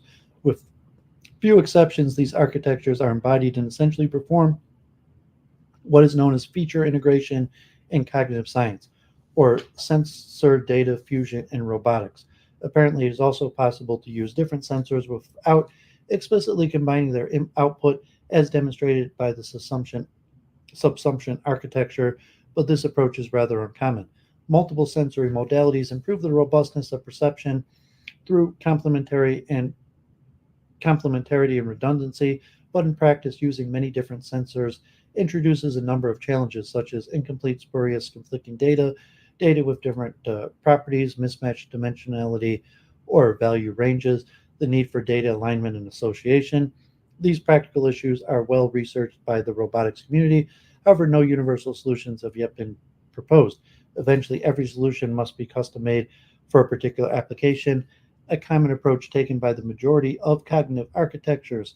There is unfortunately little technical information in the literature to determine the exact techniques used and connect them to the established taxonomies. Overall, any particular implementation of sensory integration depends on the representation used for reasoning of the task. In the typical robotic architecture, with symbolic reasoning, data from various sensors is processed independently and mapped onto 3D maps centered on the agent that can be used for navigation. In social robotic applications, as were already mentioned, the world representation can take the form of an egosphere around the agent that contains egocentric coordinates and properties of the visually detected objects, which are associated by the local location of the sound determinants via triangulation. In RCS, a model with hierarchical structure, there's sensory processing module at every level of the hierarchy with a corresponding world representation, like pixel maps, 3D models, state tables, etc.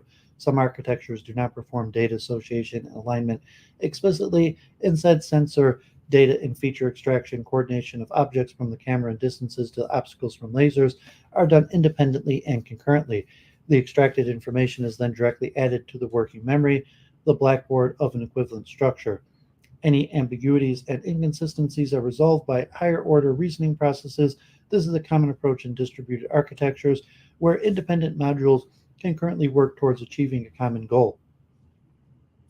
In many biologically inspired architectures, the association between the readings of different sensors and actions is learned. For example, DAC uses Hebbian learning to establish data alignment for mapping neural representations of different sensory modalities to a common reference frame, mimicking the function of the superior calculus of the brain.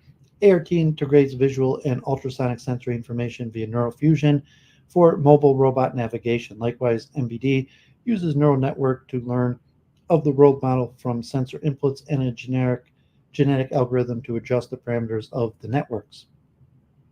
All approaches mentioned so far bear some resemblance to human sensory integration, as they use the spatial and temporal proximity and/or learning to combine and disambiguate multimodal data. But overall, only a few architectures aim for biological fidelity at the perceptual level. The only elaborate model of biologically plausible sensory integration is demonstrated using the brain-based device architecture.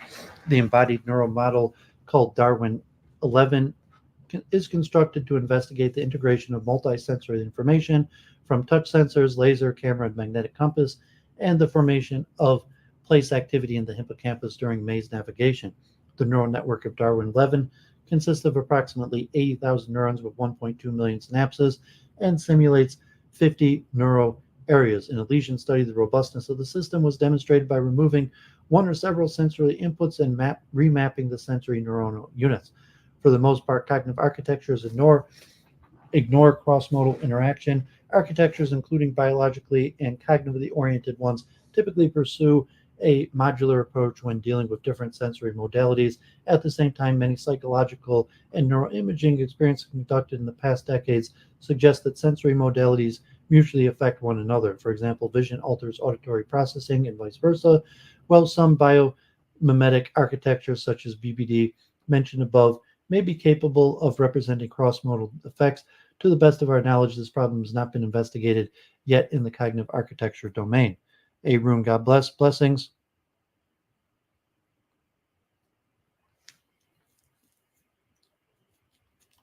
Yeah, Jenny, this is pretty complicated. So, we're just looking at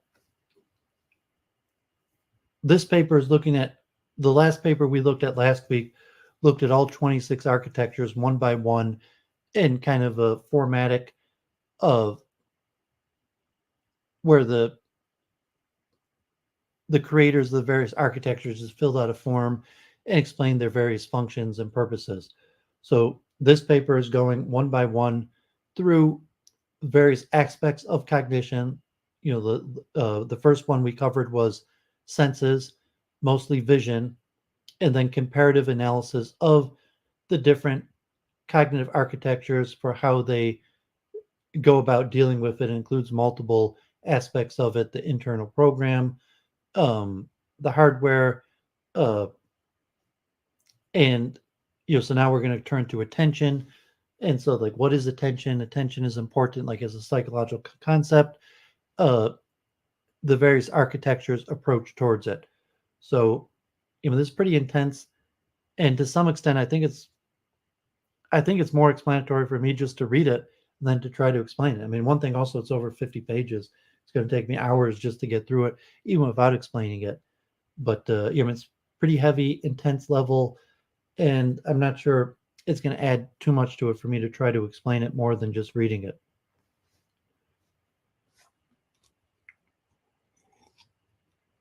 Attention. And you see, different architectures have different goals of, like, robotics, mimicking psychological processes, or artificial intelligence that have more direct goal functions. So, there's whole theories and ranges. So, just the due diligence last week we covered various cognitive architectures. Now we're looking at various functions of cognitive architectures and the differences between the various models. And so let's continue. Attention. Perceptual attention plays an important role in human cognition, as it mediates the selection of relevant and filters out irrelevant information from the incoming sensory data. However, it would be wrong to think of attention as a monolithic structure that decides what to process next. Rather, the opposite may be true. There's ample evidence in favor of attention as a set of mechanisms affecting both perceptual and cognitive processes. Currently, visual attention remains the most studied form of attention, as there are no comprehensive attention frameworks for other sensory modalities, since only a few architectures have rudimentary mechanisms for modulating auditory data. This section will be dedicated to visual attention. For the following analysis, we use the taxonomy of attentional mechanisms proposed by Tsotsos. Elements of attention are grouped into three classes of information reduction mechanism: selection, choose one from many; restriction, choose some from many; and suppression, suppress some from many.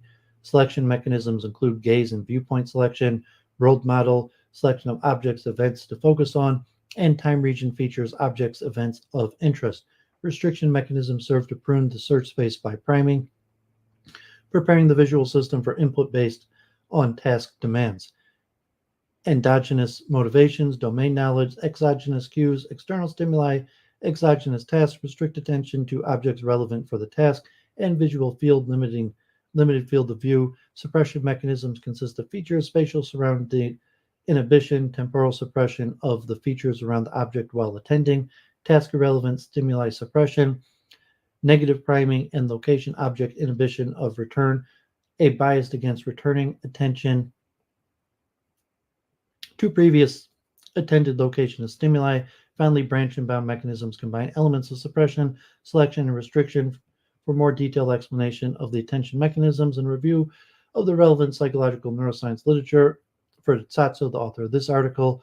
So figure 6, a diagram showing visual attention mechanisms implemented in cognitive architecture for suppression, selecting, and restricting visual information. Architecture is ordered alphabetically. Architecture in the left and right columns implement real and simulated vision respectively. Architectures not implementing vision or missing technical details are not shown. Suppression, selection, and restriction mechanisms in the diagram are shown in shades of blue, yellow, and red, and green respectively. So from a consciousness perspective, John, God bless, from the consciousness perspective, like if you're looking to program into computer, like we're dividing aspects of what cognition does in different strategies. But if you're looking from a reflective aspect, you could see your own mind using all of these. So all these things that we just mentioned, that different architectures might emphasize one strategy or the other because they're programmed. The reality, our mind does all of these things, and you could picture at different points of attention that, like, to have a better feel for your mind, of your mind performing these functions at different times, and then grasping control, maybe consciously controlling which one of these strategies you employ versus the subconscious employment of this by your mind without conscious awareness. So the diagram figure 6 shows a summary of the implemented visual attention elements in the cognitive architectures. Here we only consider the architectures with implemented real or simulated vision and omit those with insufficient technical details. It is evident that most of the implemented mechanisms of attention belong to the selection and restriction group. Only a handful of architectures implement suppression mechanisms. For instance, suppression of task-irrelevant visual information is explicitly done in only 4 architectures. In Becca, relevant features are suppressed through the WTA mechanisms. In DSO, background features are suppressed to speed up processing. In MAC-SI, depth is used to ignore regions that are not reachable by the robot. In Arcadia, non-central regions of the visual field are inhibited at each cycle since the cue always appears in the center. Another suppression mechanism is inhibition of return, which prevents the visual system from repeatedly attending to the same salient stimuli. In ACTAR, the activation values and distance are used to ignore objects for consecutive where questions. In ART, ICUB, and STAR, an additional map is used to keep records of the attended locations. The temporal nature of inhibition can be modeled with a time decay function, as is done in ICUB. Arcadia mentions a covert inhibition mechanisms. However, specific implementation details are not provided. So just mentioned, our mind presumably does all of this stuff. And these specific cognitive architectures that's why there's so many of them. So we don't know whether our mind does all these things. We presume that our mind can use all these various strategies. For a computer model, a robot, a cognitive architecture, it's very difficult to program it to just be able to do everything. And so the various cognitive architectures just perform a few of these functions, and then we're comparing the cognitive architectures for the choices that it make and the relevance to consciousness and the human mind in general, where hypothetically you picture our mind employing all of these strategies, but it'd be an unconscious process, not a conscious process.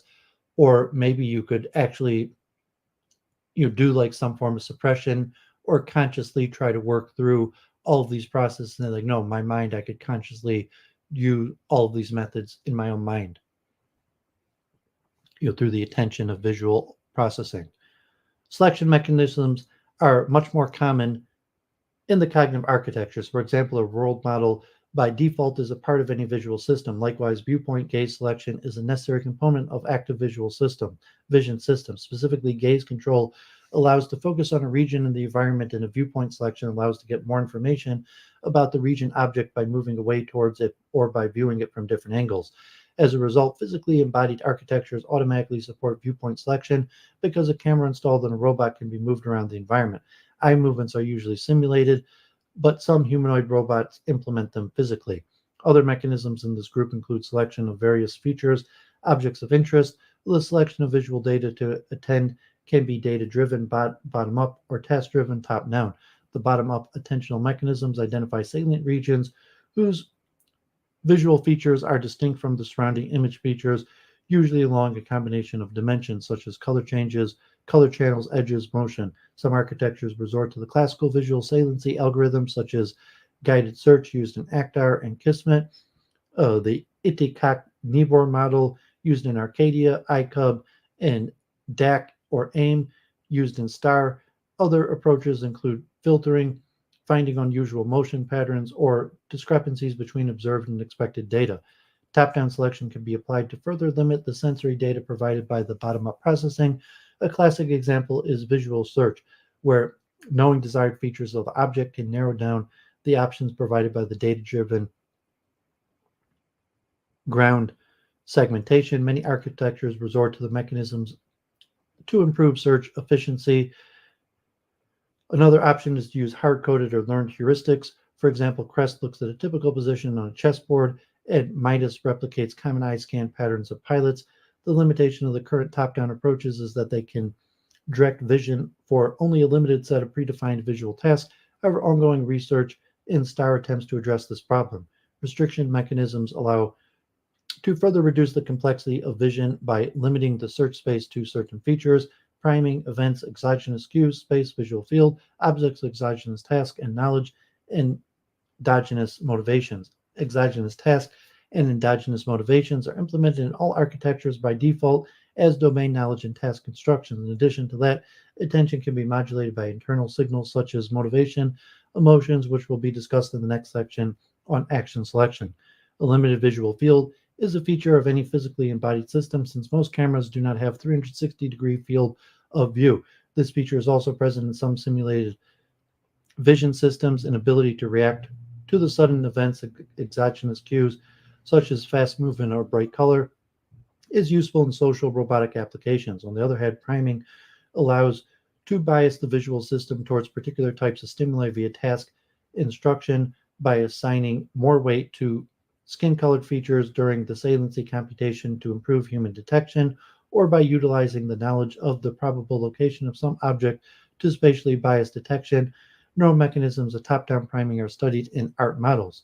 Conclusion.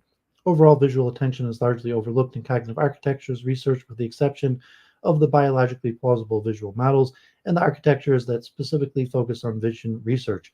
This is surprising because strong theoretical arguments as to the importance in dealing with the computational complexity of visual processing have been known for decades. Many of the attention mechanisms found in the cognitive architectures are side effects of other design decisions. For example, task constraints, world model, and domain knowledge are necessary for the functioning of other aspects of intelligent systems and are implemented by default. Limited visual field and viewpoint changes often result from physical embodiment. Otherwise, region of interest selection and visual reaction to exogenous cues are the two most common mechanisms explicitly included for optimizing visual processing. In the cognitive and psychological literature, attention is also used as a broad term for the allocation of limited resources. For instance, the global workspace theory, attentional mechanisms are central to perception, cognition, and action. According to the global workspace theory, the nervous system is organized as multiple specialized processors running in parallel. Coalitions of these processes compete for attention in the global workspace, and the contents of the winning coalition are broadcast to all other processes. For example, the LIDA architecture is an implementation of the global workspace theory. Other architectures influenced by the global workspace theory include Arcadia and Seracranium. Along the same lines, cognition is simulated as a set of autonomous independent processes in ASMO, inspired by the Society of Mind Minsky. Here, an attention value for each process is either assigned directly or learned from experience. Attention values vary dynamically and affect action selection, resource allocation. A similar idea is implemented in Cognate, Dual, and Copycat Metacat, in which multiple processes also compete for attention. Other computational mechanisms such as Q, Hopefield nets, and modulators have been used to implement a focus of attention in Emily Cog. In addition to cicadas that operate on visual data, mental cicadas allow to switch between the most activated memorable neurons. So I've mentioned the concept many times about reverse anthropomorphism, that we don't really know how our own mind works. So you could look you could do self-reflection and try to analyze what your own mind is doing. Like, are you repressing deity, taking one from many, some from many, suppressing some from all, the various endogenous, exogenous cues, scanning, all these various strategies that, I mean, there might be some mechanisms to test, but because you can't, you can only know the mind through introspection. So looking at how we program the computer to do it, cognitive architectures are almost exclusively computer models. So understanding how the computer would model these human behaviors is a window into our own mind. So you could take all these various, if a lot of it goes, over your head, so to say, or is too much, you could reread the article, you could study this more. But even just a few of these options as you're hearing them, and then later as you introspect, you might have a greater insight into your own cognitive processes by understanding how the computer does it. Because like, well, my mind just does it. I never really thought much of how my visual process forms images or understands the surrounding. But by understanding how the computer does it, then you might have greater insight into how you do it yourself, and you might become conscious of unconscious processes. So one of the greatest benefits, like, we got a minion here. So, thank God anyone listening, Jenny, Rune, or John, you're still there listening. Any of these concepts that you see how the computer does these things could help to turn unconscious processes into conscious processes. Because like, oh, that makes sense. And so something that your mind was unconsciously doing could become a conscious process through, this reverse anthropomorphization process. So don't worry if you don't get it all. This is really complicated. I'm almost half done, and it's already been an hour. So, just pound through it, and some of these ideas, said, like, hopefully they'll be insightful, and through understanding how the computer models these processes, it could turn your own unconscious processes into conscious processes through self-reflection on how you perform these processes. Action selection. Informally speaking, action selection determines at any point in time what to do next. At the highest level, action selection can be split into what part involving the decision making and how part related to motor control. However, this distinction is not always explicitly made in the literature, where action selection may refer to goal, task, or motor commands. For example, in the Midas architecture, action selection involves both the selection of the next goal to pursue as well as the action that implement it. Similarly, in the Midka, the next action is normally selected from planned sequence if one exists. In addition to those different mechanisms, is responsible for the adoption of the new goal based on the dynamically determined priorities. In Cognate and Diarch, selection of a task goal triggers an execution of the associated procedural knowledge. In DSO, the selector module chooses between available actions or decisions to reach current goals and subgoals. Since the treatment of action selection in various cognitive architectures is inconsistent in the following discussion, the term action selection mechanisms may apply both to decision making and motor actions. The diagram figure 7 illustrates all implemented action selection mechanisms organized by the type of the corresponding architecture, symbolic, hybrid, and emergent. We distinguish between two major approaches to action selection: planning and dynamic action selection. Planning refers to traditional AI algorithms for determining a sequence of steps to reach a certain goal or to solve a problem in advance of their execution. In dynamic action selection, one best action is chosen among the alternatives based on the knowledge available at the time. For this category, we consider type of selection, winner-take-all, probabilistic, predefined, and criteria for selection, relevance, utility, emotion. The default choice is always the best action on the defined criteria, action with the highest activation value. Reactive actions are executed bypassing action selection. Finally, learning can also affect action selection, but will be discussed in section 8. Note that These action selection mechanisms are not mutually exclusive, and most of the architectures have more than one. Even though few architectures implement the same set of action selection mechanisms, the whole space of valid combinations is likely much larger. Below, we discuss approaches to action selection and what cognitive processes they correspond to in more detail. Planning versus reactive actions. Predictably, planning is more prevalent in the symbolic architectures, but can also be found in some hybrid and even emergent architectures. Task decomposition, where the goal is recursively decomposed into subgoals, is a common form of planning. Other types of planning are also used: temporal, continual hierarchical task network, generative, search-based, hill climbing, etc. Very few systems in our selection rely on classical planning alone, namely OSCAR, used for logical inference, and imprint, which employ task decomposition for modeling human performance. Otherwise, planning is usually augmented with dynamic action selection mechanism to improve adaptability to the changing environment. On the other end of the spectrum are reactive actions. These are executed immediately, suspending any ongoing activity by bypassing reasoning. Similar to reflexes in human prompting automatic responses to stimuli, as demonstrated in this assumption architecture, combining multiple reactive actions can give rise to complex behaviors. However, purely reactive systems are rare, and reactive actions are used only under certain conditions to protect the robot from collision. So here, figure 7, a diagram of mechanisms involved in action selection. The visualization is organized in 3 columns, grouping symbolic, hybrid, and emergent architectures. Note that this diagram, as well as the diagrams for sections 7 and 8, the sorting order emphasizes cluster of architectures with similar action selection mechanisms or memory or learning approaches, respectively. Since the discussion follows the order in which different mechanisms are shown in the diagram, it can help to identify groups of architectures focusing on a particular mechanism which corresponds to clusters within each column. A version of this diagram with alphabetical ordering of the architecture is also available on the website. So you see that planning, winner takes all, probabilistic, predefined, relevance, utility, internal factors, and reactive.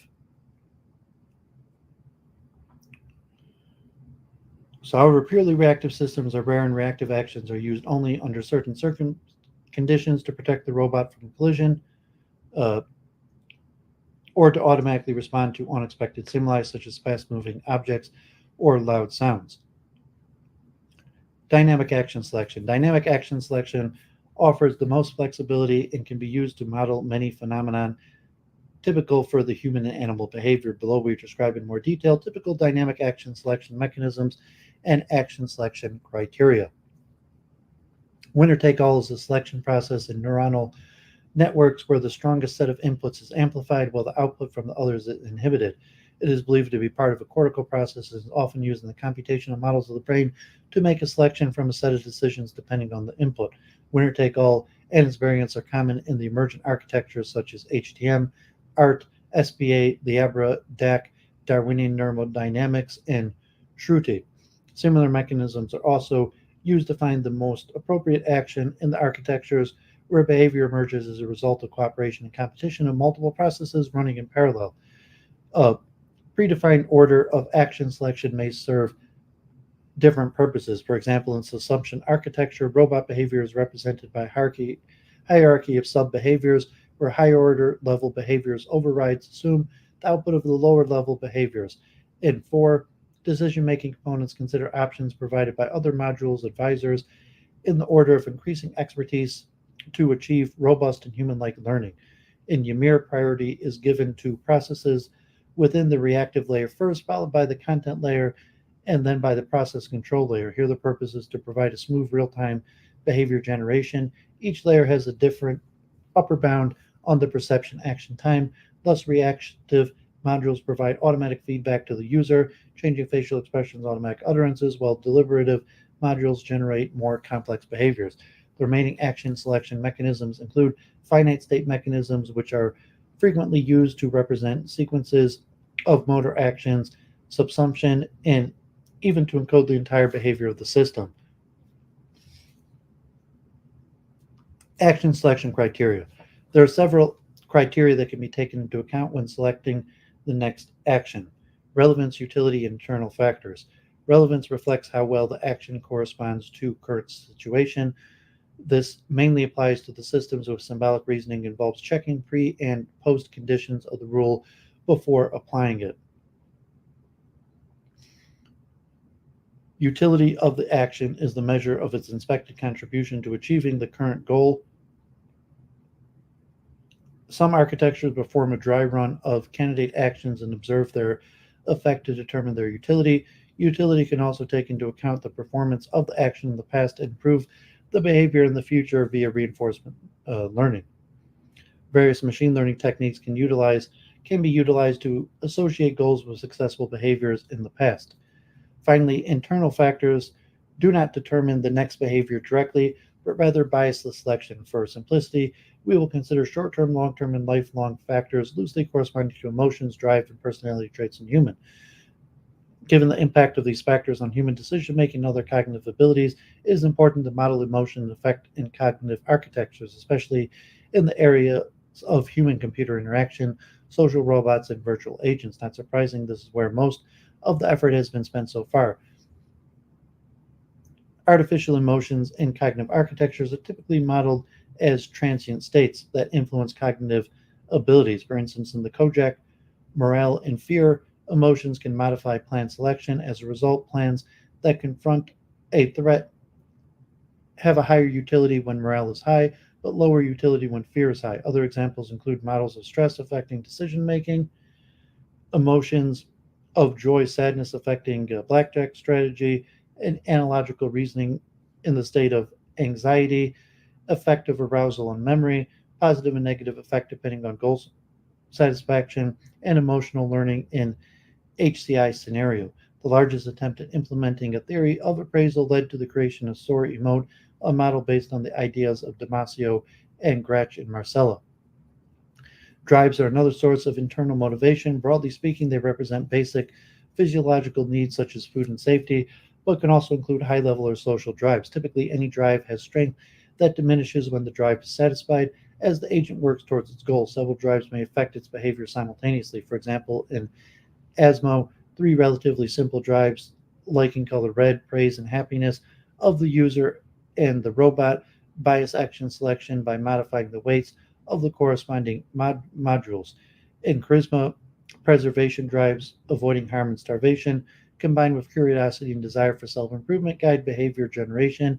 In Maxi, curiosity drives exploration towards areas where the agent learns the fastest. Likewise, in Seracranium, curiosity, fear, and anger affect exploration of the environment by the mobile robot. The behavior of social robot Kismet is organized around satiating three homeostatic drives to engage people, to engage toys, and to rest.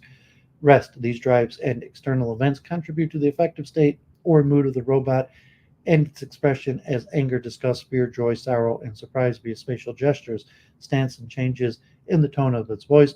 Although its motivational mechanisms are hard-coded, Kismet demonstrates one of the widest repertoire of emotional responses of all the cognitive architectures we reviewed.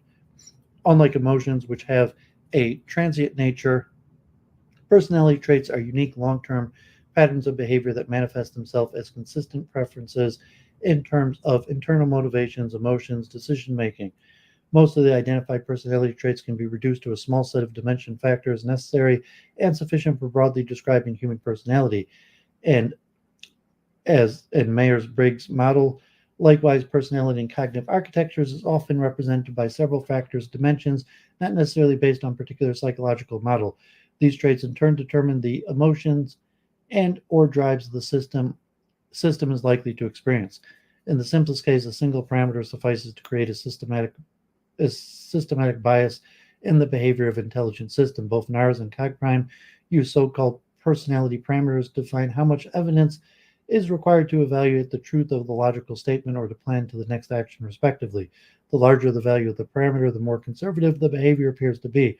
In Novo-Mente personality traits of a virtual animal, aggressiveness, curiosity, playfulness are linked to emotional states and actions via probabilistic rules. Similarly, in the AIS traits, like nasty, phlegmatic, shy, confident, lazy, are assigned an integer value that defines the degree to which they're exhibited. Abstract rules define what behaviors are more likely given the personality, and clarion personality types determine the baseline strength and initial deficit proclivity towards of the many predefined drives. The mapping is embodied in a pre-trained neural network. Remarkably, even these simple models can generate a spectrum of personalities.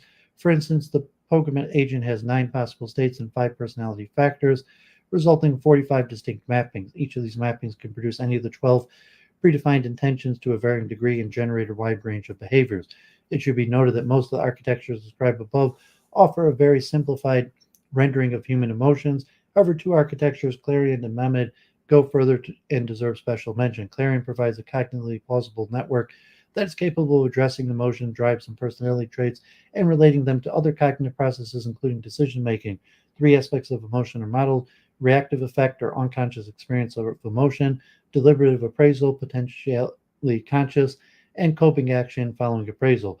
Thus, emotion emerges as an interaction between the explicit and implicit processes and involves and affects perception, action, and cognition.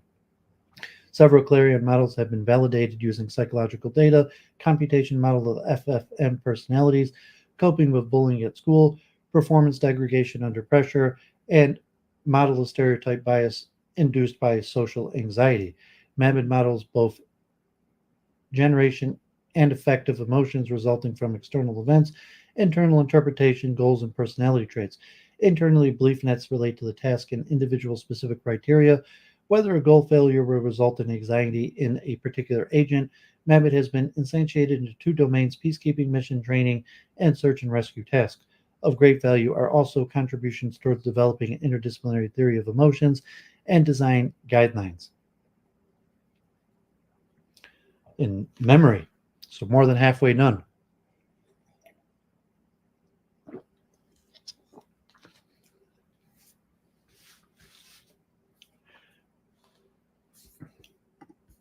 And memory is actually probably the single most common important of the cognitive architecture functions from the beginning of the first theories. I think it's the longest section of this article also. Memory is an essential part of any system-level cognitive model, regardless of whether the model is being used for studying the human mind or for solving engineering problems. Thus, nearly all the architectures featured in this review have memory systems that store intermediate results of computation, enable learning and adaptation to the changing environment. However, despite their functional similarity, particular implementations of memory systems differ significantly and depend on the research goals and conceptual limitations such as biological plausibility and engineering factors, programming language, software architecture, use of frameworks. In the cognitive architecture literature, memory is described in terms of its duration, short and long term, and type, procedural, declarative, semantic, although is not necessarily implemented as separate knowledge stores. The multi-store memory concept is influenced by the Atkinson-Sifrin model, later modified by Baddeley. Such view of memory is dominant in psychology, but its utility for engineering is questioned by some because it does not provide a functional description of various memory mechanisms. Nevertheless, most architectures do distinguish between various memory types, although naming conventions may differ. For instance, architectures designed for planning and problem solving have short and long-term memory storage systems, but do not use terminology from cognitive psychology. Long-term knowledge in planners is usually referred to as a knowledge base for facts and problem-solving rules, which correspond to semantics and procedural long-term memory. Some architectures also save previously implemented tasks and solve problems, imitating episodic memory. Short-term storage in planners is usually represented by current world models in the context of the goal stacked. Figure 8 shows a visualization of various types of memory implemented by the architectures. Here we follow the convention as distinguishing between long-term and short-term storage. Long-term storage is further subdivided into semantic, procedural, and episodic types, which store factual knowledge, information on what action should be taken under certain conditions, and episodes from the personal experience of the system, respectively. Short-term storage is split into sensory and working memory. Sensory or perceptual memory is a very short-term buffer that stores several recent precepts. Working memory is a temporary storage for precepts that also contains other items related to the current task and is frequently associated with the current focus of attention. Sensory memory. The purpose of sensory memory is to cache the incoming sensory data and pre-process it before transferring it to other memory structures. For example, iconic memory assists in solving continuity and maintenance problems, identifying separate instances of objects and being the same, and retaining the impression of the object when unattended. Similarly, echoic memory allows an acoustic stimulus to persist long enough for perceptual binding and feature extraction, such as pitch extraction and grouping. The decay rate for items in sensory memory is believed to be in the range of tens of milliseconds for visual data and longer for auditory data. Although the time limit is not always specified, other architectures implementing this memory type include SOAR, Sigma, Actar, Charisma, Clarion, Icarus, and Pogamut. So figure A, the diagram shows the types of memory implemented in cognitive architectures. The symbolic, hybrid, and emergent architectures are shown in separate columns. The architecture where memory system is unified, no distinction is made between short, long-term, and other types of memory, are labeled as global. A version of the diagram with alphabetic ordering is available on the webpage. So you see no architecture utilizes all, I guess, global. So if it utilizes all five, it's not global. So some architectures utilize all five of them. Actually, quite a few of them do. Working memory. Working memory is a mechanism for temporary storage of information related to the current task. It is critical for cognitive capacities such as attention, reasoning, and learning. Thus, every cognitive architecture in our list implements it in some form. Particular realizations of working memory differ mainly in what information is being stored, how it is represented, assessed, and maintained. Furthermore, some cognitive architectures contribute to ongoing research about the processes involved in encoding, manipulation, and maintenance of information in human working memory and its relationship to other processes in the human brain. Despite the importance of working memory for operation, relatively few cognitive architectures provide sufficient detail about its internal organization and connection to other modules. Often, working memory is vaguely described as current world state or data from sensors. Based on these statements, we infer that in many architectures, working memory or an equivalent structure serves as a cache for the current world model, the state of the system, and or current goals. Although usually there are no apparent limitations on the capacity of working memory, new goals or new sensory data often overwrite the existing content. Such simplified account of working memory can be found in many symbolic architectures. More cognitively plausible models of working memory use an activation mechanism. Some of the earliest models of activation of working memory contents were implemented in Actar. As before, working memory holds the most relevant knowledge, which is retrieved from the long-term memory as determined by bias. The bias is referred to as activation and consists of base level activation, which may decrease or increase with access. Every access, it may also include the spreading activation from neighboring elements. The higher the activation of the element, the more likely it is to enter working memory and directly affect the behavior of the system. Mechanisms of this type can be found in graph-based knowledge representations, where nodes refer to concepts and weights assigned to edges correspond to associations between the concepts. Naturally, activation is used in neural network representations as well. Activation mechanisms contribute to modeling many properties of working memory, such as limited capacity, temporal decay, rapid updating, and circumstances change, a connection to other memory components and decision making. Another common paradigm, the Blackboard architecture, represents memory as a shared repository of goals, problems, and partial results, which can be accessed and modified by the modules running in parallel. The solution to the problem is obtained by continuously updating the shared short-term storage with information from specialized heterogeneous modules analogous to a group of people completing a jigsaw puzzle. Although not directly biologically plausible, this paradigm works very well in situations where many disparate sources of information must be combined to solve a complex real-time task. Neuronal models of working memory based on the biology of the prefrontal cortex are realized within SBA, ART, and Liebra. They demonstrate a range of phenomena validated on human data, such as adaptive switching between rapid updating of the memory and maintaining previously stored information, and reduced accuracy with time in a list memory task. In some robotic architectures, Egosphere, besides enabling spatial temporal integration, also provides representation for the current location and the orientation of the robot within the environment. Along the same lines, Kimsat and Robocog use a map built on the camera reference frame to maintain information about recently perceived regions of interest. Since by definition working memory is relatively small temporal storage for biological realism, its capacity should be limited. However, there is no consensus on how this should be done in a cognitive architecture. For instance, in Glare, the contents of working memory is discarded when the agent switches to a new problem. A less radical approach is to gradually remove items from the memory based on the recency or relevance of the changing context. The Celts architecture implements this principle by assigning an activation level to precepts that is proportional to the emotional valence of perceived situation. This activation level changes over time, and as soon as it falls below a set threshold, the precept is discarded. The Nova Menta cognitive engine has a similar mechanism where atoms stay in memory as long as they build links to other memory elements and increase their utility. It is, however, not guaranteed that the size of the working memory will not exceed its capacity without any additional restrictions. To prevent unlimited growth, a hard limit can be defined for the number of items in memory. For example, 3 to 6 objects in Arcadia, 4 trunks in Crest, and up to 20 in MDB. Then, as the new information arrives, the oldest or the most irrelevant items will be deleted to avoid overflow. Items can be discarded if they have not been used for some time. The exact amount of time can vary from 4 to 9 seconds to 5 seconds to 10 seconds, and the recommended architecture of different approaches taken so that the limit of 3 to 4 items in working memory emerges naturally from the structure of the memory system and not the external parameter setting. Long-term memory.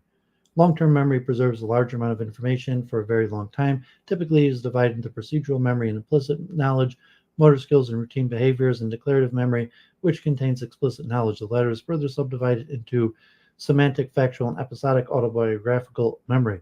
The dichotomies between the explicit, implicit, and declarative procedural dimensions of long-term memories are rarely implemented directly in cognitive architectures. One of the few exceptions is Clarion, where procedural and declarative memories are separate and both subdivided into an implicit and explicit component. This distinction is preserved on the level of knowledge representation. Implicit knowledge is captured by distributed sub-symbolic structures like neural networks, while explicit knowledge has a transparent symbolic representation. Long-term memory is a storage for innate knowledge that enables operation of the system. Therefore, almost all architectures implement procedural and/or semantic memory. Procedural memory contains knowledge about how to get things done in the task domain. In symbolic production systems, procedural knowledge is represented by a set of if-then rules pre-programmed or learned for a particular domain. Other variations include sensor motor schemas, task schemas, and behavioral scripts. In emergent systems, procedural memory may contain sequences of state action pairs or ANNs representing perceptual motor associations. Semantic memory stores facts about the objects and relations between them. In the architectures that support symbolic reasoning, semantic knowledge is typically implemented as graph-like ontology, where nodes correspond to concepts that represent relations between them.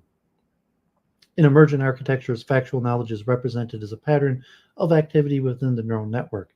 Episodic memory stores specific instances of past experiences. These can later be reused if a similar situation arises, or exploited for learning new semantic procedural knowledge. For example, Clarion saves action-oriented experiences as input-output result and uses them to bias future behavior. Similarly, Becca stores sequences of state action pairs to make predictions and guide their selection of system actions.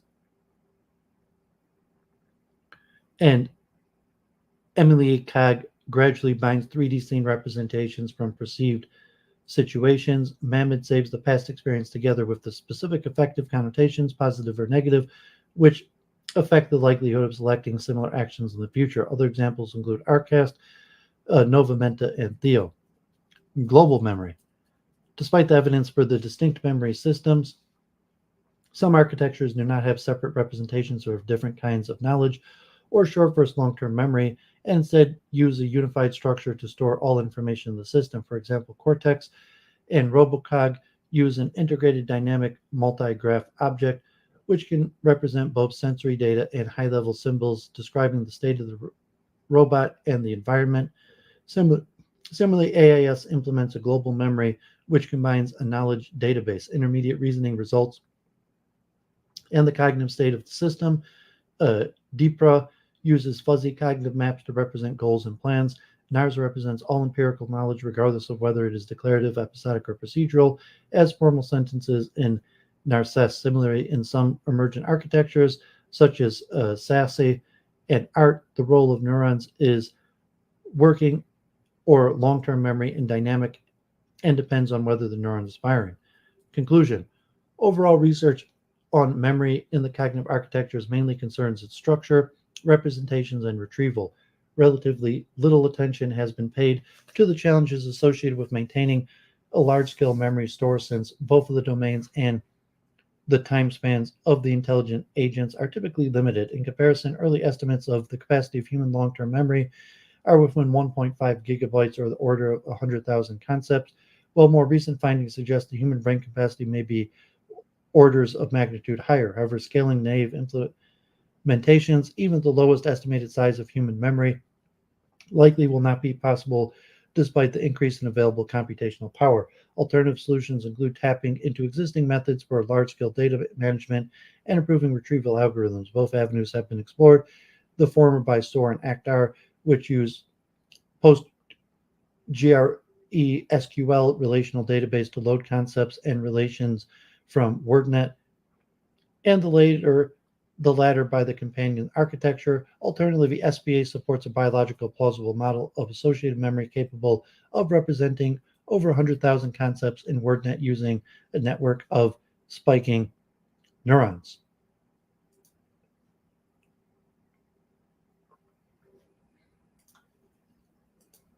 Okay, so let me just grab a quick drink.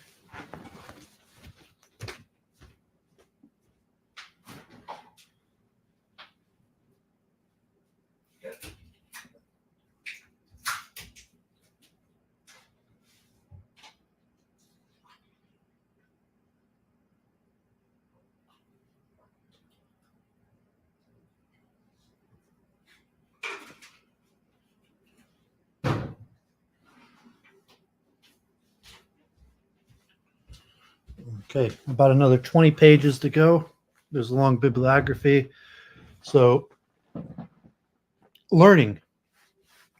Learning is the capability of a system to improve its performance over time. Ultimately, any kind of learning is based on experience. For example, a system may be able to infer facts and behaviors from the observed events or from results of its own actions. This type of learning and its realization depend on many factors, such as design paradigms, biological, psychological, application scenario, data structures, and the algorithms used for implementing the architecture.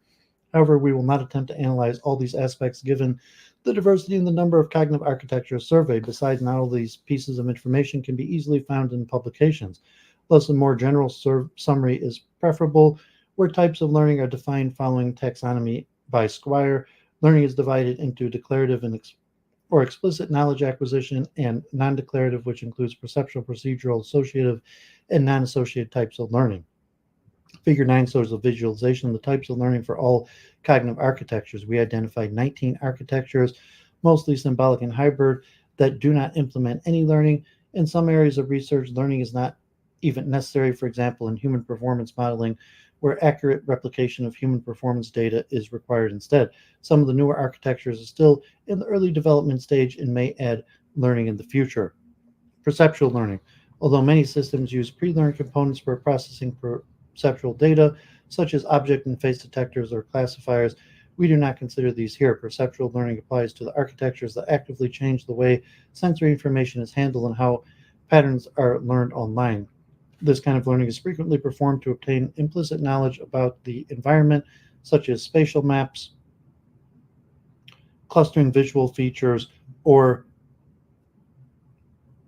finding associations between precepts. The latter can be used within the same sensory modality, as in the case of agent controlled by Nova Meta Engine, which selects a picture of the object it wants to get from a teacher. Learning can also occur between different modalities. For instance, a robot based on the SAS architecture learns the association between spoken command and action, and Darwin 7 learns to associate taste values of the blocks within the visual properties.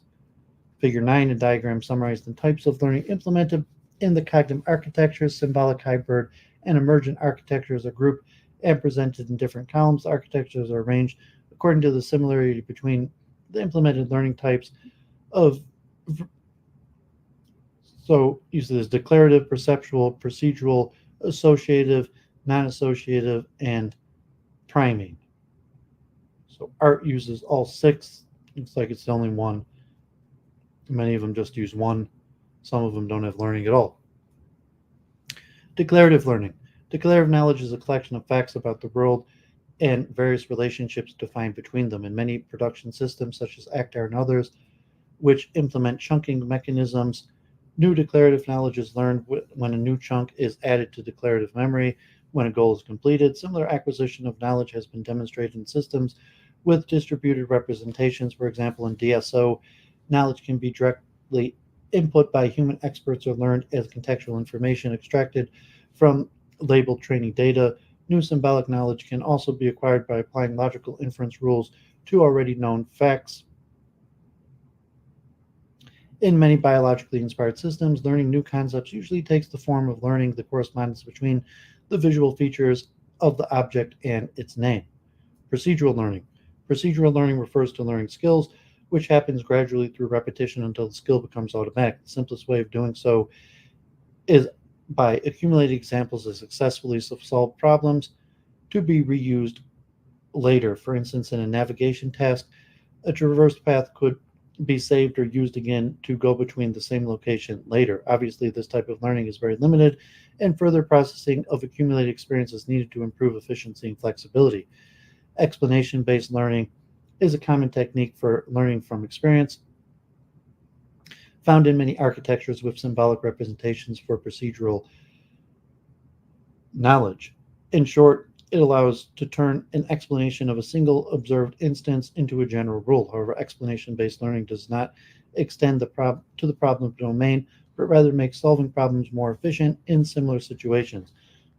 A known drawback of this technique is that it can result in too many rules, also known as the utility problem, which may slow down the inference. To avoid explosion in the model knowledge, various heuristics can be applied, adding constraints on events that a rule can contain, or eliminating low-use chunks. Although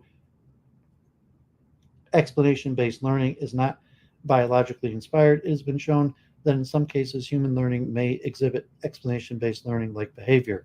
Symbolic procedural knowledge can also be obtained by inductive inferences, learning by analogy, behavioral debugging, probabilistic reasoning, correlation and abduction, and explicit rule extraction. Associative learning. Associative learning is a broad term for decision-making processes influenced by reward and punishment. In behavioral psychology, it is studied within two major paradigms: classical Pavlovian and instrumental operant condition. Reinforcement learning and its variants, such as temporal differences, learning, cue learning, Hebbian learning, are commonly used in computation models of associative learning. Furthermore, there is substantial evidence that error-based learning is fundamental for decision-making and motor skill acquisition. The simplicity and efficiency of reinforcement learning make it one of the most common techniques, with nearly half of all cognitive architectures using it to implement associative learning. The advantage of reinforcement learning is that it does not depend on the representations and can be successfully applied in the symbolic, emergent, or hybrid architectures. One of the main uses of reinforcement learning in developing adaptive behavior in a system with symbolic components that can be accomplished by changing the importance of actions and beliefs based on their success-failure. In the hybrid and emergent systems, reinforcement learning can establish associations between states and actions. One application is the sensomotor reconstruction.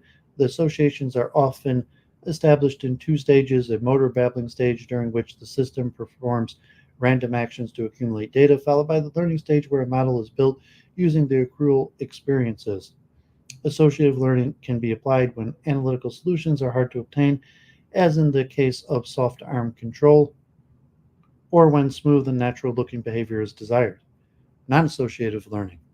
Non-associative learning, as the name suggests, does not require associations to link stimuli and responses together. Habituation and sensitization are commonly identified as two types of non-associative learning. Habituation describes gradual reduction in the strength of response to repeated stimuli. The opposite process occurs during sensitization. when repeated exposure to stimuli causes increased response. Because of their simplicity, these types of learning are considered a prerequisite for other forms of learning. For instance, habituation filters out irrelevant stimuli and helps to focus on important stimuli, especially in the situations when positive or negative rewards are absent. Most of the work to date in this area has been dedicated to the habituation of the context of social robotics and human-computer interaction to achieve adaptive and realistic behavior. For instance, the ASMO architecture enables the robot to ignore irrelevant but salient stimuli during the tracking task when the robot may be easily distracted by fast motion in the background. Habituation learning implemented as a boost value attached to the motion module allows it to focus on the stimuli relevant to the task. In Kismet and iCub, habituation realized as a dedicated habituation map causes the robot to look at non-preferred or novel stimuli. In LIDA and Pokemon habituation is employed to reduce the emotional response to repeated stimuli in human-robot interaction and virtual agent scenarios, respectively. MusicCog includes habituation effects to introduce novelty in music generation by aggressively suppressing the salience of elements in working memory that have been stored for a long time.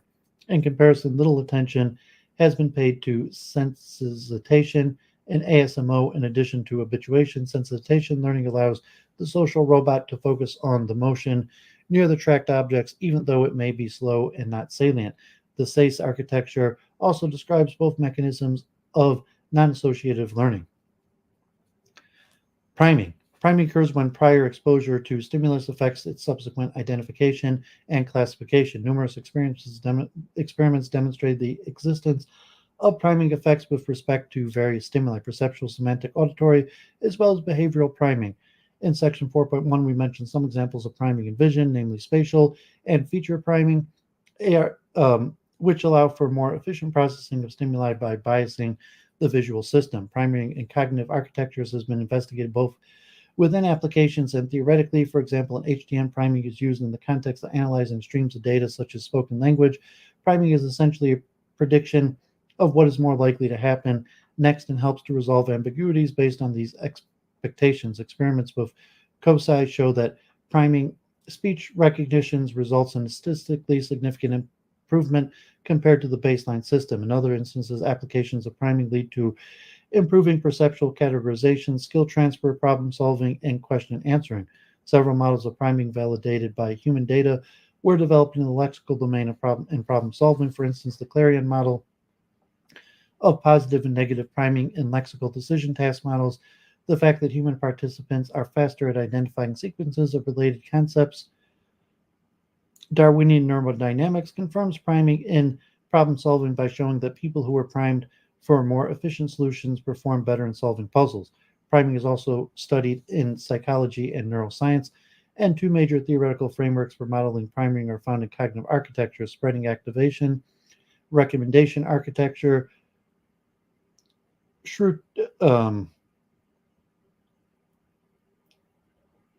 and attractor networks. The current consensus in the literature is that spreading activation has greater explanation power, but attractor networks are considered more biologically plausible. The choice of the particular paradigm may also be influenced by the representation. For instance, spreading activation is found by the localist architectures, where units correspond to concepts. When a concept is invoked, a corresponding unit is activated. The activation is spread to an adjacent related units, which facilitates their further use. Alternatively, in attractor networks, a concept is represented by a pattern involving multiple units.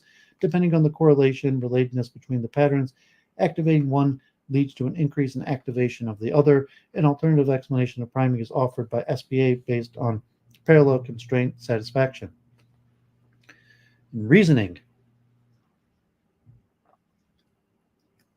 Reasoning, originally a major research topic in philosophy and epistemology in the past decades, has become one of the focal points in psychology and cognitive science as well. As an ability to logically and systematically process knowledge, reasoning can affect or structure virtually any form of human activity. As a result, aside from the classical triad of logical inference, deduction, induction, and abduction, other kinds of reasoning are now being considered, such as heuristic, defeasible, analogical, narrative, moral.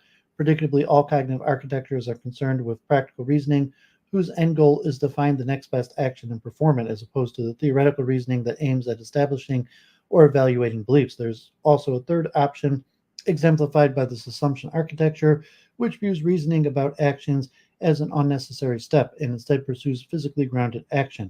Granted, one could still argue that a significant amount of reasoning and planning is required from a designed or constructed grounded system with not trivial capabilities. Otherwise, in the context of cognitive architectures, reasoning is primarily mentioned with regards to planning, decision making, and learning, as well as perception, language understanding, and problem solving. One of the main challenges a human and consequently any human level intelligence faces regularly is acting based on sufficient knowledge or making rational decisions against a background of pervasive ignorance. In addition to sparse domain knowledge, there are limitations in terms of available internal resources such as information processing capacity.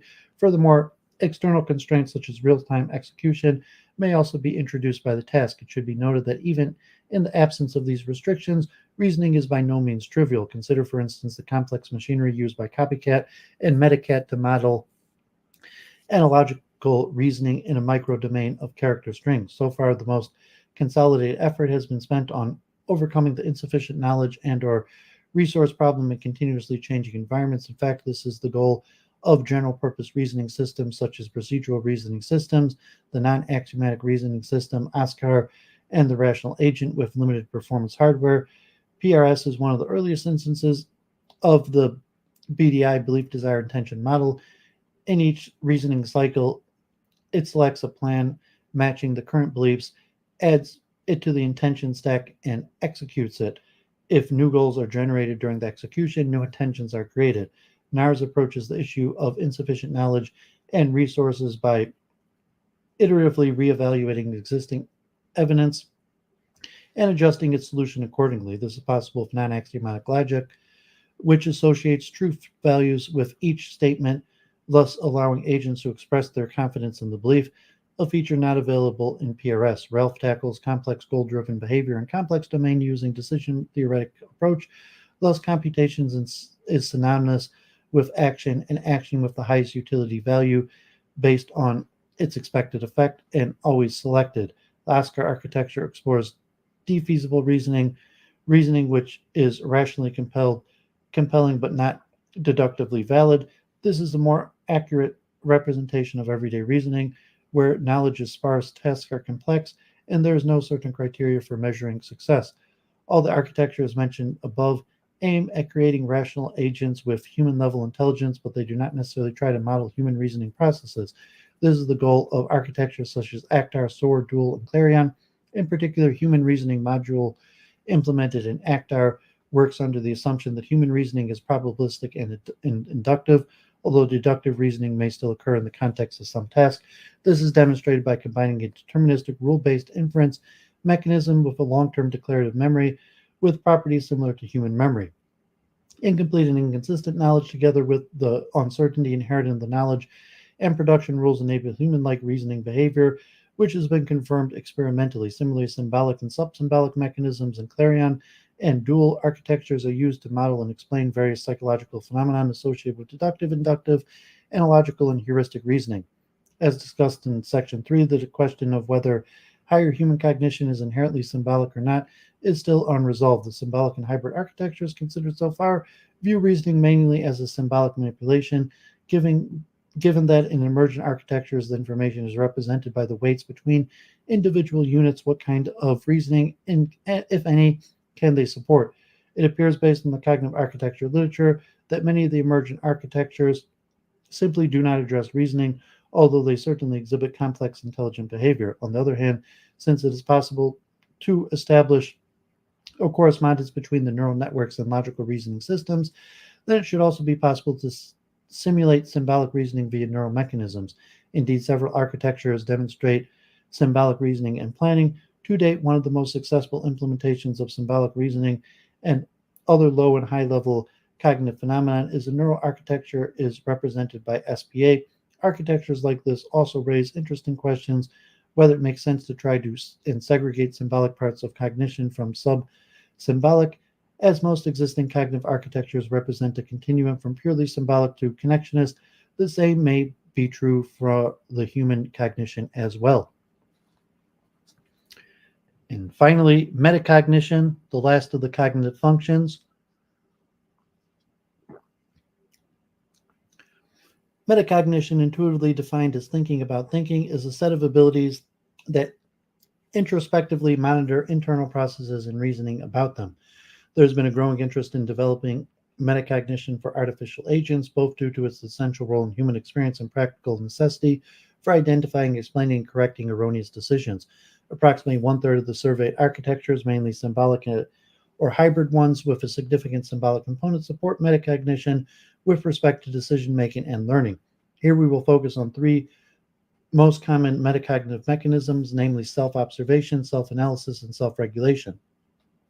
Self-observation allows gathering data pertaining to the internal operations and status of the system. This data commonly includes the availability requirements of internal resources and current task knowledge with associated confidence values. In addition, some architectures support a temporal representation trace of the current and or past solutions.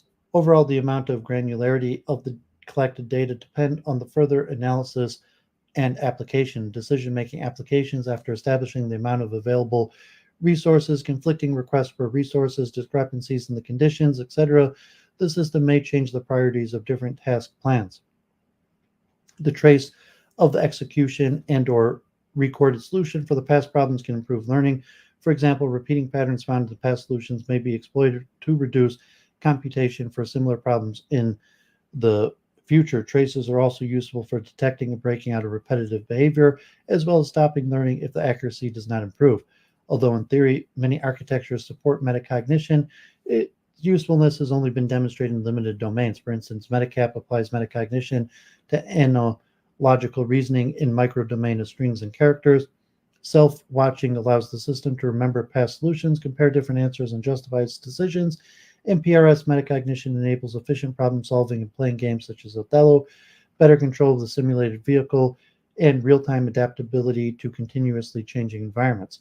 Internal error monitoring, the comparison between the actual and expected perceptual inputs, enables the SAL architecture to determine the success or failure of its actions in a simple task, such as stacking blocks, and to learn better actions in the future. The metacognitive abilities integrated in the dialogue system make the COSI architecture more robust to available dialogue patterns and increase its autonomy.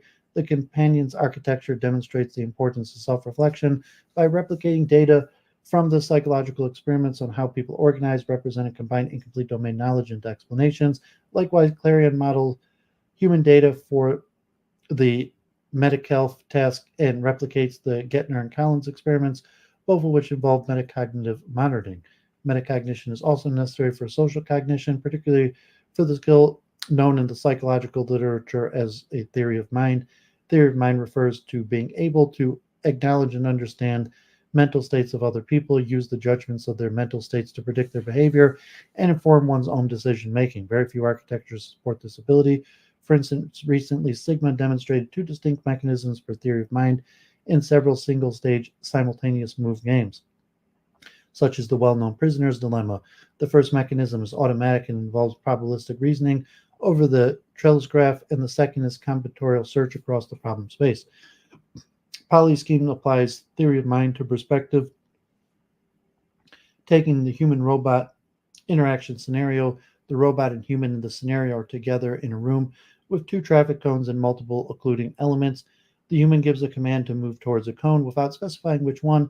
If only one cone is visible to the human, the robot can model the scene from the human's perspective and use this information to disambiguate the command. Another example is reasoning about beliefs in a false belief task. In this scenario, two agents A and B observe a cookie placed in a jar. After B leaves, the cookie is moved to another jar. When B comes back, A is able to reason that B still believes the cookie is still in the first jar. ACTAR was used to build several models of false belief and second-order false belief tasks, answering questions of the kind, where does all you think Marat will look for the chocolate, which are typically used to assess whether children develop a theory of mind. However, a particular interest in the recent development model of theory of mind based on ACT-R, which was subsequently implemented on a mobile robot. Several scenarios were set up to show how theory of mind ability can improve the quality of interaction between a robot and humans. For instance, in a patrol scenario, both the robot and a human receive the task of patrolling the south area of the building, but as they start, the instructions are changed to head west. When the human starts walking towards the south, the robot infers that she might have forgotten about the new task and reminder of the new changes. Practical applications. Cognitive architectures reviewed in this paper are mainly used as a research tool, and very few are developed outside of academia. However, it is still appropriate to talk about their practical applications, since useful and non-trivial behavior in arbitrary domains is perceived as intelligent and in a sense validates underlying theories. We seek answers to the following questions: what cognitive abilities have been demonstrated by the cognitive architectures, and what particular practical tasks have they been applied to? After a thorough search through the publications, we identified more than 900 projects implemented using 84 cognitive architectures. Our findings are summarized in Figure 10. It shows that cognitive abilities associated with applications, the total number of applications for each architecture represented by the lengths of the bar, and what application categories they belong to. The types of categories and the corresponding number of applications in each category are shown by the color and length of the bar segments, respectively. Competency areas. In order to determine the scope of research in cognitive architectures with respect to modeling various human cognitive abilities, we began with the list of human competencies proposed by Adams. This list overlaps with cognitive abilities that have been identified for the purpose of evaluation of cognitive architectures, and adds several new areas such as social interaction, emotion, building creation, quantitative skills, and modeling self-other. In the following analysis, we depart from the work of Adams in several aspects. First, these competency areas are meant for evaluating AI, and it is expected that each area will have a set of associated scenarios. Since we're unable to evaluate these concepts directly, we instead will discuss which of these competency areas are represented in existing practical applications based on published papers. Second, the authors of Adams defines the sub-areas for each competency area: tactical, strategic, physical, and social planning. Although in the following sections we will review some of these sub-areas, they are not shown in the diagram Figure 10. Perception, memory, attention, learning, reasoning, planning, and motivation, corresponding to the internal factors of Section 6 on action selection, are covered in the previous section and will not be repeated here. Actuation, which we simply interpret as the ability to send motor commands both in real and simulated environments, and social interactions, will be discussed in the following subsections on practical applications in robotics, natural language processing, and human-robot interactions. Below, we briefly examine the remaining competency areas titled Building Creation, which we have changed to Creativity. So Figure 10, the robotics, psychological experiments, games and puzzles, miscellaneous categories and clustering, computer vision, HPM, HRI, HCI, virtualization, and natural language processing. So graphical representation of the practical application of the cognitive architectures and corresponding competency areas defined in Adams. The plot is split into two columns for better readability. The right column begins being the continuation of the left one, within each column on the table shows the implemented competency areas indicated by gray colored cells. The stacked bar plots show the practical applications. The length of the bar represents the total number of practical applications found in the publications, and colored segments within each bar represent different categories and their relative importance, calculated as a proportion of the total number of applications implementing these categories. The architectures are sorted by the total number of the practical applications. For short description of the project, citation statistics for each architecture, refer to the project webpage. So you see ACT-R, by far the most practical, then ART, then SOAR. HTM, EPIC in the top 10.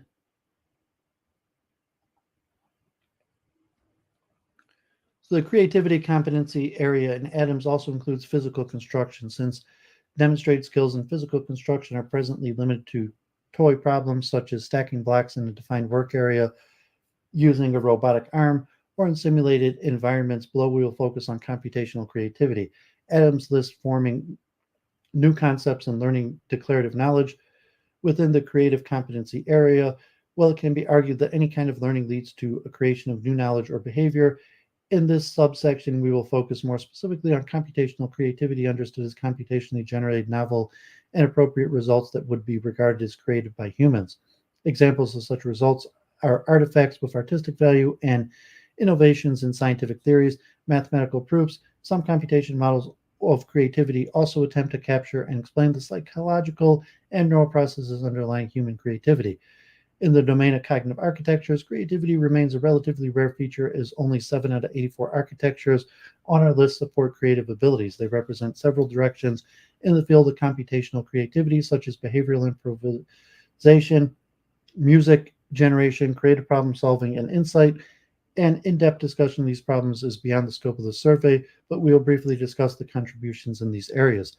AIS and MusicCog explore improvisation in storytelling and music generation, respectively. AIS enables improvisational storytelling by controlling puppets that collaborate with humans in virtual theater. The core plot of the story is predefined, as well as a set of responses and emotions for each puppet. These pre-recorded responses are combined with individual perceptions, knowledge base, state, information, and personality of the puppets. Since puppets react to both the human player and each other's action, they demonstrate a wide range of variations on the basic plots. Such directed improvisation transfers a small set of abstract directions to be playful, curious, friendly into a novel and engaging experience. A different strategy is followed by MusicCog.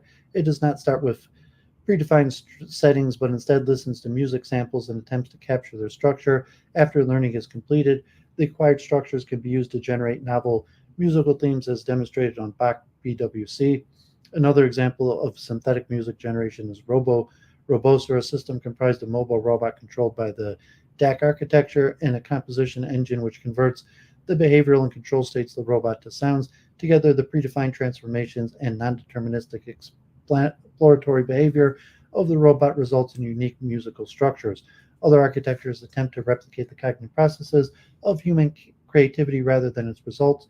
One of the early models, Copycat, extended later to Metacat, examined psychological processes responsible for analogy making and paradigm shift, also known as the aha phenomenon, in problem solving to uncover deeper patterns and find better analogies. Copycat performs a random micro exploration in many directions. A global parameter controls the degree of randomness in the system and allows it to pursue both obvious and peculiar paths. Multiple simulations in a microdomain of character streams show that such an approach can result in rare creative breakthroughs. Clarion models insights in a more cognitively plausible way and is validated on human experimental data. The sudden emergence of a potential solution is captured through the interaction between the implicit, distributed, and explicit symbolic representation. For example, explicit memory search provides stereotypical semantic associations, while implicit memory allows connecting remote concepts, hence has more creative potential. During the iterative search, multiple candidates are found throughout the implicit search and are added into explicit knowledge. Simulations confirm that the stochasticity of implicit search improves chances of solving the problem. Likewise, Darwinian neurodynamics models insights during problem solving.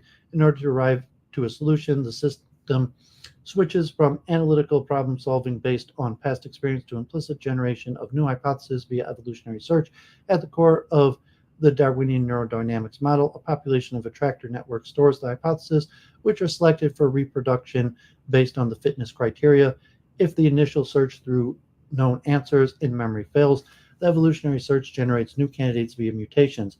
The model of insight during solving a 4-tree problem is compared to human behavioral data, accurately demonstrating the effects of priming and prior experience and the size of working memory on problem-solving abilities. Last but not least is the spiking neuron model of remote associate test, often used in creative research.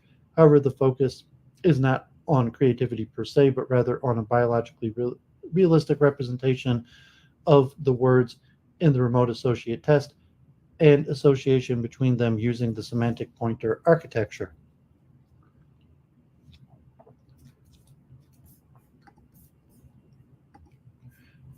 Practical application categories. We identified 10 major categories of practical applications, namely human performance modeling, games and puzzles, robotics, psychological experiments, natural language processing, human robot and human computer interaction, computer vision, categorization and clustering, virtual agents, and miscellaneous, which included projects not related to any major group but not numerous enough to be separated into group of their own. Such grouping of projects emphasizes the application of each project, although the goal of the researchers may have been different. Note that some applications are associated with more than one category. For example, SOAR has been used to play board games with a robotic arm, which is relevant to both robotics and games and puzzles. Similarly, the ACTAR model, the Tower of Hanoi, evaluated against the human fMRI data, belongs to games and puzzles and to psychological experiments. Psychological experiments. The psychological experiments category is the largest, comprising more than one-third of all applications. These include replications of numerous psychophysiological fMRI EEG experiments in order to demonstrate that cognitive architectures can adequately model human data or give reasonable explanations for existing psychological or physiological phenomena. If the data produced by the simulation matches the data in some of them or most aspects, it is taken as an indication that a given cognitive architecture can to some extent imitate human cognitive processes.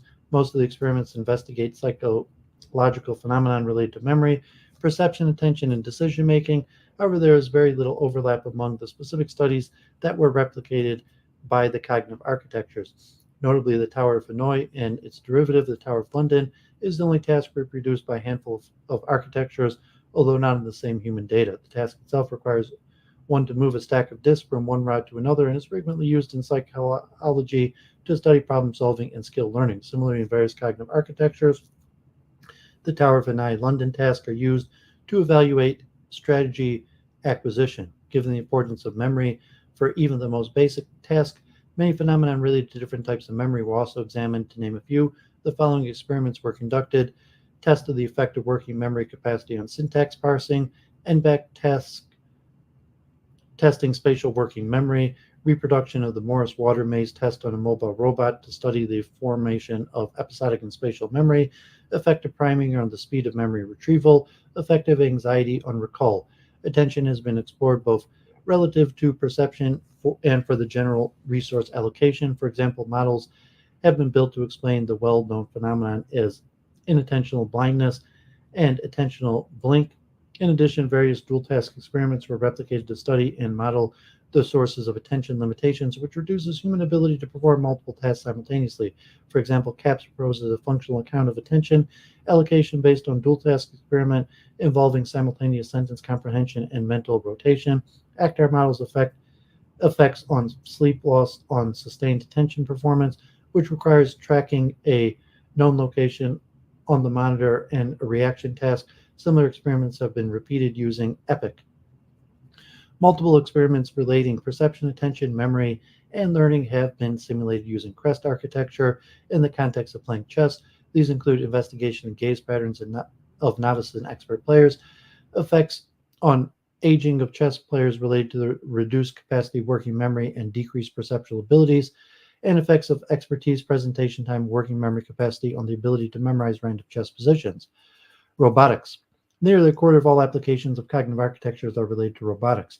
Much effort has been spent on navigation and obstacle avoidance, which are useful on their own and enable more complex behaviors. In particular, navigation in unstructured environments was implemented on an autonomous vehicles, mobile robot, and unmanned marine vehicles.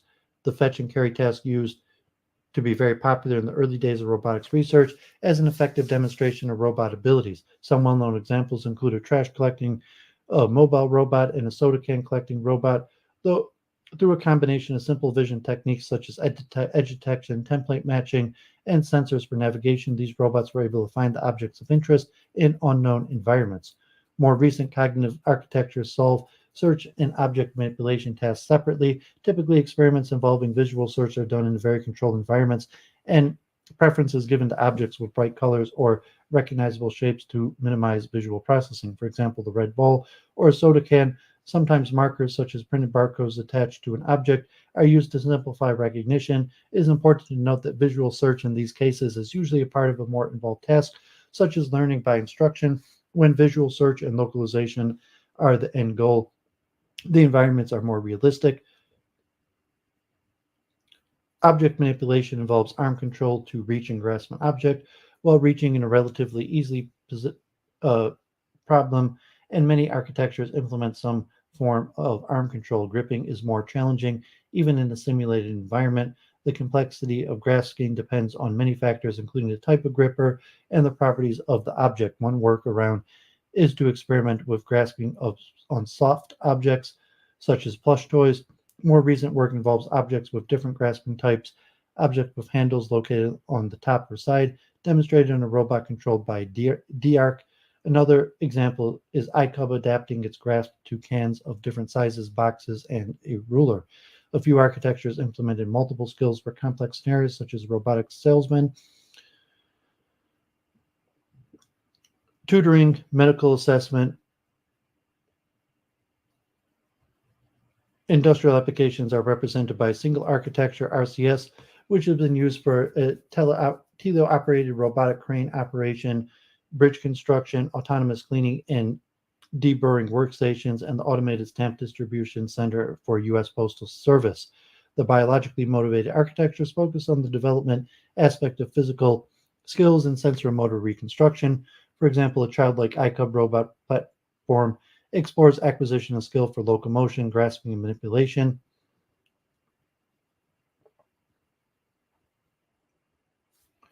Human performance modeling. Human performance modeling is an area of research concerned with the building of quantitative models of human performance in a specific task environment.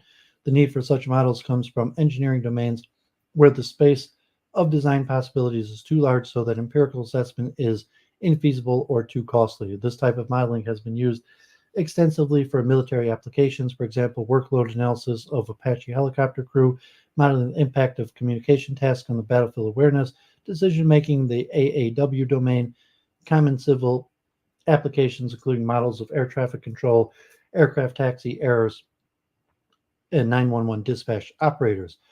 Overall, HPM, human performance modeling, is dominated by a handful of specialized architecture, including OMAR, Apex, Cognet, Midas, and Imprint. In addition, SOAR was used to implement a pilot model for large-scale distribution military simulation.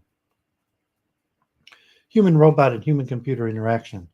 Human-robot interaction is a multidisciplinary field studying various aspects of communication between people and robots. Many of these interactions are being studied in the context of social, assistive, or developmental robots, depending on the level of autonomy demonstrated by the robot. Interactions extend from direct control, teleoperation, to full autonomy of the robot, enabling peer-to-peer collaboration.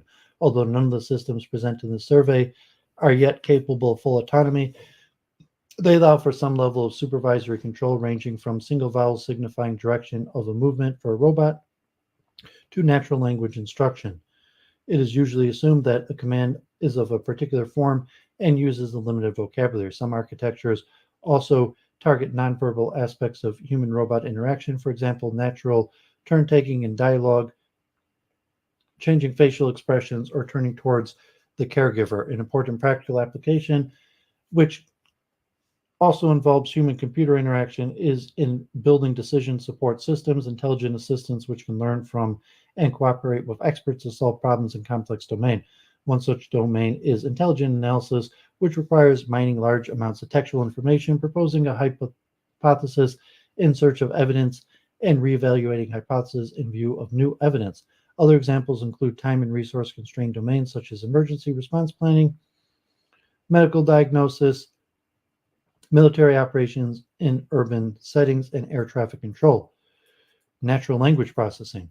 Natural language processing is a broad multidisciplinary area which studies understanding of written or spoken language in the context of cognitive architectures. Many aspects of natural language processing have been considered, from low-level auditory perception, synthetic parsing, and semantics to conversation in limited domains.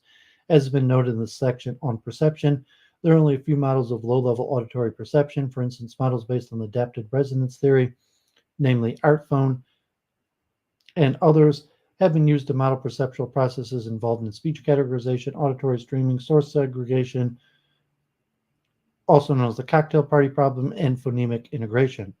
Otherwise, most research in natural language processing is related to investigation aspects of the syntactic and semantic processing of textual data. Some examples include anaphora resolution, learning English passive voice, models of syntactic and semantic parsing, and word sense disambiguation. One of the early models for real-time natural language processing, NL-SOAR, combines syntactic knowledge and semantics of simple instructions for the immediate reasoning and task and block rule. The more recent model currently used in SOAR is capable of understanding commands, questions, syntax, and semantics in English and Spanish. A complete model of human reading, which simulated gaze patterns, sequential and chromometric characteristics of human readers, semantic and syntactic analysis of sentences, recall and forgetting, was built using CAPS architecture. More commonly, off-the-shelf software is used for speech recognition and parsing, which helps to achieve a high degree of complexity and realism. For instance, a salesman robot can understand and answer questions about itself using a Microsoft Connect Speech SDK. The Playmate system used by COSI uses dedicated software for speech processing and can have a meaningful conversation, a subset of English about colors and shapes of objects on the table. The FOR architecture used speech recognition for the task of ordering books from the public library by phone. The architecture in this case increases the robustness of the automated speech recognition system based on the Olympus Ravenclaw pipeline. In general, most existing natural language processing systems are limited both in the domain of application and in terms of the syntactic structures they can understand. Recent architectures such as DARC aim at supporting more natural sounding requests like, "Can you bring me something to cut a tomato?" However, they are still in the early stages of development. Categorization and clustering. Categorization, classification, pattern recognition, and clustering are common ways of extracting general information from large datasets. In the context of cognitive architectures, these methods are useful for processing noisy sensory data. Applications in the group are almost entirely implemented by the emergent architectures such as ART and HTM, which are used as sophisticated natural neural networks. The ART network, in particular, has been applied to classification problems in a wide range of domains: movie recommendations, medical diagnostics, fault diagnostics, vowel recognition, odor identification, etc. The HTM architecture is geared more towards the analysis of time series data, such as predicting IT failures, monitoring stocks, predicting taxi passenger demand, and recognition of cell phone usage type based on the pressed key pattern. A few other examples from the non-emergent architectures include gesture recognition from tracking suits, diagnostics of the failures in telecommunications network, and document categorizations based on the information about authors and citation. Computer vision. Emergent cognitive architectures are widely applied to solving typical computer vision problems. However, these are mainly standalone examples such as handwritten character recognition, image classification, benchmarks, view and variant letter recognition, texture classification, benchmarks, and variant object recognition, etc. Computer vision applications that are part of the more involved tasks, such as navigation and robotics, are discussed in the corresponding sections. Games and puzzles. Playing games has been an active area of research in cognitive architectures for decades. Some of the earliest models for playing tic-tac-toe and 8 puzzle as a demo of reasoning and learning abilities were created in the 1980s. The goal is typically not to master the game, but to rather use it as a step towards solving similar but more complex problems. For example, Liar's Dice, a multiplayer game of chance, is used to assess the feasibility of reinforcement learning in large domains. Similarly, playing backgammon was used to model cognitively plausible learning in Act R, and in tic-tac-toe to demonstrate the ability to learn from instruction. Multiple two-player board games with conceptual overlap like tic-tac-toe, the 8 puzzle, and the 5 puzzle can be used for an effective demonstration of knowledge transfer. Compared to the classic board games used in AI research such as Deception, video games provide much more varied and challenging domain. Like board games, most video games require certain cognitive skills from a player, thus allowing the researcher to break down the problem of solving general intelligence into smaller chunks and work on them separately. In the past years, graphics complexity and response times of video games has been greatly improved. Hence, many games can be used as sensible approximations for the real-world environments. In addition to that, a simulated intelligent entity is easier to develop and less prone to damage than the one embodied in a physical robot. A combination of these factors makes video games a very valuable test platform for models of human cognition. The only drawback of using video games for research is that embedding a cognitive architecture within it requires software engineering work. Naturally, games with open source engines and readily available middleware are preferred. One such example is the Unreal Tournament game, for which Pokemon architecture serves as a middleware, making it easier to create intelligent virtual characters. Although Pokemon itself implements many cognitive functions, it is also used with modifications by other groups to implement artificial entities. Other video games used in cognitive architectures research are FreeCiv, Atari Frogger 2, Infinite Mario browser games, and custom-made games. It should be noted that aside from playing efficiently and achieved scores, the intelligent agents are also valued based on their believability. Virtual agents, although related to human performance modeling, the category of virtual agents is broader, while HPM requires models which can closely model human behavior in precisely defined conditions.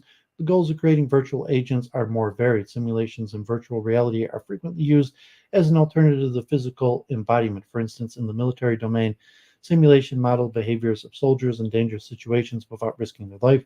Some examples include modeling agents in suicide bomber scenario, peacekeeping mission training, command and control in complex and urban terrain, and tank battle simulations. Simulations are also common for modeling behaviors of intelligent agents in civil applications. One of the advantages of virtual environments is that they can provide information about the state of the agent at any point in time.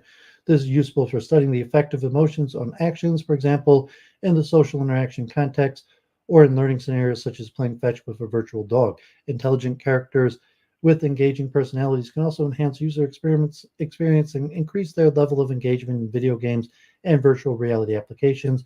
One of the examples is virtual reality drama Human Trials, which let human actors participate in an immersive performance together with multiple synthetic characters controlled by the Glare architecture. A similar project called Virtual Theater allowed users to interact with virtual characters on the screen to improvise new stories in real time.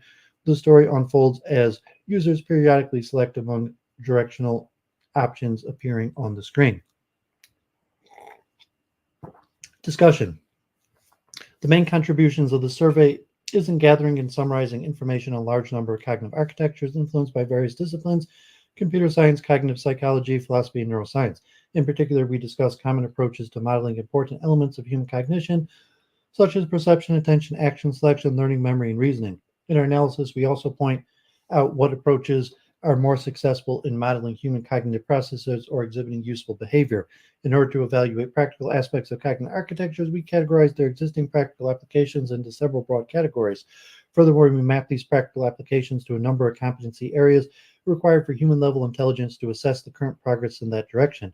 This map may also serve as an approximate indication of what major areas of cognition have received more attention than others. Thus, there are two main outcomes of this review. First, we present a broad and inclusive snapshot of the progress made in cognitive architecture research over the past 4 decades. Second, by documenting a wide variety of tested mechanisms that may help in developing explanations and models for observed human behavior, we inform future research in cognitive science and the component disciples that feed it. In the remainder of the section, we will summarize the main themes discussed in the present survey and pertaining issues which can guide directions for future research. Approaches to modeling human cognition. Historically, psychology and computer science were inspirations for the first cognitive architectures. The theoretical model of human cognitive processes and corresponding software artifacts that allowed demonstrating and evaluating the underlying theory of mind. Agent architectures, on the other hand, focus on reproducing desired behavior and particular applications demand without the constraints of cognitive plausibility. Even though they are often described as opposing, in practice, the two paradigms are not as separate in practice, which causes inconsistencies in the survey literature as discussed in section 2.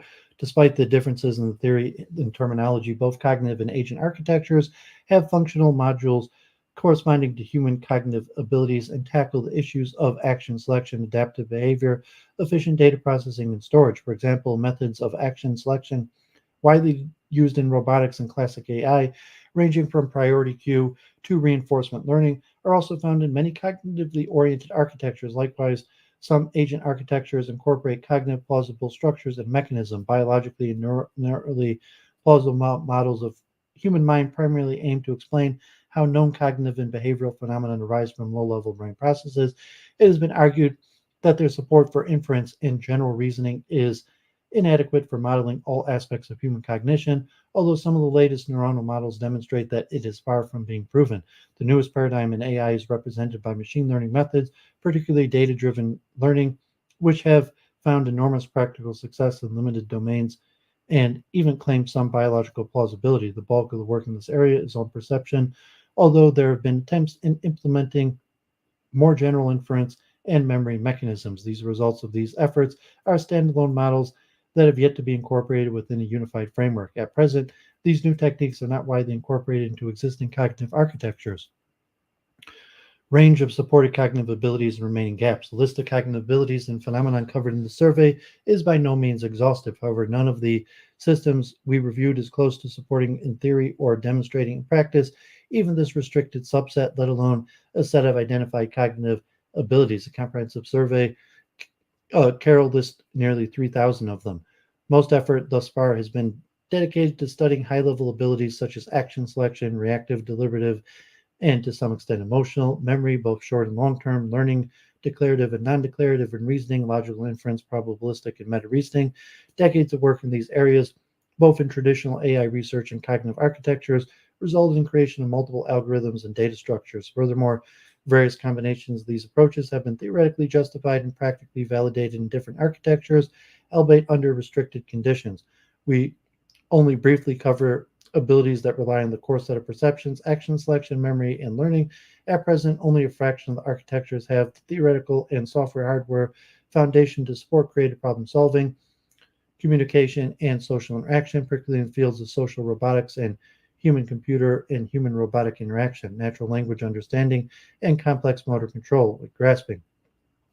With respect to the range of abilities and realism of the scenarios, there remains a significant gap between the state of the art in specialized areas of AI and the research in the areas within the cognitive architecture's domain.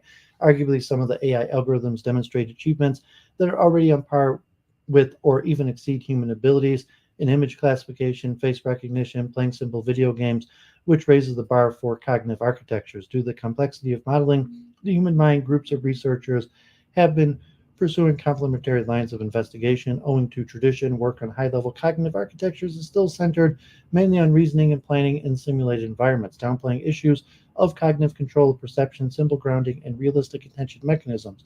On the other hand, embodied architectures must deal with the real-world constraints and thus pay more attention to low-level perception motor coupling, while most of the deliberate planning and reasoning effort is spent on navigation and motor control. There are trends towards overcoming these differences as classical cognitive architecture experiments with embodiment or are being interfaced with robotic architectures to utilize their respective strengths. There also remains a gap between the biologically inspired architectures and neural simulations and the rest of the architectures. Even though low-level models can demonstrate how neural processes give rise to some higher-level cognitive functions, they do not have the same range of efficiency in practical applications compared to the less theoretically restricted systems. Some exceptions exist. For example, Grok, a commercial application for IT analysis based on the biologically inspired HTM architecture, or neural information retrieval system, implemented as a hierarchy of art network for storing 2D and 3D part designs built for Boeing Company. Finally, most of the featured architectures cannot reuse the capabilities or accumulate knowledge as they are applied to new tasks. Instead, every new task or skill is demonstrated using a separate model, specific set of parameters, or knowledge base. Examples of architectures capable of switching between various scenarios and environments without resetting or changing parameters that sparse and are explicitly declared as such.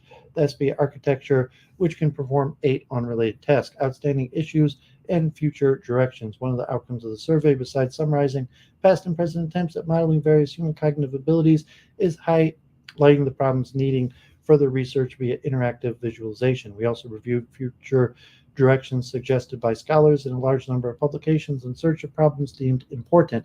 We present some of the main themes below, excluding architecture and implementation-specific issues. Adequate experimental validation. A large number of papers end in a call for thorough experimental testing of the given architecture in a more diverse, challenging, and realistic environments and real-world situations using more elaborate scenarios and diverse tasks.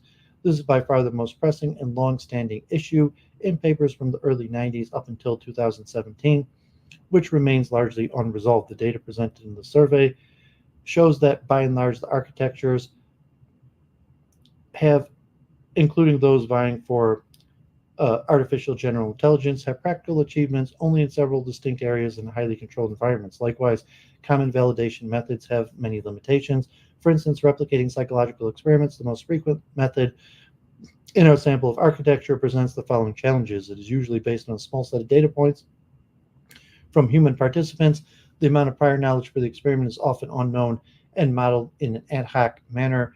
Pre-processing of stimuli is required in case the architecture does not possess adequate perception, and furthermore, the task definition is narrow and tests only a particular aspect of the ability. Overall, such restricted evaluation tells us little about the actual abilities of the system outside the laboratory setting.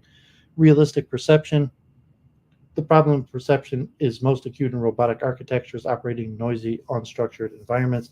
Frequently mentioned issues include the lack of acute vision, accurate localization and tracking, robust performance under noise and uncertainty, and the utilization of context information to improve detection and localization. More recently, deep learning is being considered as a viable option for bottom-up perception. These concepts are supported by our data as well. Overall, in comparison to higher-level cognitive abilities, the treatment of perception and vision in particular is rather superficial, both in terms of capturing the underlying process and practical applications. For instance, almost half the reviewed architectures do not implement any vision. The remaining projects, with few exceptions, either default to simulations or operate in controlled environments. Other sensory modalities such as audition, proprioception, and touch often rely on off-the-shelf software solutions or are trivially implemented via physical sensor simulations. Multimodal perceptions and the architectures that support it is approached mechanistically and is tailored for a particular application. Finally, bottom-up and top-down interactions between perception and higher-level cognitions are largely overlooked, both in theory and practice. As discussed in Section 5, many of the mechanisms are a byproduct of other design decisions rather than the result of deliberate efforts. Human-like learning, even though various types of learning are represented in the cognitive architecture, there is still a need for developing more robust and flexible learning mechanisms. Knowledge transfer and accumulation of new knowledge without affecting prior knowledge. Learning is especially important for the developmental approach to modeling cognition, specifically motor skills and new declarative knowledge. However, artificial development is restricted to far less efficient because visual and auditory perception in robots is not yet on par with even the small children. Neural communication. Verbal communication is one of the most common mode of interaction between artificial agents and humans. Many issues are yet to be resolved as current approaches do not possess a sufficiently large knowledge base for generating dialogues and generally lack robustness. Few, if any, architectures are capable of detecting the emotional state and intentions of the interlocutor or give personalized responses. Nonverbal aspects of communication, such as performing and detecting gestures and facial expressions, natural turn taking, are investigated by only a handful of architectures, many of which are no longer in development. As a result, demonstrated interactions are heavily scripted and often serve as voice control interfaces for supplying instructions instead of enabling collaboration between human and the machine. Autobiographic memory. Even though memory, a necessary component of any computational model, is well represented and well researched in the domain of cognitive architectures, episodic memory is comparatively under-examined. The existence of this memory structure has been known for decades and is important for learning, communication, and self-reflection is widely recognized. However, episodic memory remains relatively neglected in computational models of cognition. This is also true for general models of the human mind, such as Soar and Icarus, which included it relatively recently. Currently, the majority of the architectures save past episodes as timestamp snapshots of the system state of the system. This approach is suitable for agents with a short lifespan and limited representational detail, but more elaborate solutions will be needed for lifelong learning and managing large-scale memory storage. The issue of scale are relevant to other types of long-term memory as well. Computational performance. The problem of computational efficiency, for obvious reasons, is more pressing in robotic architectures and interactive applications. However, it is reported for non-embodied architectures, particularly neural simulations, how overall time and space complexity is glossed over in the literature, frequently described in qualitative terms, real-time without specifics, or omitted from discussion altogether. A related point is an issue of scale. It has been shown that scaling up existing algorithms to large amounts of data introduces additional challenges such as the need for more efficient data processing and storage. For example, the difficulties associated with maintaining a knowledge base equivalent to human brain memory storage capacity, as discussed in Section 7. These problems are currently addressed by only a handful of architectures even though solving them is crucial for further developing of theoretical and applied AI. In addition to concerns collectively expressed by the researchers and supported by the data in the survey, below we examine two more observations: the need for an objective evaluation of the results and measuring the overall progress towards understanding and replicating human-level intelligence, and reproducibility of the research in the cognitive architectures. Comparing evaluation of cognitive architectures, the resolution of the commonly acknowledged issue hinges on the development of objective and extensive evaluation procedures. We have already mentioned as one of the issues that individual architectures are validated using a disjointed and sparse set of experiments, which cannot support claims about the abilities of the system or adequately assess its representational power. However, comparisons between architectures and measuring overall progress in the field entails an additional set of challenges.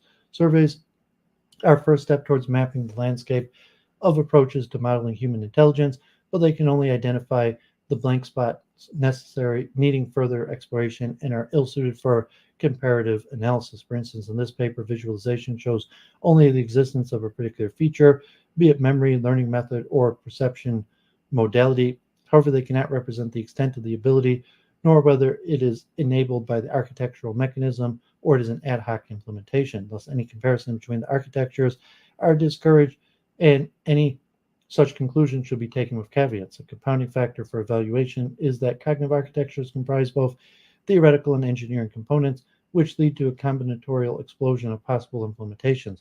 Consider, for example, the theoretical and technical nuances of various instantiations of the global workspace concept, Arcadia, ASMO, and LIDA, or the number of planning algorithms and approaches to dynamic action selection in Section 6. Furthermore, building a cognitive architecture is a major commitment, requiring years of development to even put the basic components together. Average age of projects in our sample is 15 years, making any major changes harder with time. Thus, evaluation is crucial for identifying more promising approaches and pruning suboptimal paths of exploration.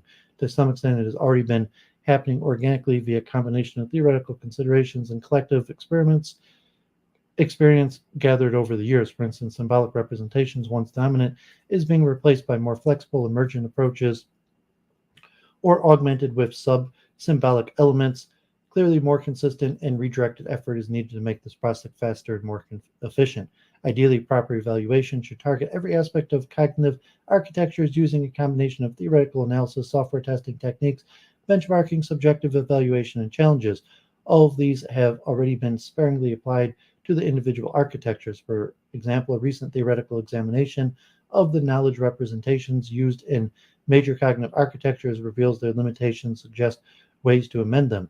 Over the years, a number of benchmarks and challenges have been developed in other areas of AI, and a few have already been used to evaluate cognitive architectures, like the 2K bot prize competition. Various benchmarks, including satellite image classification, medical data analysis, and face recognition, as well as robotic competitions such as the AAI robot competition and RoboCup. Test probing multiple abilities via a series of tests are suggested for evaluating cognitive architectures and general purpose AI systems. Some examples include cognitive decathlon and the iathlon, both inspired by the Turing test, as well as the Cattell-Horn-Carrero model examining factors of intelligence, or a battery of tests for assessing different cognitive dimensions proposed by Samsonovich. However, most of the work in the area remains theoretical and has not resulted in solid proposals ready to be implemented or complete frameworks. For the further discussion of ample literature concerning the evaluation of AI and cognitive architecture, we refer the reader to a very recent and comprehensive review of these methods in Hernandez-Orello 2017. Reproducibility of the results. Literature on cognitive architecture gives far more importance to the cognitive, psychological, or philosophical aspects of modeling human cognition, while technical implementation details are often incomplete or missing. For example, in Section 5 on visual processing, we list architectures that only briefly mention some perpetual capabilities, but are not specific enough for analysis. Likewise, justification for using particular algorithms, representations, along with their advantages and limitations, are not always disclosed. Such lack of full technical detail compromises reproducibility of the research. In part, this issue can be alleviated by providing access to the software source code but only 1/3 of the architectures do so. To a lesser extent, this applies to architectures such as BBD, SAS, Kismet, Ymir, Subsumption, and a few others that are physically embodied and depend on a particular robotic platform. However, the majority of the architectures we reviewed have substantial software component releasing, which could be of benefit to the community and to the researchers themselves. For instance, cognitive architectures such as ART, ACT-AR, and SOAR, HTM, and Pokemon are used by many researchers outside the main developing group. In conclusion, our hope is that this work will serve as an overview and a guide to the vast field of cognitive architectures. Researchers, we strive to objectively and quantitatively assess the state of art in modeling and human cognition. Okay, so God bless. That one was really long. Hopefully some people gained from it. The chat died out like an hour ago, but if there's some people watching it, hopefully this is beneficial. So cognitive architectures is definitely something we will return to again and again.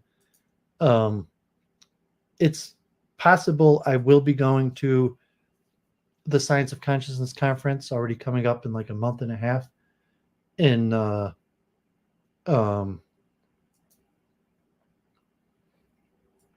Arizona, Professor Hameroff. So it could be over the next month. I will try to do a comprehensive review of theories of mind.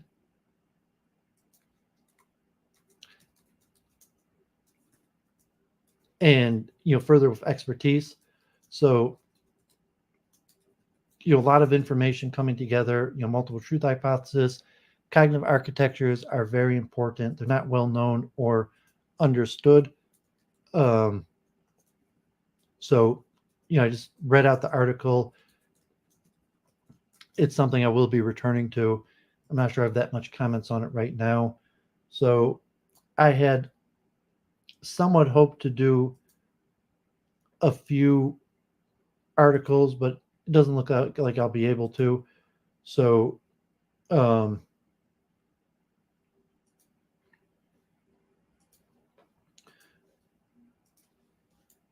just share these articles again.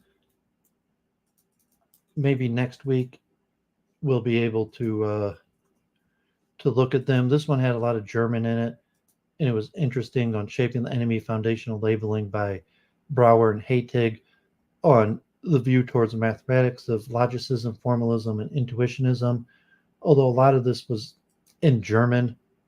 So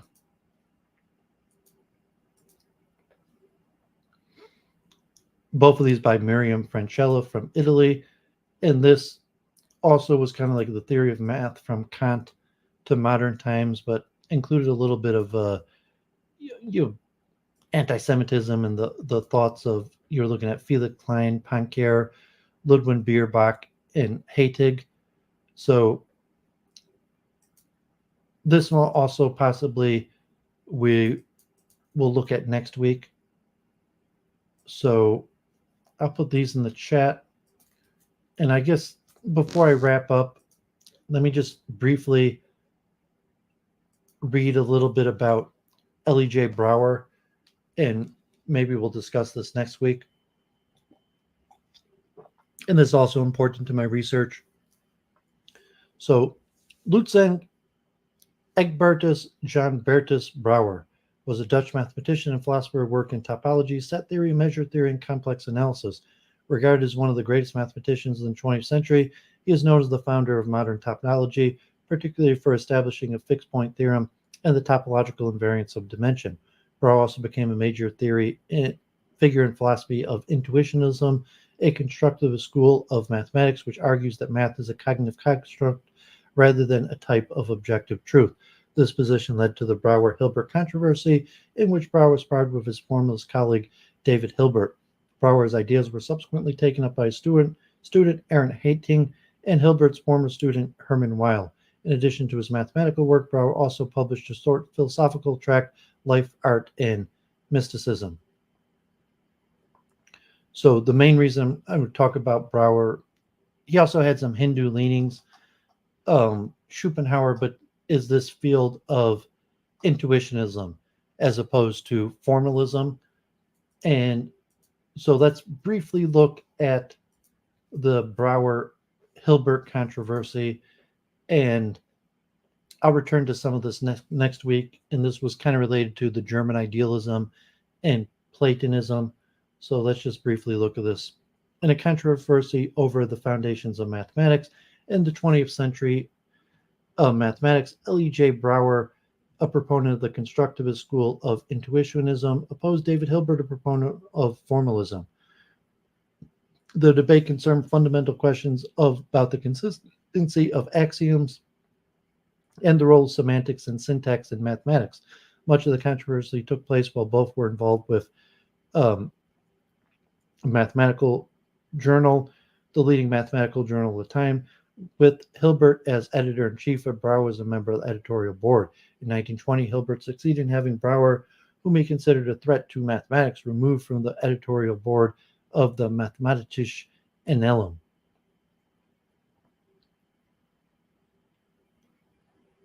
So formalism is the view that holds statements of mathematics and logic can be considered to be statements about the consequences of the manipulation of strings using established manipulation rules, as where intuitionism is an approach where mathematics is considered to be purely the result of constructive mental activity of humans rather than the discovery of fundamental principles claimed to exist in objective reality. Background. The controversy started with David Hilbert's axiomization of geometry in the late 1890s. In his biography of Kurt Gödel, John Dawson observed that partisans of three principal philosophical positions took place in the debate, these being of the logicists of Gottlieb Frege and Bertrand Russell, the formalist David Hilbert and the school of collaborators, and the constructivist Henry Poincaré and Herbert Weil. Within the constructivist school was the radical self-named intuitionist Brouwer. Brief history of the Brouwer and intuitionism. Brouwer founded the mathematical philosophy of intuitionism as a challenge to the then prevailing formalism of David Hilbert and his collaborators Paul Bernays, Wilhelm Ackermann, John von Neumann, and others. As a variety of constructive mathematics, intuitionism is a philosophy of the foundation of mathematics which rejects the law of the excluded middle in mathematical reasoning. After completing his dissertation, Brouwer decided not to share his philosophy until he established his career. By 1910, he had published a number of important papers, in particular the fixed-point theorem. Hilbert admired Brouwer and helped him receive a regular academic appointment in 1912 at the University of Amsterdam. After becoming established, Brouwer decided to return to intuitionism. In the late 1920s, Brouwer became involved in a public controversy with Hilbert over the editorial policy at the Mathematisches Annalen, at that time a leading learned journal. He became relatively isolated. The development of intuitionism as a source was taken up by a student, Arndt Heiting. Origins of the disagreement. The nature of Hilbert's proof on the Hilbert basis theorem from 1888 was controversial, although Leopold Kronecker, a constructivist, had conceded. Hilbert would later respond to others' similar criticisms that many different constructions are subsumed under one fundamental idea. In other words, to quote Hilbert's biographer Constance Reed, through a proof of existence, Hilbert had been able to obtain a construction. The proof, the symbols on the page, was the object. Brouwer was not convinced, and in particular objected to the use of the law of the excluded middle over infinite sets. Hilbert responded, taking the principle of the excluded middle from the mathematician is the same as prohibiting the boxer the use of his fist. Validity of the law of the excluded middle. In his address delivered in 1927, Hilbert attempted to define his axiomatic system as having important general philosophical significance.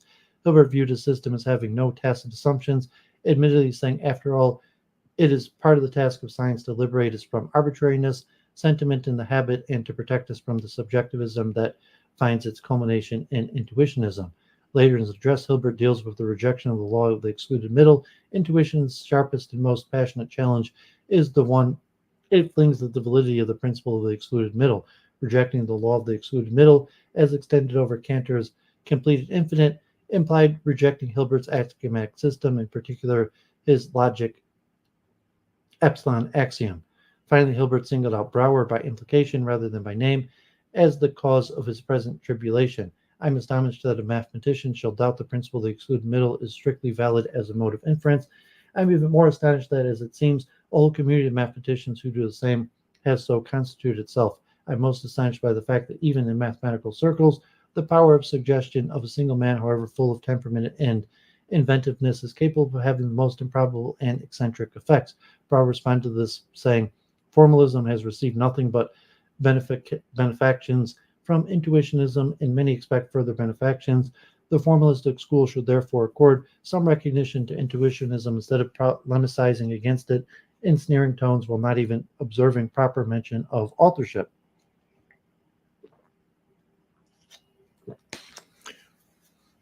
Deeper philosophical differences. A philosophical defeat in the quest for truth and the choice of axioms.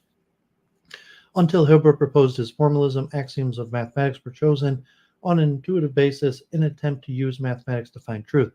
Aristotelian logic is one such example. It seems logical that an object either has a stated property or it does not have that property, but not both simultaneously.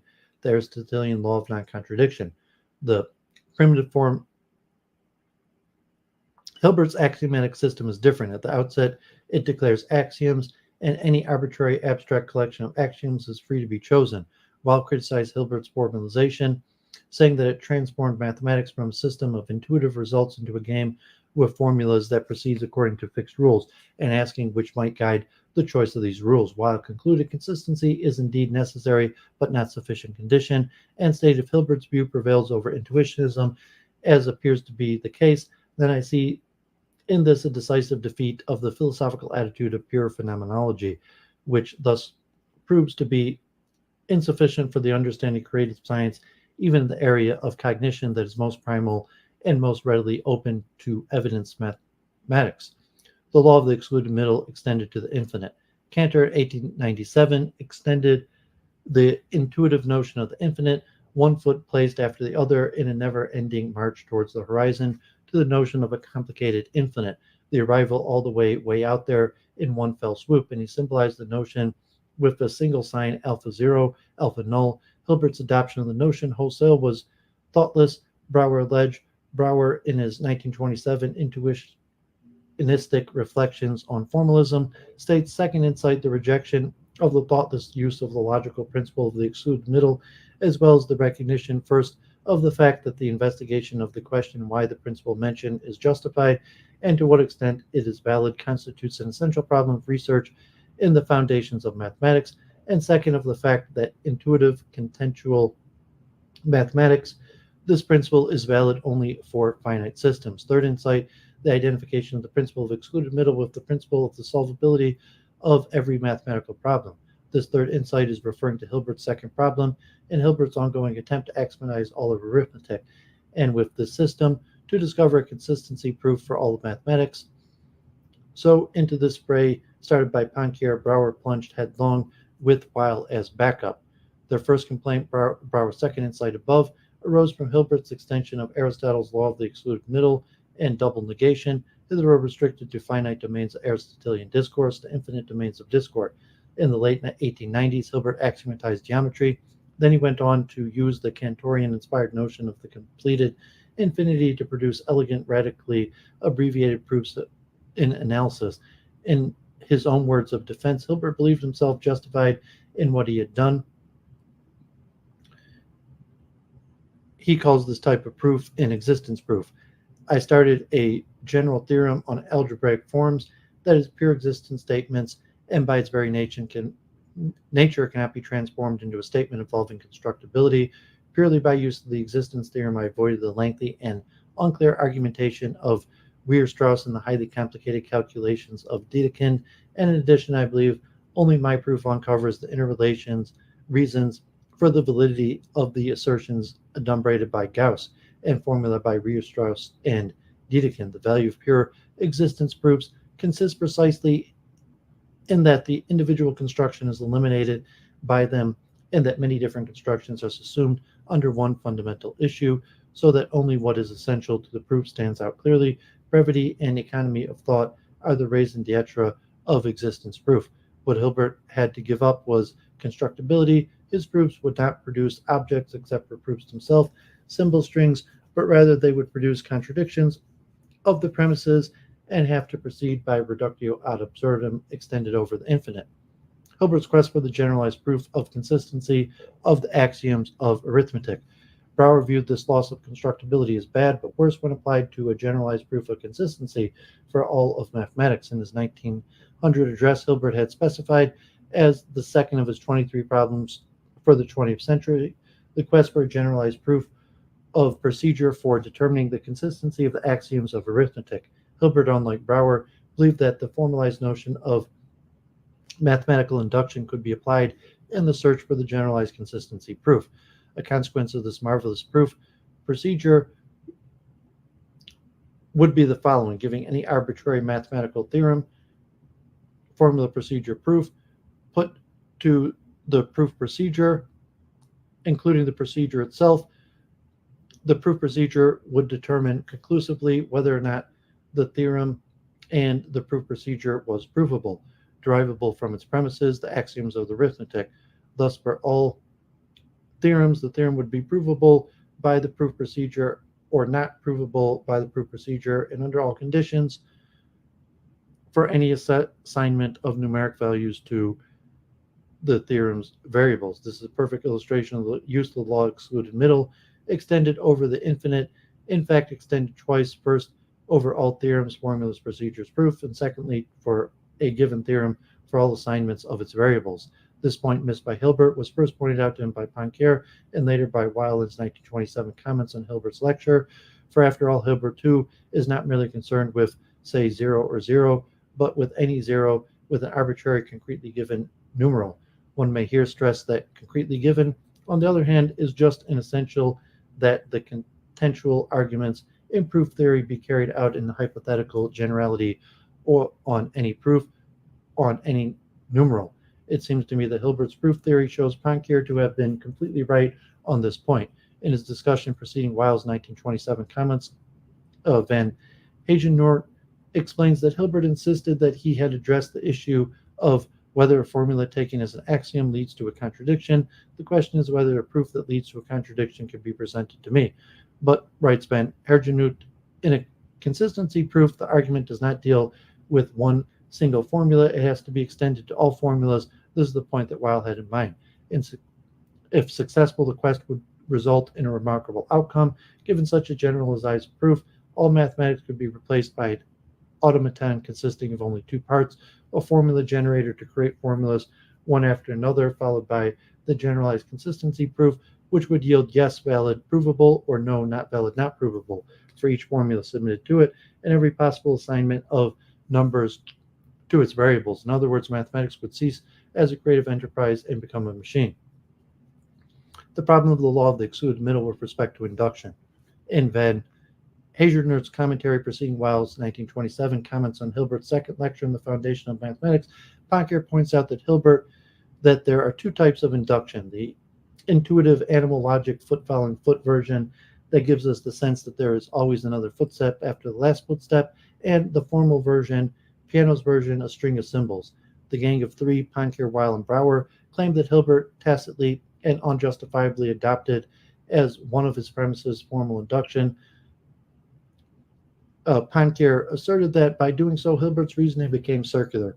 Weil's agreement and Brouwer's polemics ultimately forced Hilbert and his disciple Herbrand, Bernays, and Ackermann to re-examine their notion of induction, to eschew the assumption of a totality of all the objects X of an infinite collection, and intuitionistically assume that the general argument proceeds one X after another ad infinitum.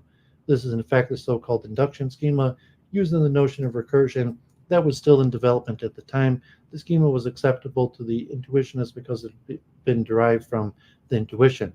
To carry this distinction further, Klein distinguishes between three types of mathematic induction: the formal induction rule, Peano's axiom, the inductive definition, and the definition by induction, recursive definition of a number, theoretical function, or predicate.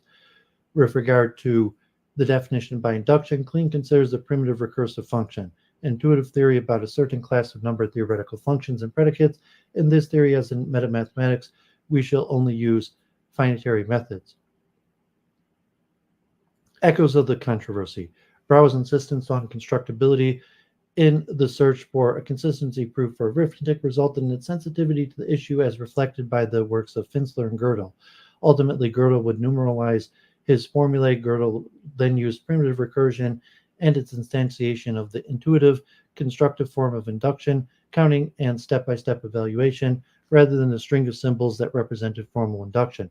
Gödel was so sensitive to this issue that he took great pains in his 1931 paper to point out that his Theorem 6, the so-called first incompleteness theorem, is constructive.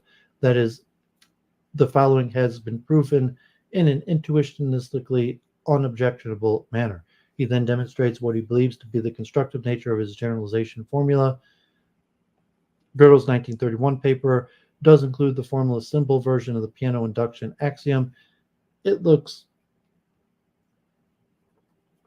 but he does not appear to use this in the formalist sense. Note that there is contention around this point. Gödel specifies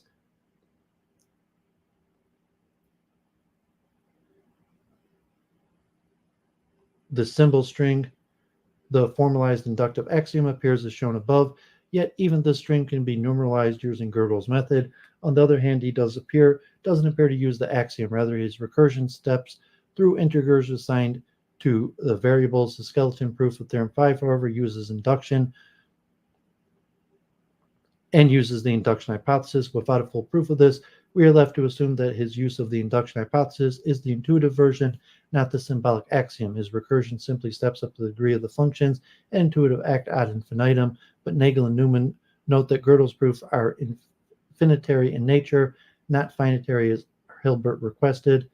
While Gödel insisted that they are intuitionistically satisfactory, they are not incompatible proofs, as long as the law of the excluded middle over the completed infinite set isn't invoked anywhere in the proofs. Despite the last half 20th century continued expansion in mathematics, this issue has not entirely gone away. Here are two examples. First, the premise of an argument, even ones considered beyond questioning, are always fair game. A hard look at the premises of Turing's 1936-7 work led by Rodman Gandy to propose his principles for mechanisms that throw in the speed of light as a constraint. Secondly, Brouwer, in his Tacit Knowledge and Mathematical Progress, delves deeply into the matter of semantic versus syntax. In his paper, Hilbert, Poincare, Frege, and Weil duly make their appearances. He examines the core problem and axiomatic proofs and tacit assumptions of an experienced thinking mind. To be successful, it must come to the argument equipped with prior knowledge of the symbols and their use. The semantics behind the mind, the syntax. Mathematics is a purely formal system of symbols without a human being possessing the well-known know-how for dealing with the symbols is impossible. According to the chemist Polanyi, the ideal of the form of knowledge that is strictly explicit is contradictory because without tacit knowledge, all formulas, words, and illustrations would become meaningless. Klein on the Brouwer Hilbert, a serious study of the foundational controversy, can be found in Stephen Klein's Introduction to Metamathematics, particularly in Chapter 3, A Critique of Mathematical Reasoning. He discusses the paradoxes, first inferences from the paradoxes, in predictive definitions, logicism, intuitionism, formalism, formalization of a theory. Klein takes the debate seriously, and throughout his book, he actually builds the two formal systems. He shows that these logical laws, such as double negation, that are disallowed in the intuitionist system. Okay, so this is something I'm going to return to in the future. Next week, we're going to look at the debate between intuitionalism, formalism, and logicism, and is related to some of the stuff I had done with the portraits. Bertrand Russell and Frege are a logicist, Hilbert's a formalist, and then the intuitionist school, Poincare. The next portrait series, I'm probably going to go over Poincare and Helmholtz and the foundation of science. So we looked a little bit at the modern formulation of metaphysics under logical notation. And so the intuitional school will be a little bit important and relate to like the German idealism and the forms and the Platonic. And the next portrait series, we're going to look at probably the foundation of modern science. Maybe we'll look at like Whewell and Quine, Mach, Poincare, and Helmholtz or something like that. Hopefully 5 people, and it doesn't look like it's going to happen this Wednesday, but the following Wednesday we'll go back to the Greeks and we'll look at the metaphysics of Aristotle and Plato and the Greek skeptics, and then we'll take maybe a few issues and see how they progress from Greek to modern times. So, God bless. I think I'm going to sign off. Not much activity in the chat, but you appreciate people tuning in, and the super chats. So Zakaria and Ricardo definitely appreciate the super chats. We'll see what happens with the war in Israel. Kind of the tit for tat, or still waiting to see if anything major is going to happen. Could go either way. So you just have to wait and see. And we'll see if James gets back to me on the modern day debates, with the debate with Daniel for the truth of what's true, Islam or Judaism. So I would look forward to that. So hopefully that works out. And if it does, post that on social media. And if it's a little ways out, maybe we'll do some preparation, or if it comes right away, just write up a PowerPoint. I've thought through quite a bit how I would organize it. I didn't do a PowerPoint yet because maybe it's not going to happen, and PowerPoints are quite a bit of work. So, but I've thought through so that even if it, was going to be in a few days, I could probably draw up a PowerPoint in a day, because I've thought through how I want to organize it. So, God bless everyone. Have a great week. And Jenny Simon, she gets her channel together, so you could subscribe to her channel, see her screaming, and or else just reach out on social media. And God bless. Have a great night.